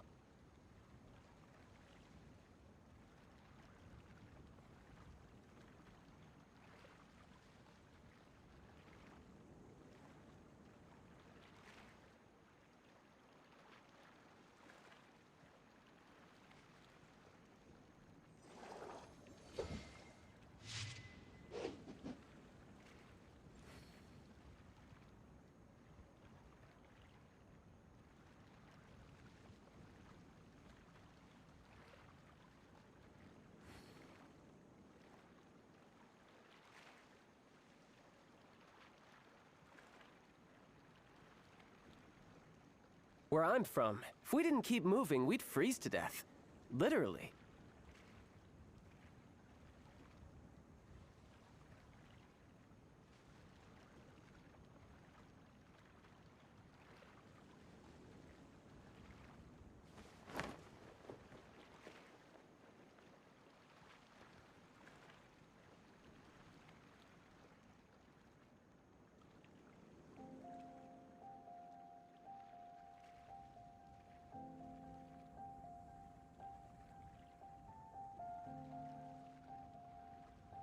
You know, there are better ways to seek out our enemies than, well, standing here.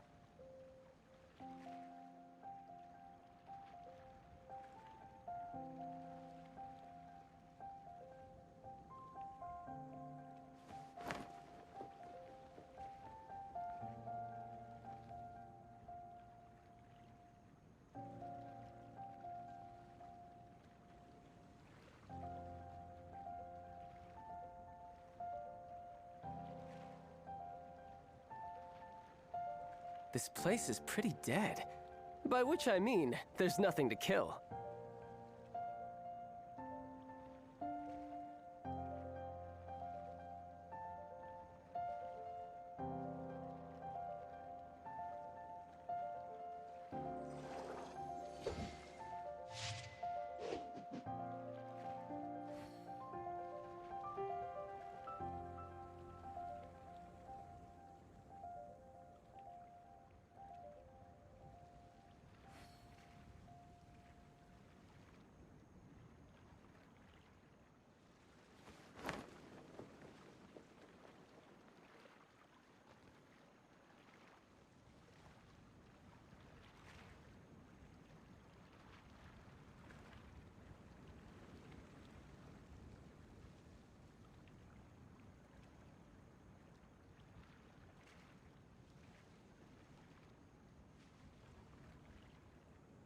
You know, there are better ways to seek out our enemies than, well, standing here.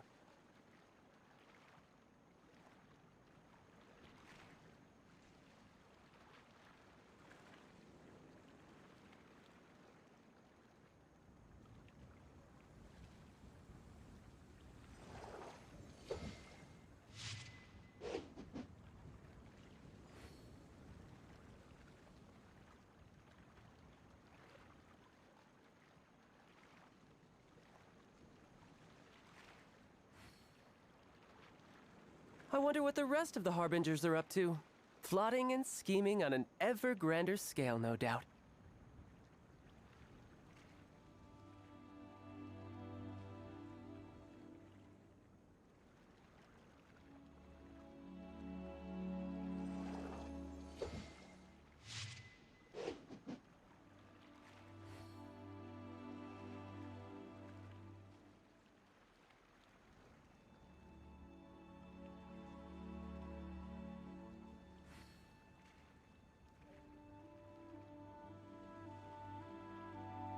You know, there are better ways to seek out our enemies than, well, standing here.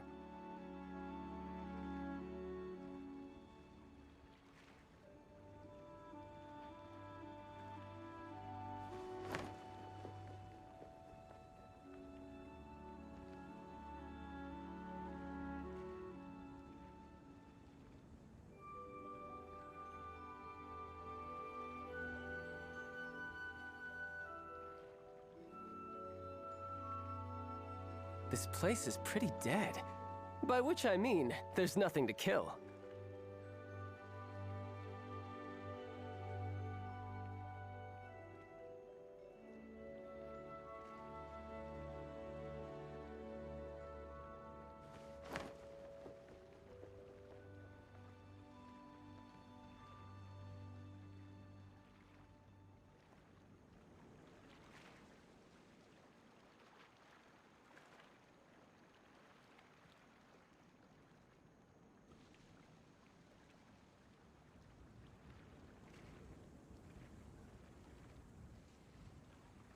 Where I'm from, if we didn't keep moving, we'd freeze to death. Literally.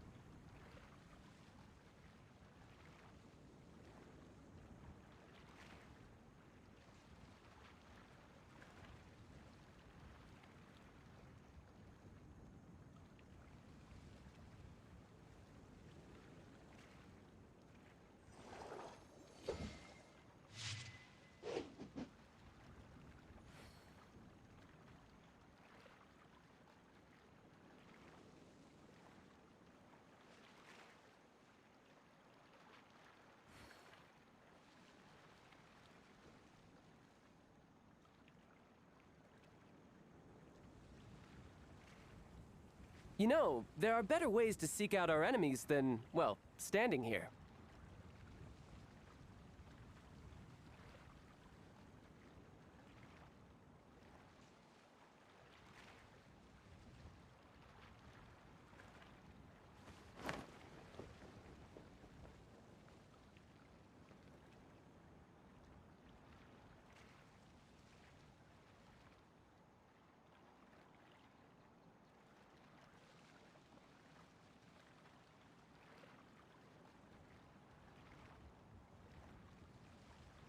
Where I'm from, if we didn't keep moving, we'd freeze to death. Literally.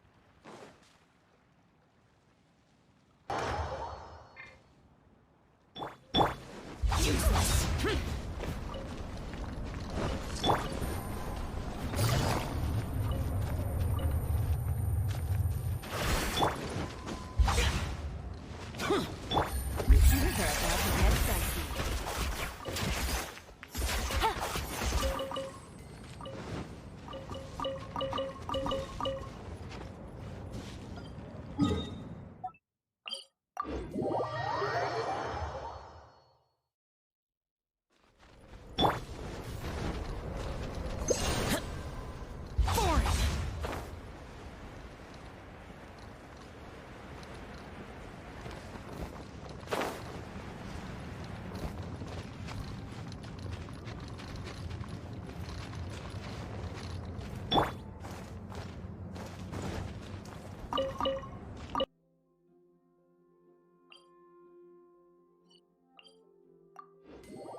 Taking a stroll in the middle of a downpour certainly rouses the spirit.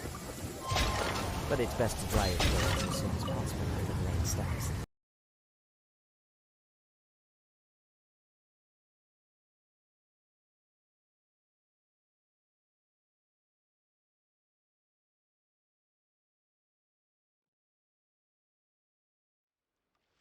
Such fair weather. Why don't we do a bit of sunny work? Oh, what sort of work is that, you ask?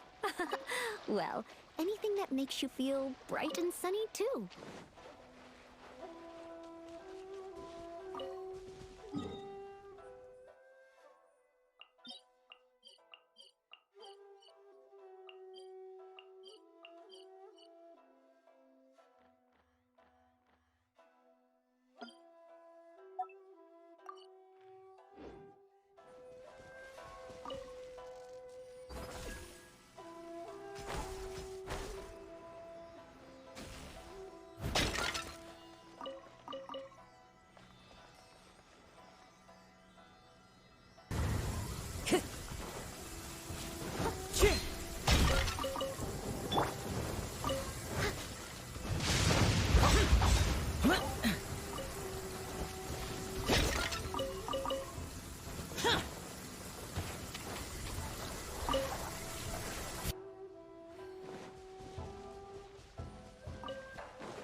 Someone needs assistance.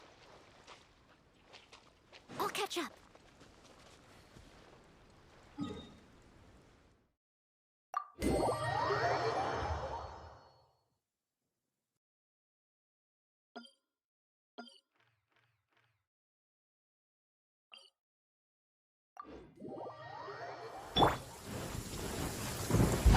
Useless.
You seem tired. Would you like some tea? I'll brew you some. Do you take sugar? 1 cube or 2?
Show me another test.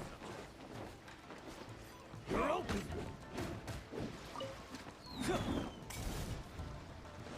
Have a little taste.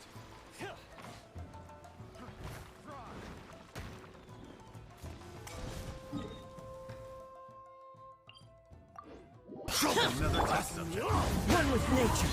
Clouds high. The dirt's come.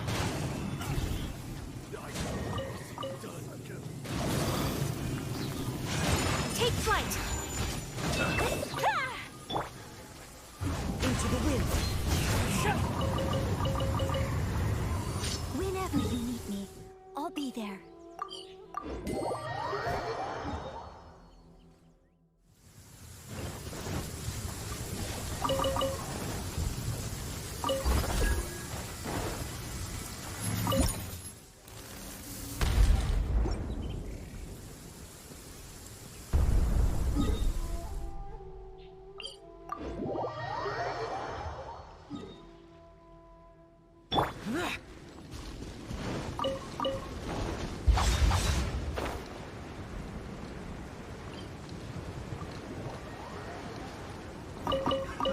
Another subject. Try. Gotcha. One with nature. Fallen leaves. Adorn my night. My apologies! Into the wind.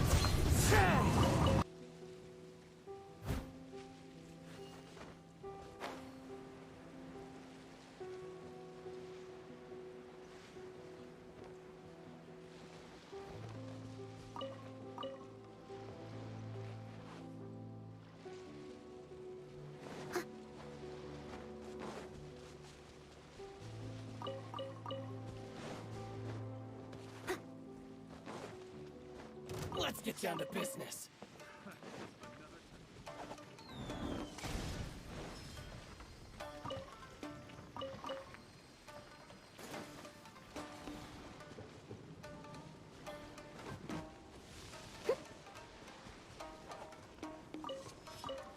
My blade! How's this? Leave it all to me.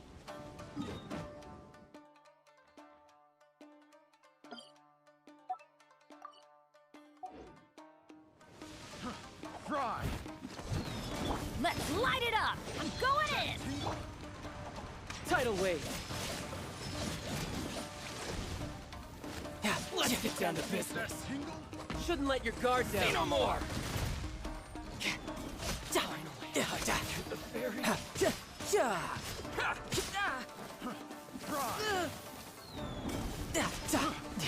This is getting interesting.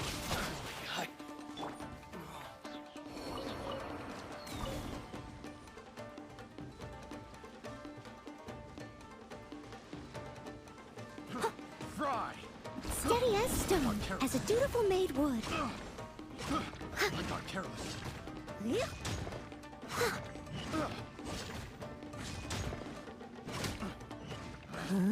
Picked the wrong test subject.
I must leave no stone unturned.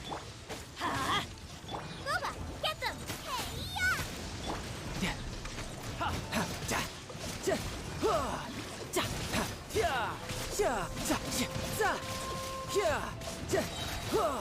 Brace yourself. This is gonna hurt.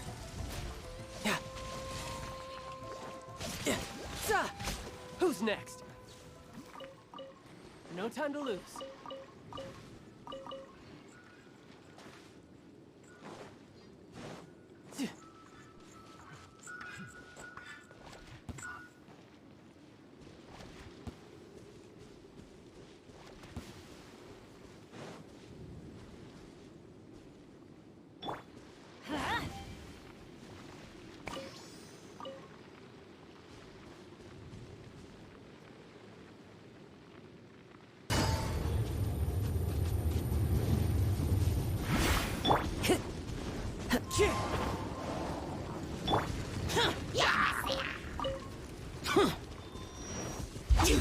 Adventure team, assemble!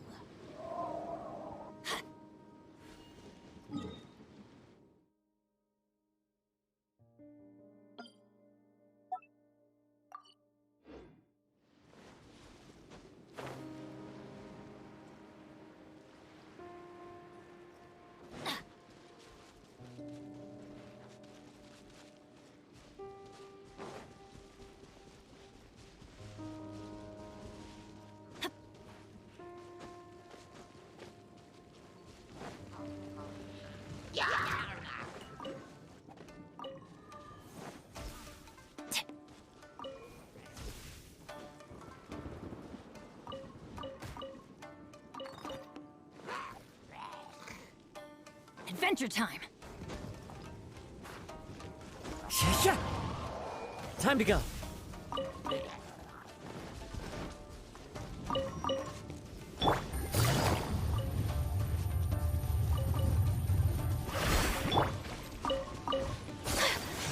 Whirling snow! One with nature. We go!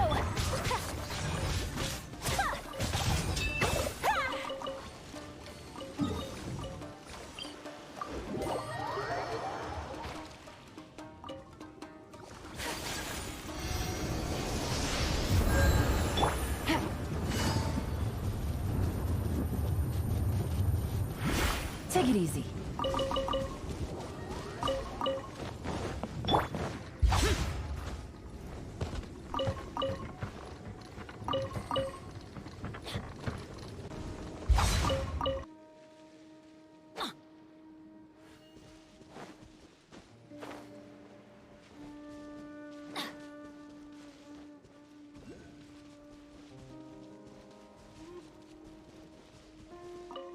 Off we go!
Here!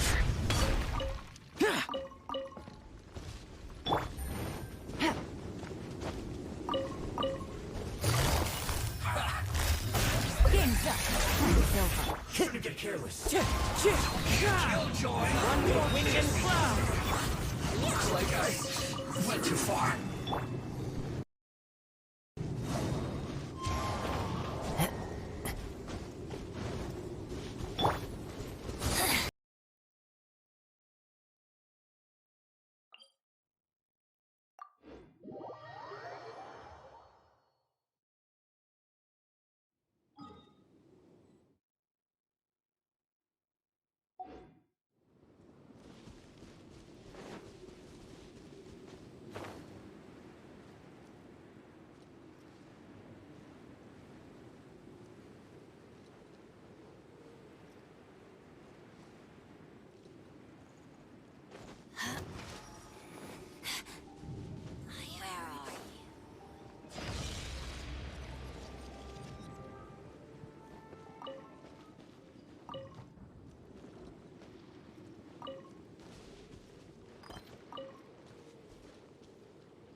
Well met. Have a load of this.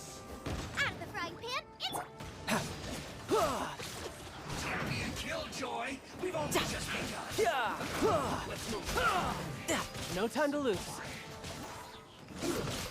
Shouldn't get careless.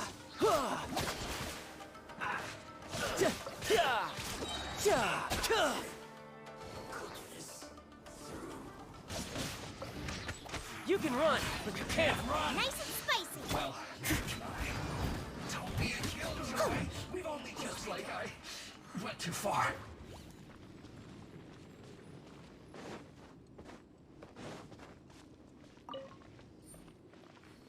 I'll catch up. The inside shall be punished. Useless.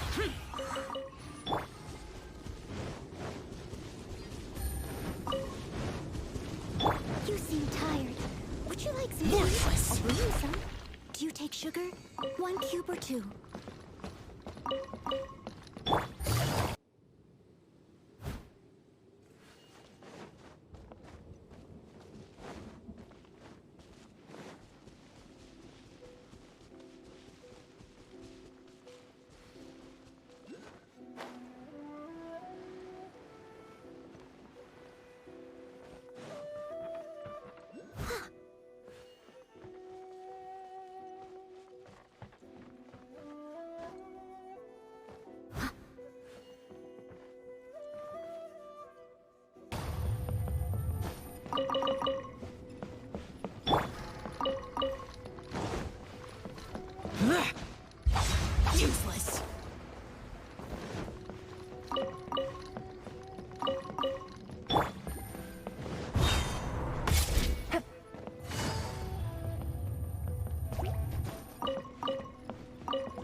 Whenever you need me, I'll be there.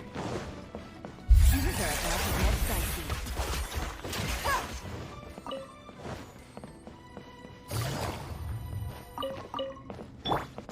Take flight!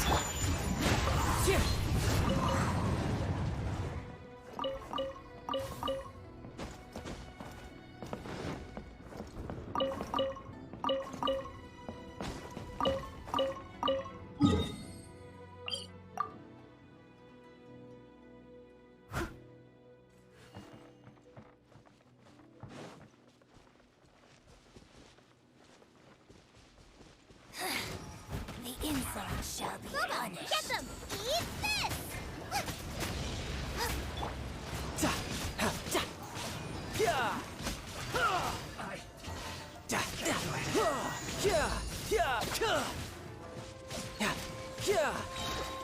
Shouldn't let your guard down. This is Her Majesty's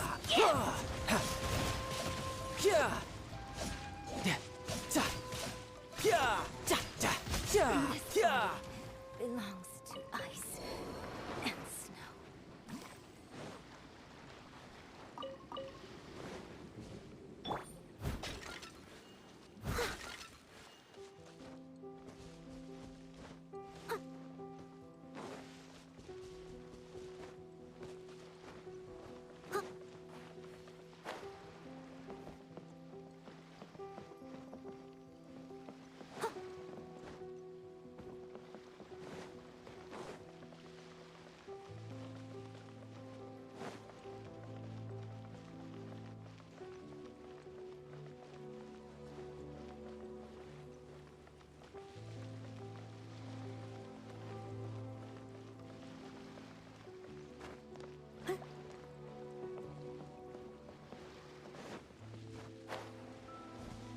I'll catch up.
Into the wind.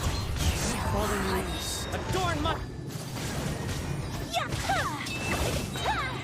Sakura swirl! Take flight! Gotcha!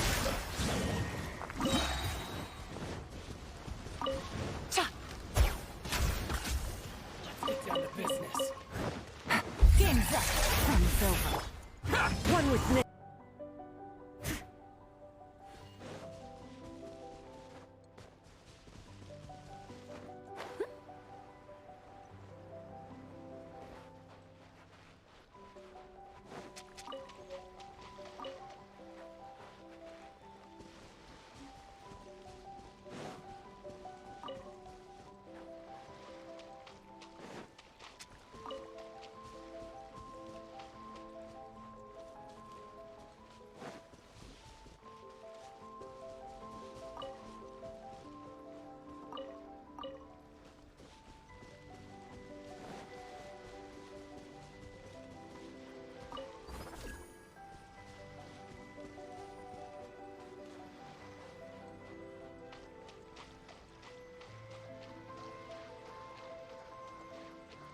catch up.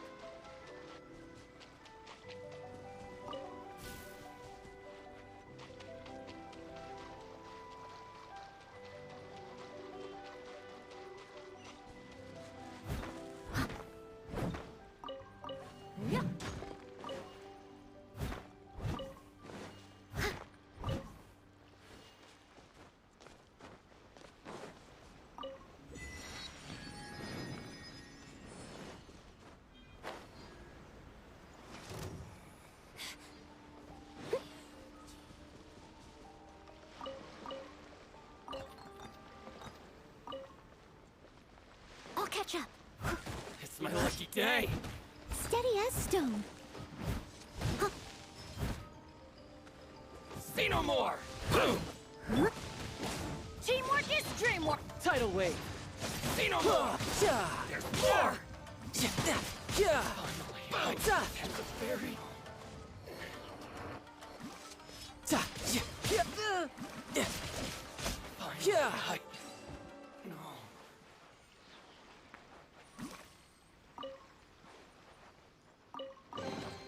Not bad.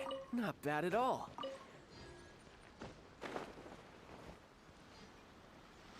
Clouds high. My opponent. Hide to the fairy.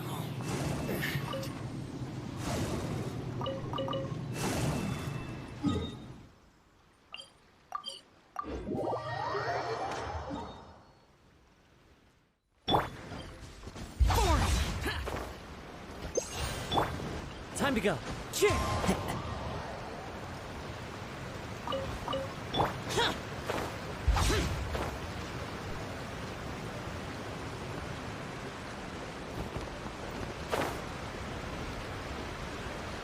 Useless.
I could get used to this.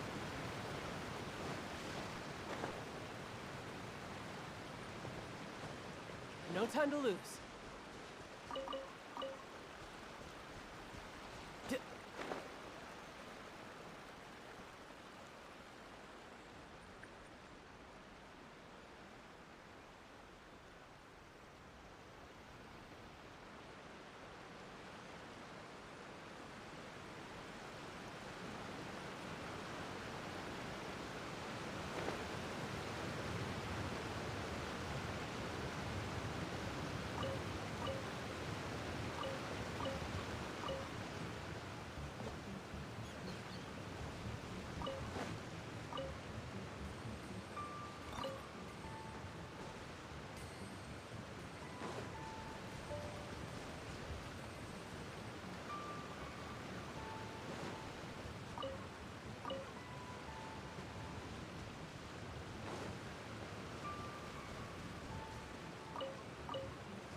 adventure. Leave it all to me. Someone needs time to clean up.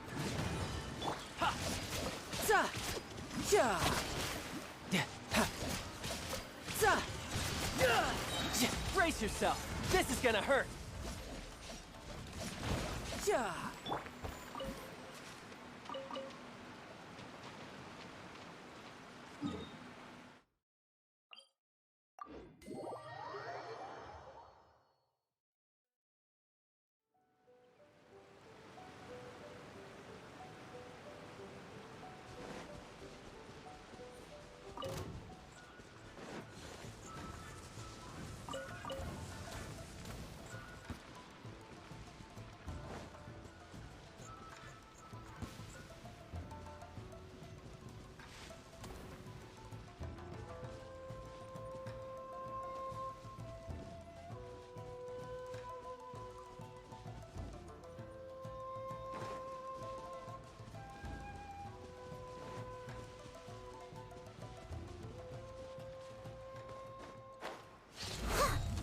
I must leave no... Out of the frying pan!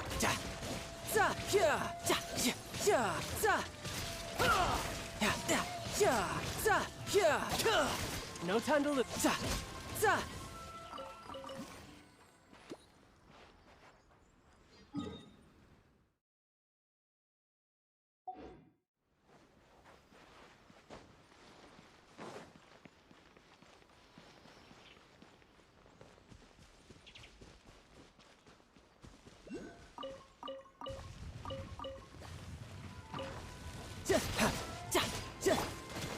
You're toast! Nice... Help! My dinner is attacking! I'm going in!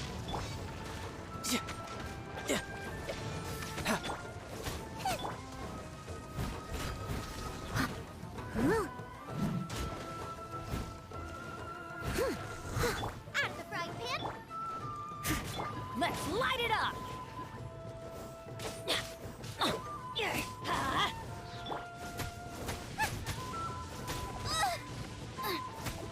Nice and Let's light it up! Teamwork is... Amateur mistake. You're mine.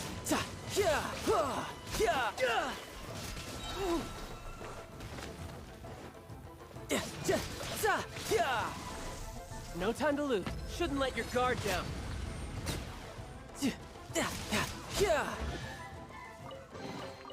Not bad. Not bad at all.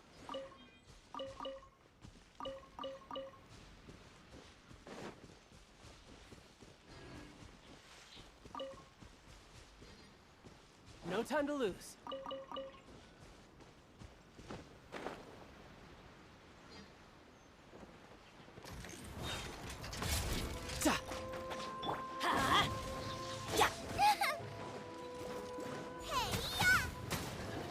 Tidal wave.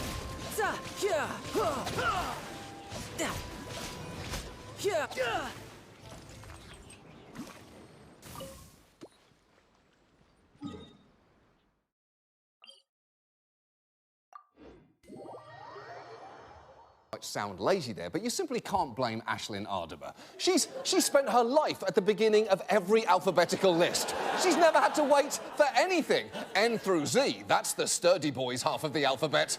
That is where you learn the meaning of the phrase, hold on a second, John. And she is right. 20 years ago, when you ran out of something like toilet paper, you had to pull on your Juicy Couture velour pants, Uggs and Von Dutch hat, leave your house and go to something called a store, physically locate something called an aisle, pick the toilet paper up with your physical arms, drag yourself to the register using your legs and feet, pay for it with cash, and then somehow transport the toilet paper all the way back to your house in a bag, even if you were thirsty. It was hell. There's nothing to kill. Now, thankfully, you can just click a button, which is much better. It's frankly no wonder that e-commerce is gradually chipping away at brick-and-mortar retail sales. And it can seem like the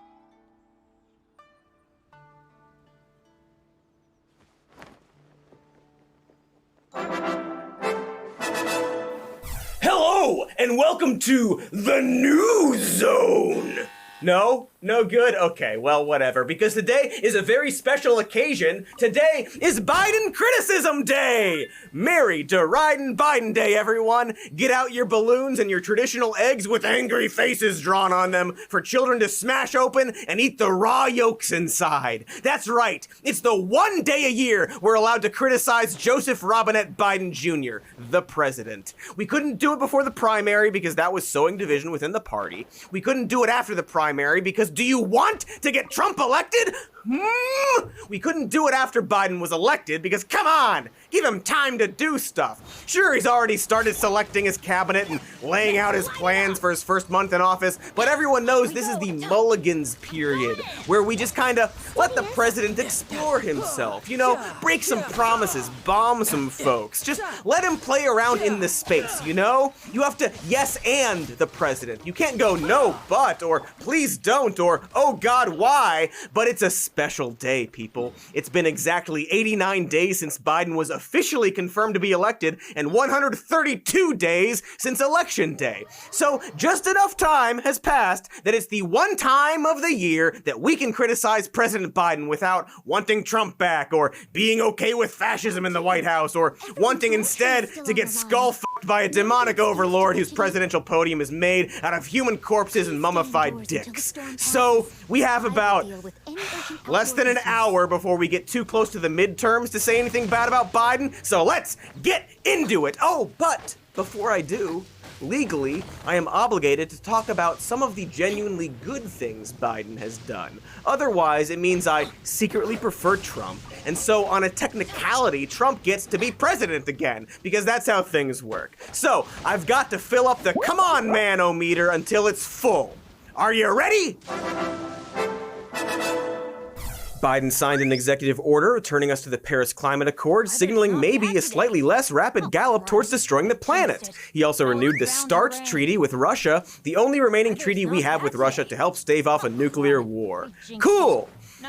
Slightly butthole clenching, but cool. Biden also rescinded a number of horrible Trump executive orders, like Trump's anti-union legislation attacking federal employee unions, Trump's anti-diversity training ban, Trump's wall executive order, and travel ban against Muslims. You know, the blatantly racist stuff. Which we're not doing anymore now, as much, really, kind of. I mean, we're not giving visa recipients their visas that were racistly denied under Trump, but look, come on, man! What do you want? No racist xenophobia in the United States? How could we even call ourselves America? Biden also revoked the permit Trump granted to the Keystone XL pipeline and selected Deb Haaland for the position of Secretary of the Interior. Deb Haaland is hated by the oil and gas industry for her bold, radical position of maybe not destroying the earth so much. She's a proponent of the Green New Deal and is the first Native American to be selected for the role. And hey, big news, the $1.9 trillion COVID stimulus bill. Now, it's true that the Biden administration just kind of folded on the whole, hey, maybe people deserve a $15 livable wage thing, which, trust me, I will talk about later in my characteristically incredulous and frustrated, upsetty Cody voice. But a $1.9 trillion stimmy bill is pretty good news in a country that hates spending money on helping people almost as much as it loves spending money on things designed with the sole purpose of killing people. Now, the stimmy bill is expected to cut child poverty in half. Maybe we'll do the whole thing next time. And most of the $1.9 trillion aid money is directed towards lower income people, which is a nice departure from Trump's steal from the poor to give to the rich and then kill the poor with a deadly virus policy. It's also more generous than previous Democratic presidents' economic plans, like the recession stimulus under Obama. So, hey, despite reports that better things aren't possible, it seems that maybe they kind of are? Biden also believes that coronavirus exists, is bad, and doesn't think vaccines are Bill Gates' way of tracking your location and putting poop in your blood. Which reminds me, actually, how to stop companies from tracking my location with vaccines specifically. Smartphone down. Anyway, he's also not actively trying to start a civil war on Twitter. He just, walks around all day, apparently. And oh, hey! We did it! We filled up the meter. And look, other than being obligated to give Biden his kudos due to the antiquated rituals of Biden Criticism Day, I also think it's important to note where there's actually some progress. It doesn't mean I love Biden and want him to sit on my face until I die, but I think it's important to show that pressure from the public for some better things to happen can make better things happen. And hey, guess what? There's a lot of better things that could happen, even now, because I know this is shocking, but maybe Biden's not perfect. So, let's talk about some maybe not great things Biden has done. And I get to say these criticisms of Biden without it meaning that I secretly want Trump to sit on my face until I die. Happy Biden Criticism Day. I'll start with some important stuff, like Earth explodey levels of importance. Recently, Biden authorized an airstrike on Syria, targeting alleged Iran-backed militias, which are being blamed for an attack on an airport in northern Iraq, during which an American military contractor died. The Biden administration is open about how these strikes in Syria are a warning to Iran. President Biden said he intended to send the message that you can't act with impunity. Be careful, Jack. Now, I know this might be a controversial take, but bombing and killing people in Syria could be problematic, a bad look, if you will. First is the trouble with the legality, in that it's not legal, legally speaking. Airstrikes against Syria without authorization by Congress or by the UN are illegal, both under U.S. law and international law, according to legal expert Professor Mary Ellen O'Connell, as well as congressional Democrats, who cite Article 1 of the Constitution that only allows military action if authorized by Congress. Second is that there doesn't seem to be very good evidence for the justification for the attack, that it was retaliation against Iran-backed militias. Military officials have indicated that they don't have concrete evidence about who was responsible for the airport bombing in Iraq. According to an LA Times article, Pentagon spokesman John Kirby said as of February 23rd, the US wasn't able to give certain attribution as to who was behind these attacks. And it was Thursday, February 25th, when the airstrike was carried out, with no update on the US getting any new information or being able to give certain attribution. So it seems that the attack was carried out illegally, based on little, if any, evidence, which, if it exists, is not being shared with the public. But even if it was a very legal, very cool, and very evidence-based murder, would it be a good idea? Because the stated purpose is to jab Iran in the chest while growling, "Hey, listen, you horse-dogged corn soldier." You know, waving our war dick around, a thing we think is good now. Trump war dick, tiny mushroom. Biden war dick, thick and veiny. You know how jabbing voters in the chest is good when it's our guy? We gotta stop building and replacing pipelines. We gotta go vote for something else. But this all seems like kind of maybe a bad idea when we're at a very critical time in negotiations with Iran. Right now, the US is trying to strike a new nuclear deal with Iran since, you know, Trump unilaterally pulled out of it and broke our end of the bargain. You know who should have pulled out? Trump's dad. Boom. Yeah. Take that, disgraced president no longer in power. Are we not doing that anymore? We're not getting internet money for cheap Trump jokes? Your dad should have pulled out when he came in your mom. All right, anyway, I guess I have to shift over to shilling for crypto like the Krasensteins. Even more alarming, though, is the fact that the Biden administration doesn't seem to know how to negotiate with Iran. Quincy Institute co-founder and former president of the National Iranian American Council, Trita Parsi, points out that Iran is unlikely to want to negotiate until Trump-era sanctions are lifted. Because, here's the thing, under Trump, we broke our nuclear agreement with Iran, and as an added f*** you, continued to impose sanctions until Trump's very last days in office. If Biden wants to start off with a clean slate with Iran, he'd need to lift Trump's sanctions, which Biden is playing a game of no, you first, demanding Iran stops enriching uranium. Which, again, since the US broke the nuclear agreement, Iran has no reason not to enrich uranium. So making this demand when we've been the ones breaking all our promises is like Jay-Z is the US, Beyonce is Iran, Jay-Z cheats on Iran, and then gets mad at Beyonce for enriching uranium. Is this making sense? I'm clearly not a foreign diplomacy expert, despite my perfect Beyonce analogy. But here's how expert Trita Parsi puts it. Quote, Biden's attitude has been that the U.S. simply is not responsible for the actions of the Trump administration. All the U.S. needed to do to regain the moral high ground was to elect a new president, even though the new president is continuing the policies of the old president. Anyway, the point is, if Biden wants to negotiate with Iran, lifting sanctions and, I don't know, not bombing Syria might be a good place to start. Look, I'm no master negotiator, but like, if you were trying to do a diplomacy with me, I would like you to not kick me in the nuts, or bomb my nuts, or fly B-52 bombers over my nuts, something the Biden administration did earlier this month. I mean, well, they flew military warplanes over the Persian Gulf. It's not, they haven't threatened my nuts. Not yet, anyway. Hey, you know what else is totally da-bomb? Earning slightly above a poverty wage. Woohoo!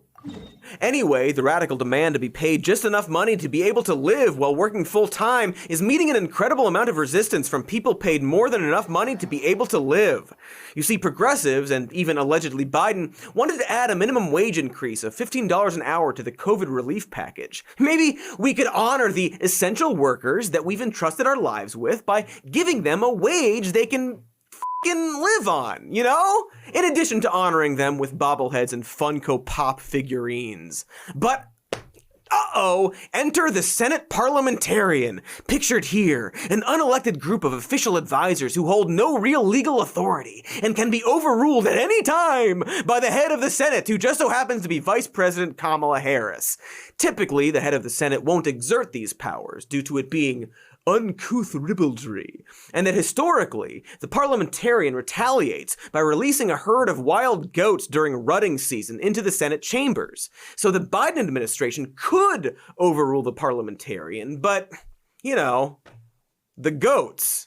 In fact, Biden is so committed to his defeat, in early February, he already privately told governors that the minimum wage hike won't pass. Biden defenders are quick to say that even if VP Harris overruled the parliamentarian, conservative Democrat Joe Manchin secretly holds all the power and would vote against the COVID relief bill, with Biden powerless to do anything about it. In fact, Bernard Sanders' recent amendment to force the $15 wage to be part of the COVID relief bill failed, with every Republican voting against it, predictably, and 7 Democrats, including Joe Manchin, John Tester, Jeanne Shaheen, Maggie Hassan, Chris Coons, Tom Carper, and Kyrsten Sinema, all voted against it, sometimes with weirdly chipper glee. Miss Sinema. No. Ha ha ha ha ha ha ha ha ha ha ha ha ha ha ha ha ha. Fuck you. But as people got kind of upset at this very twee middle finger to people earning poverty wages, Sinema's defense is hiding behind the parliamentarian ruling, saying the minimum wage provision is not appropriate for the reconciliation process. It is not a budget item, and it shouldn't be in there. And while citing archaic Senate rules is probably not going to stop people from being upset at this clip of Sinema, I guess it might appease the traditional angry goats the parliamentarian might release into the Senate. So here's the logic. The Biden administration can't overrule the parliamentarian and include the minimum wage into the COVID relief bill because it's rude. And Democrats are voting against Bernie's amendment to include the minimum wage into the bill because they're shrugging and saying they can't possibly go against the parliamentarian. Something that will be of great comfort to voters as they try to work 3 jobs in order to pay their bills. God, they'll say, I mean, I can't pay for both food and my child's doctor appointments, but at least the parliamentarian, some unelected person we've never heard of, is being respected even though nothing says they have to be. This is totally worth Lisa not getting braces, they'll say. If the Biden administration did flex its power, and VP Harris did overrule the parliamentarian, would it change anything? According to apologists, no. Because Manchin would just vote against it. So we want the minimum wage raised, but the parliamentarian says no, and we could overrule the parliamentarian, but if we did, Manchin wouldn't be on board. So I guess, why bother in the first place? why pretend if you're just going to pass the buck to whomever?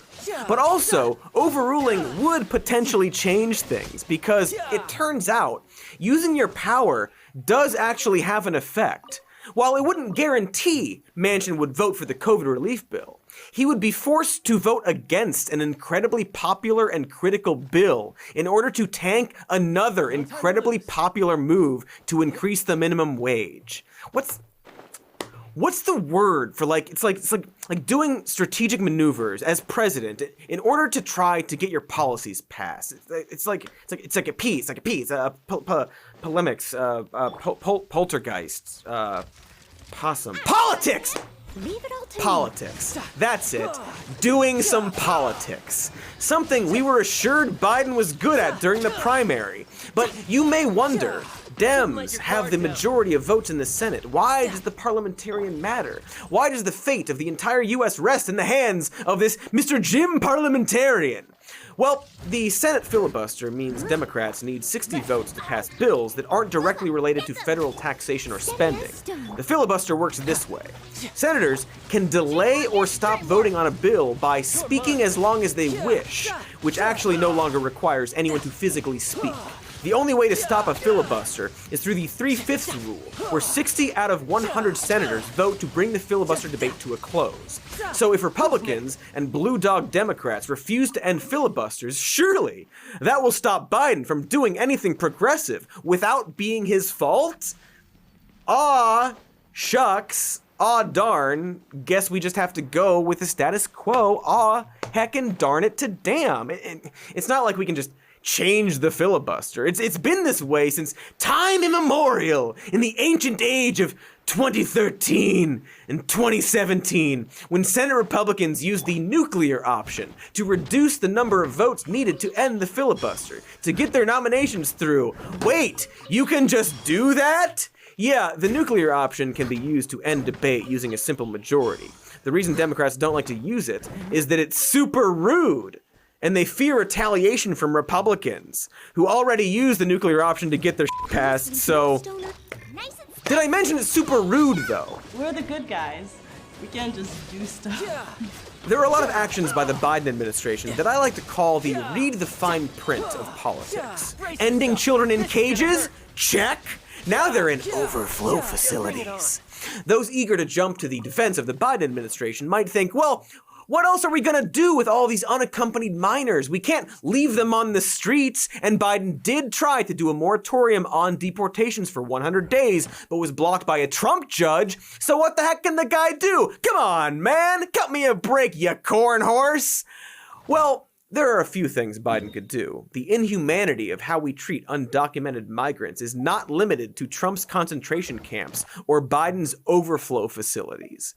Since the pandemic started, asylum seekers have been summarily turned away at the border, even though they legally have the right to seek asylum in the US. Making the border more friendly to families to cross would mean fewer unaccompanied minors. Biden is signaling that he's open to this, indicating he'll repeal Trump's Remain in Mexico policy that sent asylum seekers, no matter what country they belong to Mexico to await their trial. Because asylum seekers are so often turned away at the border, but unaccompanied children are less likely to be turned away. Families are put into the horrible position of sending their unaccompanied children to make the treacherous journey to avoid even steeper dangers in their home countries. There are countries in South America where migrants are trying to escape massive wealth inequality, gang violence, and authoritarian governments, which might have something to do with the US's involvement in numerous military-backed anti-left-wing coups in South America, which are so extensive, the Wikipedia table of contents on it looks like this.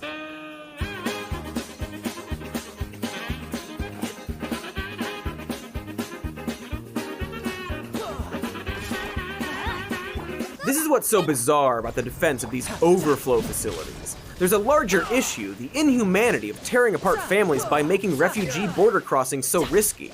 Press Secretary Jen Psaki defended the overflow facilities, saying, "It is never our intention of replicating the immigration policies of the past administration.